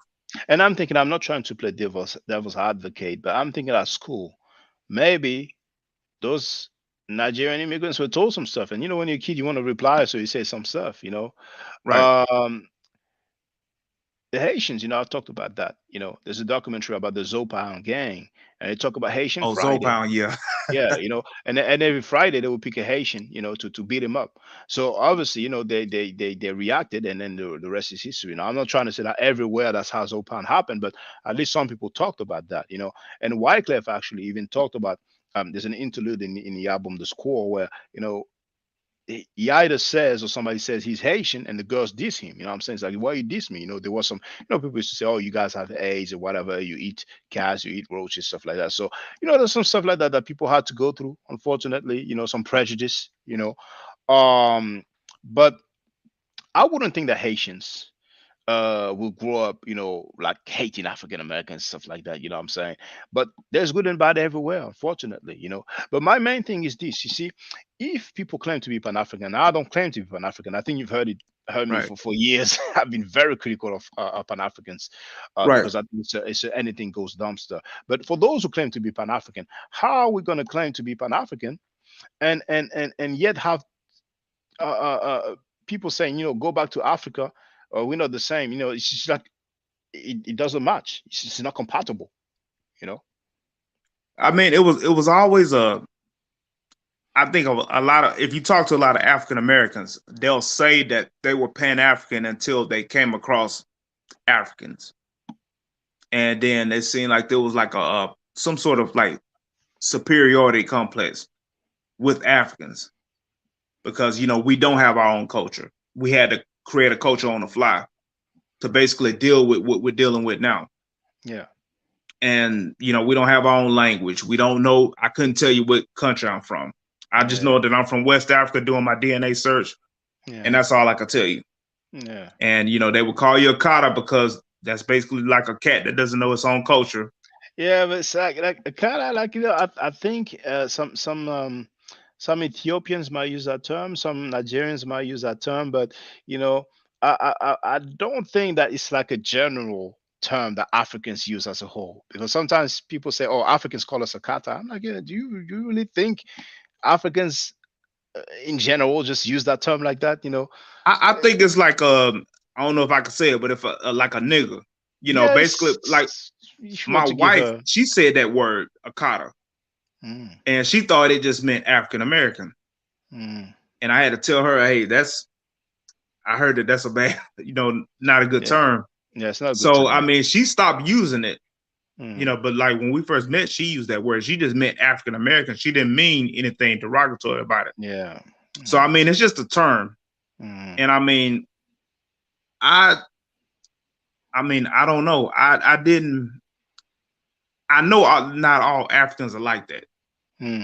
I know that, by being on the some continent. are, but some are. But damn, it's just if I was an African American that never went to Africa, I would have You to would go think, off of what I seen in front of my face. yeah, and you would think like most of them, or if not all of them, feel or act that way, and it's sad. I mean, in this day and age with the information, the internet, like we should know better, really, and we have to find out. And like I said, if people feel like, okay, CMB, we all that we got, I'm like, Yeah. okay, say it from the get go. Don't act like, hey, we all in this together. Right. And then one day says something you don't like, and you be like, hey man, yeah, you're from France anyway. You're light skinned dude anyway. You're an agent. You're from France. You know what I'm saying? That's my Right. thing. Right. Yeah. I don't know, and I think with the whole Tariq Nasheed thing is like he's always been Pan African, and then all of a sudden when he says something about African Americans, then all of a sudden it's like he's being divisive. Well, I mean, you have to keep it real. Tariq Nasheed, I mean, as we know, you first started with the relationship advice, and I Right. always said that it's very good. I read some of his books about the relationship. That Play Will Be Played for Women. Great book, I think. Great. I think he's been given very good advices about relationship. Then he moved on to the Black History, the Hidden Colors series and stuff like that. With a big Moorish Islamic overtone. And then he did, the Haitian Revolution, and then all of a sudden he started dissing immigrants. So I'm like, I just don't get it. But I think he saw the ADOS movement. It's like, oh, I can cash in on it. And many people will say that he usurped the ADOS movement to come up with this FBA. He Because did. the ADOS, the ADOS was very big, and he came on and tried to find fault and stuff like that. I'm saying apparently first he was kind of cool with them, but I think it was a strategy, it was a tactic, I'm saying, because he knew that the lady is most likely not heterosexual or whatever. But anyway, so now he has that movement. We'll see where it goes, but I think he will be like Ubar Johnson. I don't think he's gonna do any steps, for the reparations to actually happen. You know what I'm saying? Because it's cool Yeah, to have he's the not. rally. Yeah, it's cool to have the rally and meet. If people have the same goal and they meet, is good. It's reinforcement. We get to know each other. But what? I don't think there's any website. I don't think there's any plan, any program, whatever. It's just talk. You know what I'm saying? But It we is just gotta talk. yeah, we gotta leave him a chance, because some people say, oh, but you cannot do anything on his own. You gotta leave him time. Okay, we'll wait, we'll see. But man, all the stuff I've been hearing, how it's been dissing non-black people, that why you come here, you ran your country, you ran from your country, you blah, Right. it's using all many like You a didn't lot of do anything in profanity. your country. Why are you coming here Yeah, to and so try to? many stuff. Yeah. And I'm like, man, like, what would he have said to Marcus Garvey, to Dr. Ben, to Ivan Van Sertima, and there's so many other people that I can name. And I'm like, that's too much. Just like I wouldn't agree if I hear an African person, dissing African Americans. I don't like African Americans dissing Africans, what I'm saying, just for being what they are. Like, why you here? Why you left your country? You ran. I'm like, come on, man. And using the term theaters, so derogatory, so negative. But at the end of the day, it's not gonna stop him from sleeping. It's But gonna keep on but doing I what he's doing. mean, we understand that. But what I'm saying is there were like African immigrants who were against African Americans getting reparations. Okay, let's presume it's a And reality. because Yeah, go ahead. there was a congressman that was against that. He's like, he was running for Congress in Ohio and was like, I'm against, African American, reparations, things like that. I mean, Yeah, but that's how many black politicians do you know are in support of reparations? spoke of reparations. I mean, there's a few, No, but I mean, that's like, there's a few, and that's a reality. You know what I'm but saying? that's like if I went to Kenya and I would be against Kenyans trying to get back things that were taken from the English. A No, lot of Kenyans look at me like, no, I understand what you're saying. I definitely understand. But the thing is that the reality is that on the political sphere in America, I don't think we have that many black politicians who are in support of reparation. Because if we had quite a fair bit of black politicians who were in support of reparations, they would have done something by now. You know what I'm saying? but I mean, it doesn't take a big number. Only thing it takes is Yeah, I know, like one. I know. But all I'm trying It to say just is that takes one person in front of you. yeah, I understand. But the thing is that I'm not saying, well, politically, African Americans are not in support of reparation just because we don't have several, well, we don't have a few or a bunch of African Americans in politics who are in support of reparations. No wonder those black brothers and sisters in politics are not in support of reparation. Usually, their objective, their views are in agreement with the status quo. You know what I'm saying? So I don't think that we should, say, oh, they don't want us to get it. They don't want us to get ours, stuff like that. Even though some people might say it, might feel that way, but I don't think it's a majority. I mean, nobody's stopping anybody from fighting for reparation. I don't want to hear that. You may need some people might have express verbally some opposition. It still doesn't stop anybody to go for the reparation. And I think that the opposition is misguided because when I see Willie D telling Akon go back to Africa, where I don't see him telling those white Americans, I don't hear him or see him telling them go back to Europe. I'm like, why do you have that much energy, that much smoke for Akon? Akon is not the one shooting people. You know what I'm saying? But I mean, but that's like the same thing you said about the Africans. I mean, if that's the case, it's just not, Tariq Nasheed or Reggie saying that you can't speak on African American, things. It's like most people don't agree with Reggie. Most people don't agree with Tariq Nasheed. Like I have my own stance, but then at the end of the day, I'm married to an African. Well, there's a lot more people who agree with Tariq than Reggie. You know what I'm saying? But yeah, it's a reality. I mean, there's a lot more people who agree with Tariq than me. You know what I'm saying? Tariq has. I mean, they follow him, but it's not that they hate Africans or they hate people that's not African American. It's just that they grew up almost looking up to Africans and then being shunned by Africans. I mean, I know you don't. You probably I'm not so convinced about that narrative. Like in the first place, I'm telling you, black African Americans growing up looking up to Africans. That per se, because I mean, we no, and I mean this is a Sugar Hill thing, but we did look up to them for their culture. When I didn't know a lot about African culture growing up, so like when I did see an African, I was like, basically, tell me about myself because I don't know about myself. Because of what happened back in the day. And when you were asked that, would they reject you? They would say, oh, well, and they would speak in their language. I thought it was just, I didn't even know there was a Swahili and Yoruba, whatever. I said, can you speak like African? Yeah, African. Yeah, I understand. Yeah, I didn't know. Yeah. So it's like, basically teach me. And it's like you were just looked at as being weird or whatever. Dang. So then it's like, damn. Sorry, I had to go through that. But ultimately, we have Leonard Jeffries, Professor Leonard Jeffries, Professor Smalls, and many others. You know what I'm saying? Dr. Caruthers, and I mean, there's so many to name. Who studied and got in contact with some scholars from the continent, most notably Dr. Shekanta Diop, and now we have a clearer picture of our past and our history. You know what I'm saying? But if people want to go for reparations, by all means, do it. But I don't want people to feel like, okay, Africans hate on us. They don't want us to get our reparations. No. And even if they don't want to, they cannot stop. You know what I'm saying? And I don't think they have any position to contribute, because ultimately it will come down to vote, most likely. And I Mhm. don't think, I mean, it depends of the status. Somebody might have the nationality, the citizenship of the US. If people don't have the citizenship, I don't know if they'll be able to vote for that.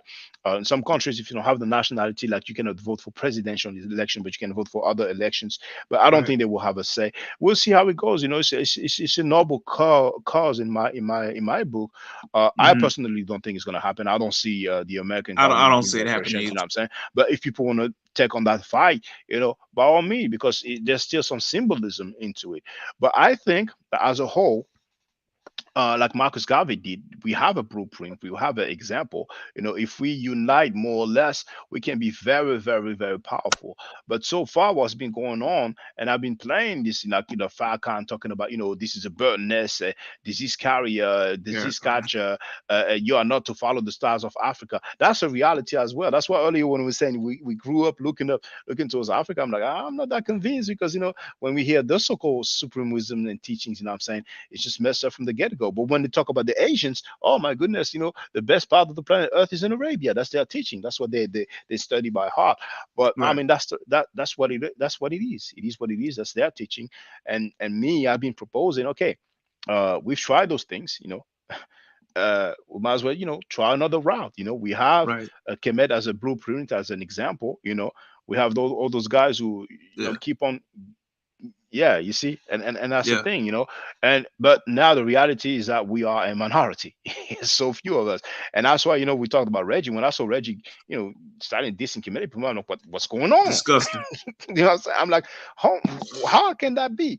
Like, Garfield disincriminated people. If he was, he kind of did that, but he doesn't hold much weight. It doesn't really Right. bother me. But when Reggie does it, I'm like, if Reggie's like say, I'm not dealing with Kemet, I'm not into that. I'm like, hey, so be it. But the way he's been dissing, and the sad thing is that we know why he's been dissing it. It's mainly out of jealousy. There's some other stuff, brother. I can't Sorry, even time listen to to the strings because it's like I feel that everything is like this, jealousy of it's so Jabari, obvious. basically. It's just like he doesn't even have to say this. Like you Yeah, can that's the see the underlying aura. thing. It's Yes, it's just it's there. that's the number one thing. I mean, yeah, and I understand him. He said it so many times. And, in NASCAR, I was there. They were not there. He was there. He was doing his thing. Jabari came up, and that's it. You know what I'm saying? But like I said, the analogy, no ID showed Kanye had to produce. Now, many people know Kanye before he started, saying strange stuff. Right. Not so many people know about No ID. I never heard about No ID hating on Kanye. You know what I'm saying? Something you can be proud of.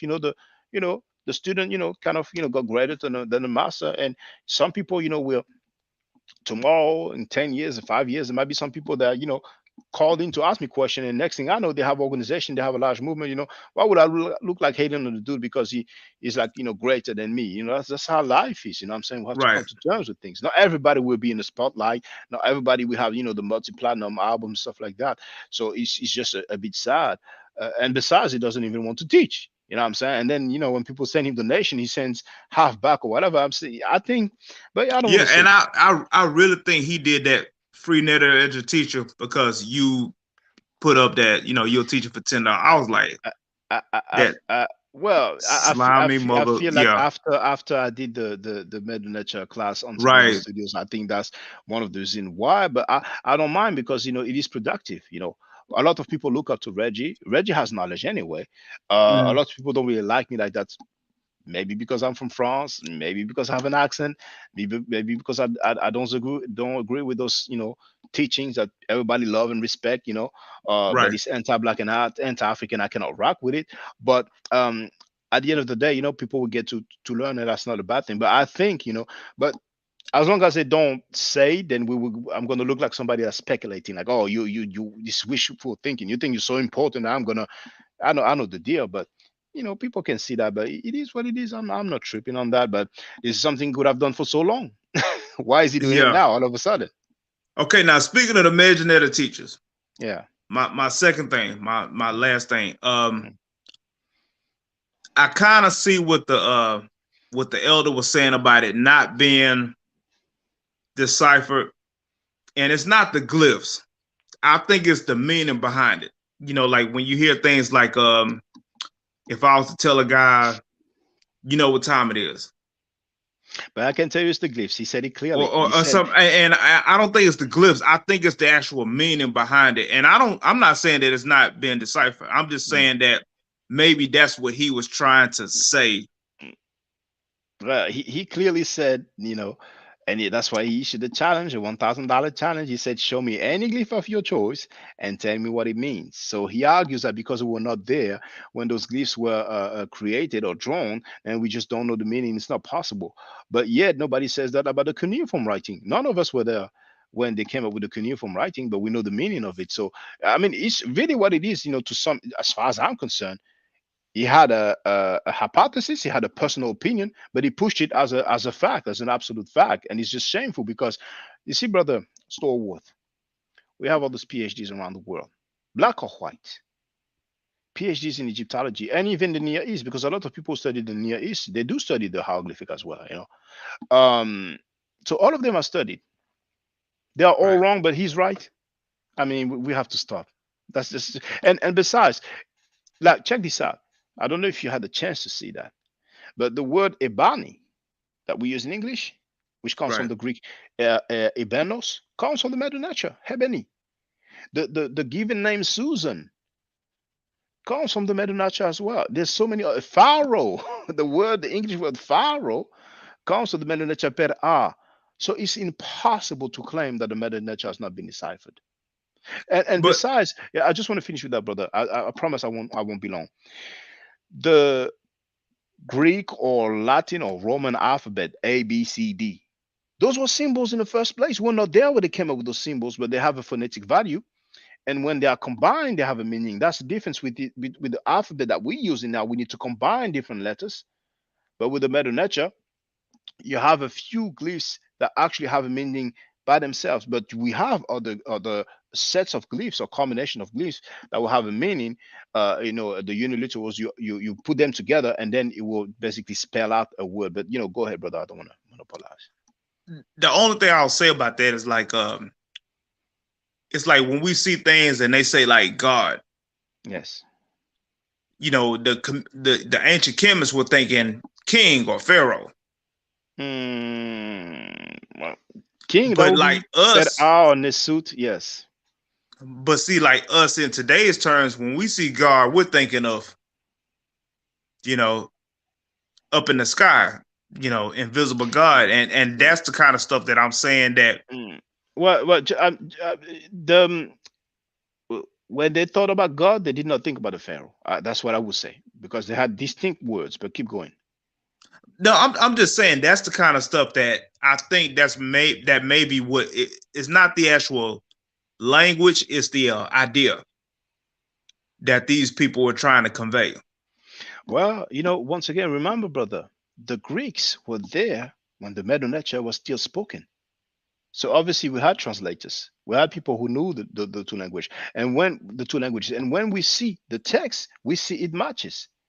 Hence why the word per a that ended up being Pharaoh in English, all through we can see how it went from the Medu Neter to eventually the Coptic, which is the latest phase anyway, and then the Greek, and then the English, probably via some other languages. But we can see that with all those words, and it always matches. And check this out. That one that I've shown in the Louvre Museum, 300 BC, with the name Alexander. Yeah. In hieroglyphic. 300 BC, that's 2,000 years before Champollion, because a lot of people, Champollion, that beast couldn't decipher. Some people were so extreme. They feel like knowledge has a color. 2,000 years before the Rosetta Stone was even found, Champollion was far from being born. But yet, when we look at it, it spells Alexander. So that even alone is a proof that it definitely has been deciphered. You know what I'm saying? And now, if some people want to say, okay, I stand my ground, couldn't have been deciphered, then they need to say that the Hebrew has not been deciphered, that the cuneiform writing, the Aramaic and all the other languages, Sumerian and all the other languages written in the cuneiform hasn't been deciphered as well. They have to be fair, but they're not being fair. They're not saying that for They're not. all the languages in the world, they accept it. But for strange reason, oh no, the Medu Neter, no, it doesn't get a pass. And that's just wrong. You know? But I mean, that's just a bias they have. Like I say, I think the Medu Neter has been deciphered. I just don't know if we understand like exactly what they were trying to say. Well, exactly. That's an absolute word. You know, I would say we understand what they're saying. You know, and for the most part, when we talk about ancient Egypt and the elder, he talks a lot about ancient Egypt. Now, some might argue, okay, we get that from the Greeks, but we have a lot of writings before the Greeks. You know what I'm saying? So we rely on their texts. You know, once again, he greets by saying Ma'at Hotep. If it hasn't been deciphered, why does he say Ma'at Hotep? His book was published on the Ma'atian press. Why call it Ma'atian press? You know what I'm saying? I mean, there's so many things, and it's just sad, but I think he's never going to change his stance. He had that stance for 30 years, but I wouldn't mind having the discussion with him, but I don't think he will have the discussion with me anyway. I would like it to be equal time, but, you know, I don't even think it's going to happen.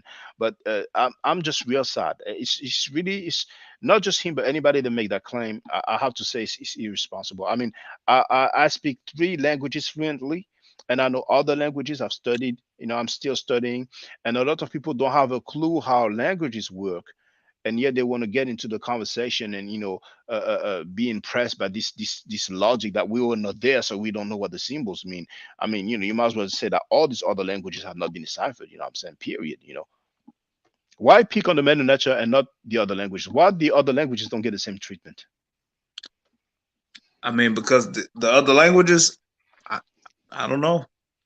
I guess it's just because we're trying to lift ourselves up with the Medu Neter, you know. And I'm glad you said that, because a lot of people who are Abrahamic, it's more convenient if they claim that it hasn't deciphered, to put doubt, to put confusion. It's more convenient. So just believe Abraham. Yeah, that's better. You know, believe Abraham, that's believe easier. The Hebrew language, believe the Aramaic. You know what I'm saying? You don't have to go somewhere else. You know, it works for us, and that's it. And we're the chosen people anyway. You know, we're from the tribe of Judah. We're from the tribe of Israel. We have the 12 tribes. Or the tribe of Shabazz. Shabazz. You know what I'm saying? Yeah, the tribe of Shabazz. You know, 33. What is it? 30 billion years, 33 trillion years ago. You know what I'm saying? You know, there we have it laid out. What do you want to follow the size of Africa? You know what I'm saying? They don't use razor blades and like. Yeah, we heard it all. We heard it all. You know. Yeah. I mean, now come on, please. We have to stop. We can do better than this. You know. I hope that in 2023 all this is gonna stop. You know what I'm saying? And I mean, what really kills me the most, if we had some PhDs that would say, okay, the Medu Neter has not been deciphered. I'm like, okay, we can talk in academia. We can talk. Not a single PhD. I never heard a PhD saying that the Medu Neter has not been deciphered. All these guys, they claim that because of one man. That's why I gave the analogy, you know, Pookie. My man Pookie said so. I mean, that's not responsible. That's pretty not much, scholarship. Yeah. That's not scholarship at all. What's the credentials of Walter Williams? I'm not familiar with it. I'm not familiar. He hasn't even presented. And this, see, some people haven't even read his book. I read both his books. It's like over 2 pages that he argued why he thinks the Medu Neter hasn't been deciphered. So he hasn't written any paper, any peer-reviewed paper, to explain why it hasn't been deciphered. Anybody in academia will laugh at the idea that the Medu Neter has not been deciphered. When people want to deal with ancient history, a lot of time they use Egypt. Even the so-called Hebrew Israelites, you know, they talk about the Meron Petah Stele. It doesn't say Israel, but if we want to talk about the first attested mention of Israel, that would be it. If it said Israel, because it doesn't. I mean, there's even the earliest what? There was another thing as well. I made a note of it. It's even the earliest mention of Yahweh. The statue of Yahweh, and I don't think it's Yahweh the God, but if we were to consider that's what it is, it's what it is. There's so many first. I mean, come on now, they will pick on it when it suits their narrative. But at the same time, I mean, this is not academia. This is not scholarship at all. This is not scholarship. I'm sorry. You can like the elder brother, you can appreciate him, but if we are scientific, we have PhDs around the world. They are qualified, they are competent, they are skilled, they are knowledgeable, and I don't know about one single PhD. So I mean, we might as well be flat earthers. We might as well be flat earthers. There's more Yeah, flat I just earthers. think that the elders, they just take us up to a certain point, and then it's up for us to just kind of go to the next level. And it's the elder. It's the only one, to my knowledge, who makes that claim. I don't know how many 90-year-old dudes go around saying the Medu Neter has not been deciphered. But anyway, let's stick to the scholars. I don't know any PhD that has ever claimed that the Medu Neter has not been deciphered. And then some of them are being nitpicky, say, oh, well, we don't really know exactly what they mean, or we're not there, but maybe we have doubts. I mean, it's the same with the Canaanite script. I mean, sorry, the cuneiform writing and many other script. The books are there; they're available now. So many can be downloaded. So many don't have the copyright anymore. And when it comes to translation, you will see, okay, that scholar proposes that, scholar proposes that, but they don't do this studying. They don't do that. And once again, you have those people who are very slick. It's good for them if they put that down. Now, funny thing, I think you saw me on Sinetta Studios. Those guys came in. Right. Slavery in Kemet. Where did they get the slavery in Kemet? If they don't get it from the Bible, shouldn't they get it from the records of Kemet? Somebody mentioned the name of Petrie. What did Petrie rely on? Where are the texts? Now, I know the Medu Neter, so if people put up the text, I'll be able to read the text. You know what I'm saying? Even if I need help of some of the many books that I have there. Some people might think I have just a couple of books, but it's okay. I don't have to prove anything. But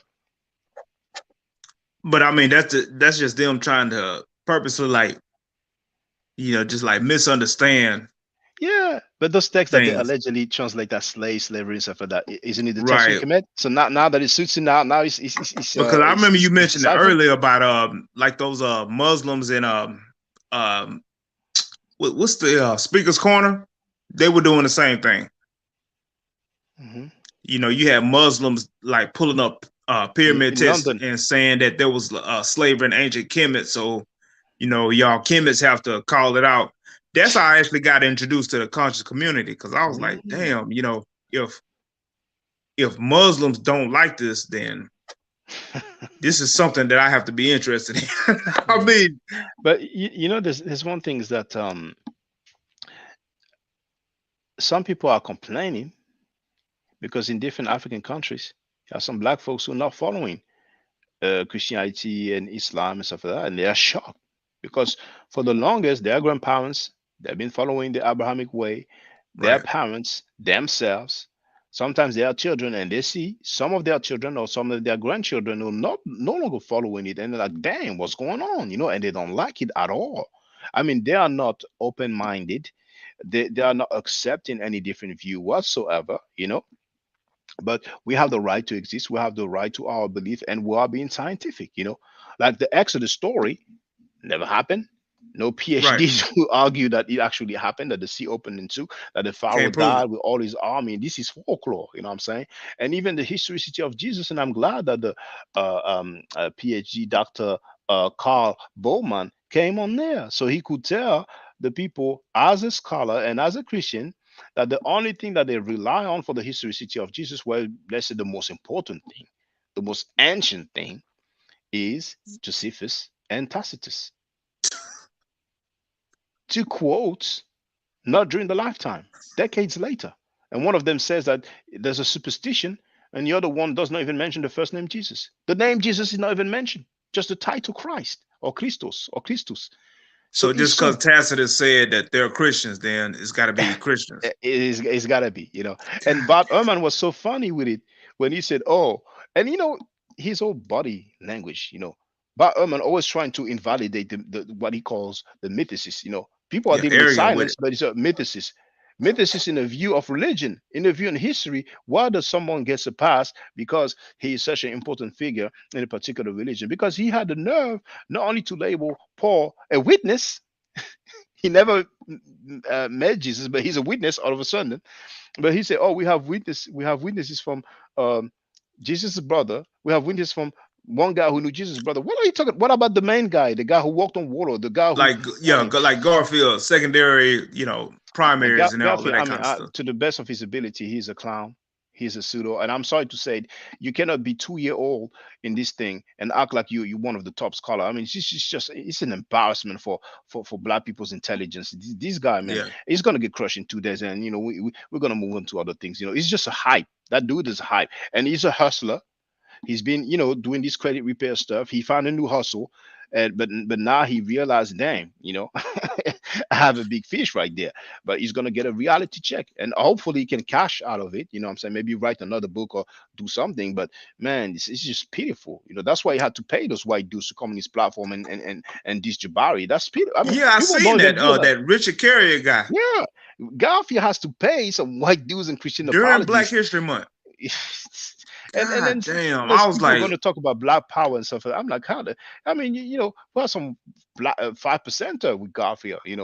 How the heck you gonna ask that? But 5%ers will say, oh, we're not pro-black, no anti-white or whatever. I mean, those people are just reaching everywhere. It's just pitiful. It's just pitiful. Yeah, it's just pitiful. And I mean, last thing, that Nation of Islam. I think what it is, because I was gonna join the Nation of Islam like 20 years ago.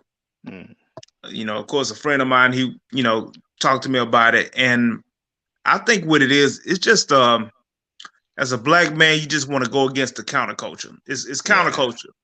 Yeah. You want to go against the system. So it's like, white people running everything. You want to be the guy that goes against everything. And I think that's all it was. But, come to find out, those people, they're not pro-black. They're just anti-white. It was a Arab that was, doing some crazy shit. And then I told one of the brothers, hey, there's this guy that works at this store. He's doing this and that. And it's like they didn't want to address it. And then I told him about the boss who was Arab also. I'm like, hey, look, are y'all going to do anything? And, they were just like, leave it to Allah. Allah handle it. I was like, when it's time to shooting black men, killing black men and women and children, like the Hanafi murders, they don't have a problem, and that's their track record. To put to lay the murder game down on black people, they are skilled. You know what I'm saying? But what you said about the Arabs, in France is the same. Most black Muslims, they are subservient to white Muslims. You know what I'm saying? It's so pitiful. They're so weak. But when it's time to go against Kemetic people or traditional Africans, yes, sir. They have all the energy and smoke, but they are subservient. I mean, it's just a shame. That's just the way it is. You know what I'm saying? But I mean, what more can I say? We have the evidence, we have the facts, I'm saying? Yeah, because I was telling the guy, because he was like, do you want to learn Arabic? I was like, no, I don't want to be an Arab. Basically, I like being black. I said, why do I have to be an Arab? Basically, because that's what I thought, learning somebody else's language was. And I mean, they had problems with me, and I basically told them, I said, I can't do this. I refuse to be Arab, and this and that. But the sad thing, with my experience with Arabs, I can't do it. It's not the greatest. Right. So I'm like, we have so Arab or Muslim countries where black people are being enslaved to this day. Yes, sir. But they are silent about this. You know what I'm saying? But they're gonna worry about Kemetic people who don't agree with their anti-black and anti-African teaching. You know what I'm saying? But the black people being sold into slavery, they're being silent about it. But it's the Zionist fault. It's the number one thing. I went to a mosque about a month ago, and I actually confronted one of the the brothers or whatever about that. I said, what has Farrakhan said about what's going on with the Africans in the northern African countries? And he said, well, they addressed it in the final call. So I bought like 5 episodes of it. And I mean, it was nothing. It was nothing said in it. And I told him, and I went back and I told him, I threw it at him. I said, man, you lied to me. You told me that Farrakhan said something about it, and he didn't. Farrakhan is on tape. He was being interviewed in the radio. And if people are looking for it, you can put Shakanduku Kemet checking Dr. Wesley Muhammad. You know, there's 5 parts. He's on tape saying there's no slavery in the Sudan, and we're talking about that was the time where the situation in Darfur was kicking, and the whole world knew there was slavery, but he said there's no slavery in the Sudan. We knew where he got his money from. Gaddafi gave millions to the NOR, 3 million in the 70s. Then Khalid Abdul Muhammad is on tape saying that he got $5 million for Farrakhan. So that's what we know about. There's probably other payments. So, those guys go for whoever give them money. You know what I'm saying? And outside of America, there's some other guys, like there's that Pan-African dude, French Pan-African dude, like it's like the French Farrakhan. He said on TV, he was confronted, you got money from Iran. He said, yeah, I got money from Iran. You know what I'm saying? So some people feel like, they have strong, from Iran, and he was living in Senegal then. And I don't want to say the dude's them because, they have their game. Like when you say his name, you're hating on him, you're jealous or whatever. You cannot live without saying his name. But he's popular. He's popular. But I'm telling you, that guy was in the Nation of Islam as well. He's trying to act like he's no longer in the Nation of Islam, but he changed movement every 2 years. But anyway, it's an Abrahamic stuff at the end of the day. That's what it is. And now, there's a guy, I don't want to say his name again, but we have some people who are fence riding. And fence riding will not get us anywhere. We need some strong, solid people. I don't want to go and fight with my brothers, regardless of their religion. I don't want to create trouble, but I have the right look. I don't believe in that. You do your thing, I do my thing. You know what I'm saying? And somebody that the person that I don't want to name, if you don't have it in your rank, you'll be good. If you have that guy in your rank, you're gonna collapse. You're gonna sink. Guys like that, they're not stable. It's just crazy. It's insane. You don't see that in any other groups. No other groups will accept somebody that's so shaky and faulty. You know what I'm saying? And for the, I mean, even back in the day, SETI, you go and give information against SETI just because you don't like the dude or he has more shine than you. I seen that. Yeah, I'm like, dang, what the hell? As much as let's say, I don't know, let's say Garfield becomes Kemetic, and then he's gonna go against some Hebrew or Christian, whatever. You think like because maybe even if he diss me, insults me, I'm gonna go and give information to the other party, but maybe it's not a good example. But man, they stick together though. The Hebrews and the Muslims or whatever. They'll never accept that. They never accept like some guy from their camp is gonna give information to the other camp. Where they do that at? That's just ridiculous. And Kemet? But Kemet's like me. Dr. Ma'at, I don't have anything against her. She wants to celebrate Kwanzaa, but we have so many people who have Kemetic names. You don't hear them talking about Kemet. You don't hear them talking about the Medu Neter. I think it's just a front. And people have the right to have Kemetic names, even if they're not Kemetic. It's more cultural, but it causes confusion at the same breath. But now, torturing women is cool. Celebrating the plagiarized Jewish holiday Hanukkah is cool because he's allegedly black. Yeah, you know what? You were saying that, and I didn't know anything about that. I didn't know anything about Kwanzaa, but this guy, Karenga, whoever, I've never heard of him. Oh, really? All right. No, I've never heard of him. But you knew about Kwanzaa, though, right? I've heard of Kwanzaa. I didn't know exactly what it was, but and you see, there's so many people who know about Kwanzaa, they don't even know about the founder. Many people know about the founder, they don't know that he tortured black women, and that's what he went to jail for. And his own wife testified against him. You know what I'm saying? A lot of people don't know that he did what? Oh, you didn't know he tortured black women? I didn't know who he was. Okay, well, let me share you that link, and hold on, I'm going to share the link to you. But I'm going to share the, where is it, Kwanzaa? I thought, oh yeah, there it is.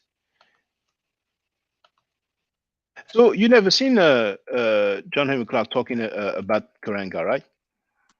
I didn't know about. Let me show you. I just found this Kemet thing about like maybe 6 months ago. I see. Okay, now check this out. I've shared the link in the chat. So in your own time, if you want to, you can have a look. The article is quite long though, and it's not from me. It's from Mukasa Africa Mad, who's now a PhD. When he wrote the article, he didn't have his PhD yet, So this is John Henry Clark talking about Karenga. He has not atoned to the community for his attempt to destroy the Panther movement. He has not atoned for being a police informer.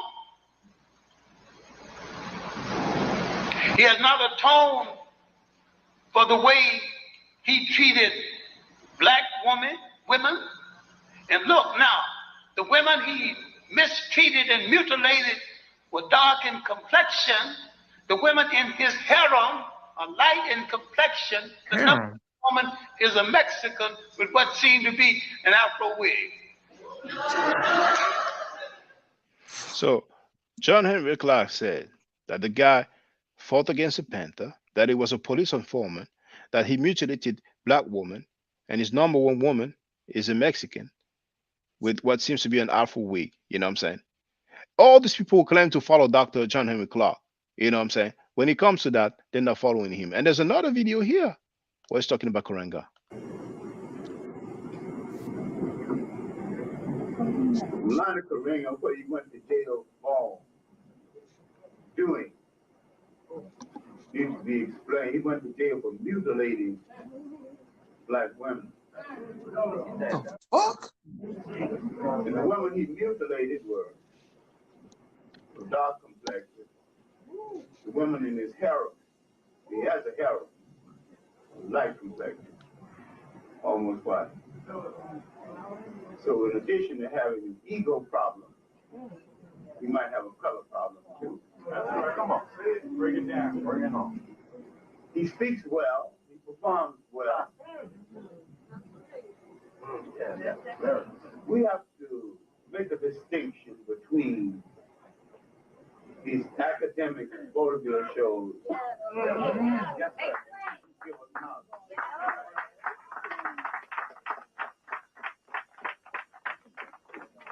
And we cannot accept the performance as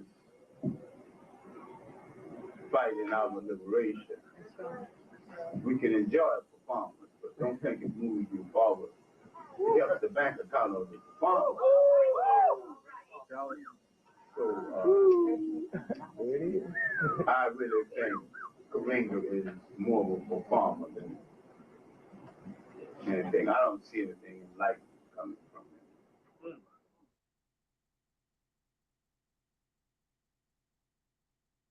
You know, so to make the long story short, in the article you will see, and there's many news reports about that. He tortured black women, him and his crew, and that's what he went to jail for. Actually, let me Why play hasn't their anybody jump. said nothing about it, man? Yeah, because they love the money. They're making money every winter time. You know what I'm saying? Instead of Christmas, and they, oh, actually, I have it on my stuff there. Dale Jones even mentioned rape and objects inserted in their vaginas. You know, but they're gonna say Dale Jones was crazy. We haven't brought closure to Karenga. We let him build a holiday. The same one who set up Black Panthers in ambushes at UCLA and other places. The same one who tortured his wife and another woman brutally, sticking bottles in their vagina, using electrical shocks. And the FBI saved him. There it is. So, but then we have Molefe Asante, you know, who wrote a book in honor of Karenga. Molefe Asante's son made a documentary about Kwanzaa. He got some sort of award or prize for that. We have the other lady, Amama Zama. She's less known than Molefe Asante, but she worked with him at Temple University. She wrote a book about Kwanzaa, at least in French. I don't know if it was translated in English. You know what I'm saying? Probably a lot of them didn't know about that, you know, but at some point they got to know about it. You know what I'm saying? But instead of dealing with that, they're going to say, oh, well, this guy is divisive. You know, this guy, what did he do? What does he propose? You know what I'm saying? So we have a guy who tortured women, possibly raped them, but he tortured them. He went to jail for that. He plagiarized a Jewish holiday, which is Hanukkah, put the red, black, and green, and now we're supposed to follow that. That's just ridiculous. That's just so ridiculous. But those guys are going to do what they do. Like, they're going to get together. You know, you kill Malcolm X, you tortured women, plagiarize Hanukkah, you're teaching the Africans that live in jungle life. We get our paper, and that's it. That ecosystem. And that's black power. That's what they call black power or Pan-Africanism. I cannot rock with that. I can't. It has to be over, man. Damn. Yeah, well, been a good conversation, man. I got to get on. All right, brother. Thank you very All much right, for man. It was calling nice in. talking to you, man. All right. Hotep, All sir. right, man. Peace. Peace. All right, I'm gonna go through the comments and then I'm gonna call it a day because it's been a while now. It's been actually 5 hours. So I want to go through the messages left by Haiti Blues. So he wrote, Haiti famille moi. Slavery never ended in America. ADOS and FBS started out all right. Then they went on attack mode. Yes, they went on great attack mode. Funny thing is that we have the leader of the FBA himself who just did so many immigrants. It's just crazy. He's on tape. There's so many. If it was just some of the members, but but anyway, what our African American family don't realize or forgot, we were chastised, humiliated when we came here. Everyone was made fun of. It's a reality, but that was then. Now, even in the documentary Goodbye Uncle Tom, it explain. I'm sorry, it exemplifies how slaves who were present made fun of those who came. So there does exist where our AA family forgot calling us African booty, scratch, Haitian body order, HBO. I didn't know that one. And many other names. Other islands said they got similar treatment, yet everyone was hating on Haitien in particular. As a matter of fact,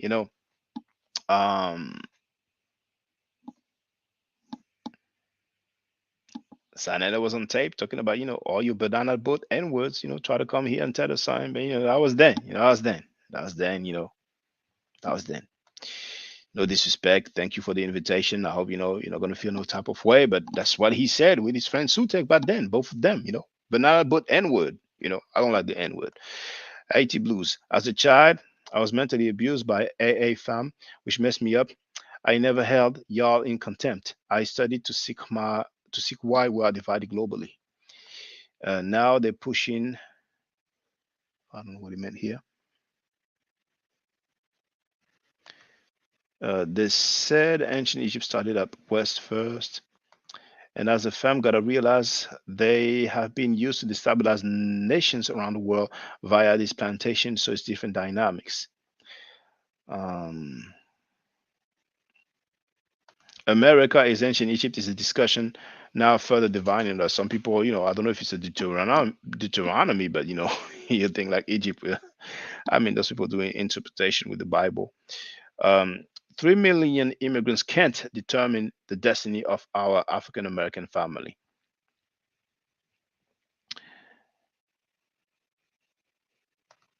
Many didn't embrace it, and obviously those comments were made as we were talking, so you don't have the full context. But I'm almost done with the comments. So many didn't embrace it, and many immigrants were made fun of. So we had hostile environments. It smoothed out. Yet the FBA, ADOS / Aboriginal energies have been on some Africans. Okay, so.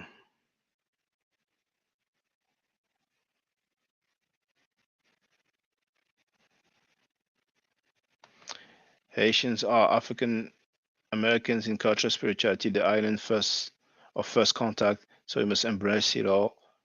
January 1st is African Aboriginal Independence Day.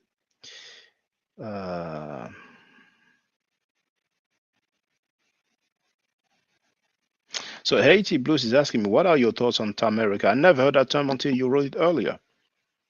Ancient Egypt originating in America. I never heard that, but it sounds strange to me. Linguistically, it makes no sense on this side. I agree. I haven't seen any connection linguistically, and nothing came from Aboriginal indigenous saying they Kemet was here first. All right. So, peace y'all. Faut nous parler, Pam.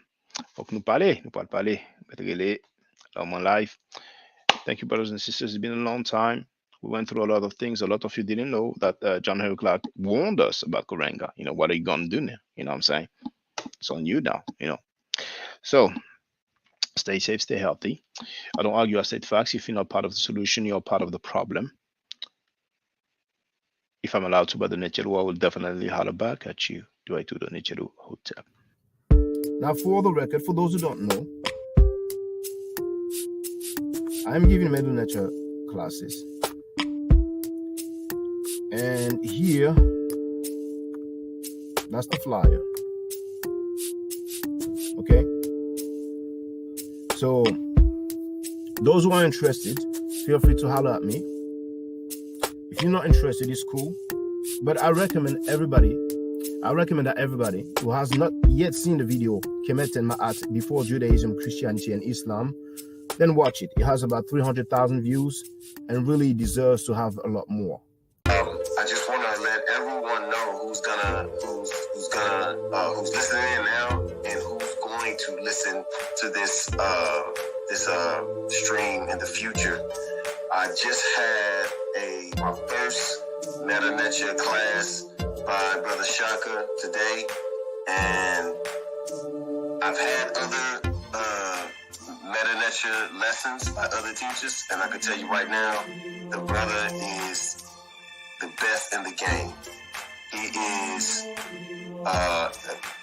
that was one of the best classes I've ever had, ever. So if you're interested in learning the Medu Neter, if you're interested in getting the basics of it, Brother Shaka is an awesome teacher. Get with him, and it's extremely affordable. This brother is giving us his time and his skills, and he's basically giving it away. I mean, I just consider it a donation. You know what I'm saying? So if anybody's interested in learning the Medu Neter, get with this brother right here. He's an awesome, awesome, awesome teacher. And I'll end with that. Hotep Senu, Hena Senut. This is Julie, also known as Servant of Yah, and I'm currently taking the Medu Neter classes with Brother Shaka, and it has been an amazing experience. Only 2 lessons so far, and I feel like I've been taking the classes for months, just with the how in depth he goes into the vocabulary words, the construction of the language, the grammar. It's been immeasurable, the experience. And one thing that comes across, hands down, is his extreme passion for teaching this to anyone who is willing to learn and has an interest in learning. So I highly suggest, if you are interested, even a minimal interest, that you subscribe to the classes with Brother Shaka. It's such a nominal amount for how much you get. I know, like, our last class was over 2.5 hours. It felt like 2 minutes, but because that's how involved you are in what he's teaching and how he teaches and how compassionate he is about what he teaches. Also with sharing materials free of charge, no question, no doubt. It's just what he does. He doesn't have to, but he does. And so I just wanted to give a short testimonial about the class and the effectiveness of the class, and all of that is attested to how studied Brother Shaka is. So I highly recommend anyone with a minimal interest that you do sign up for the Medu Neter class. Hotep. Don't forget to subscribe to my channel, which is Ma'at Forever. Don't forget to watch the video entitled Kemet and Ma'at. Don't forget to share Kemet and Ma'at on my channel on Twitter, Facebook, Instagram, WhatsApp, or other social media that you use. Email, text messages, you name it. Those who wish to donate can do so on paypal.me/Ma'at Forever.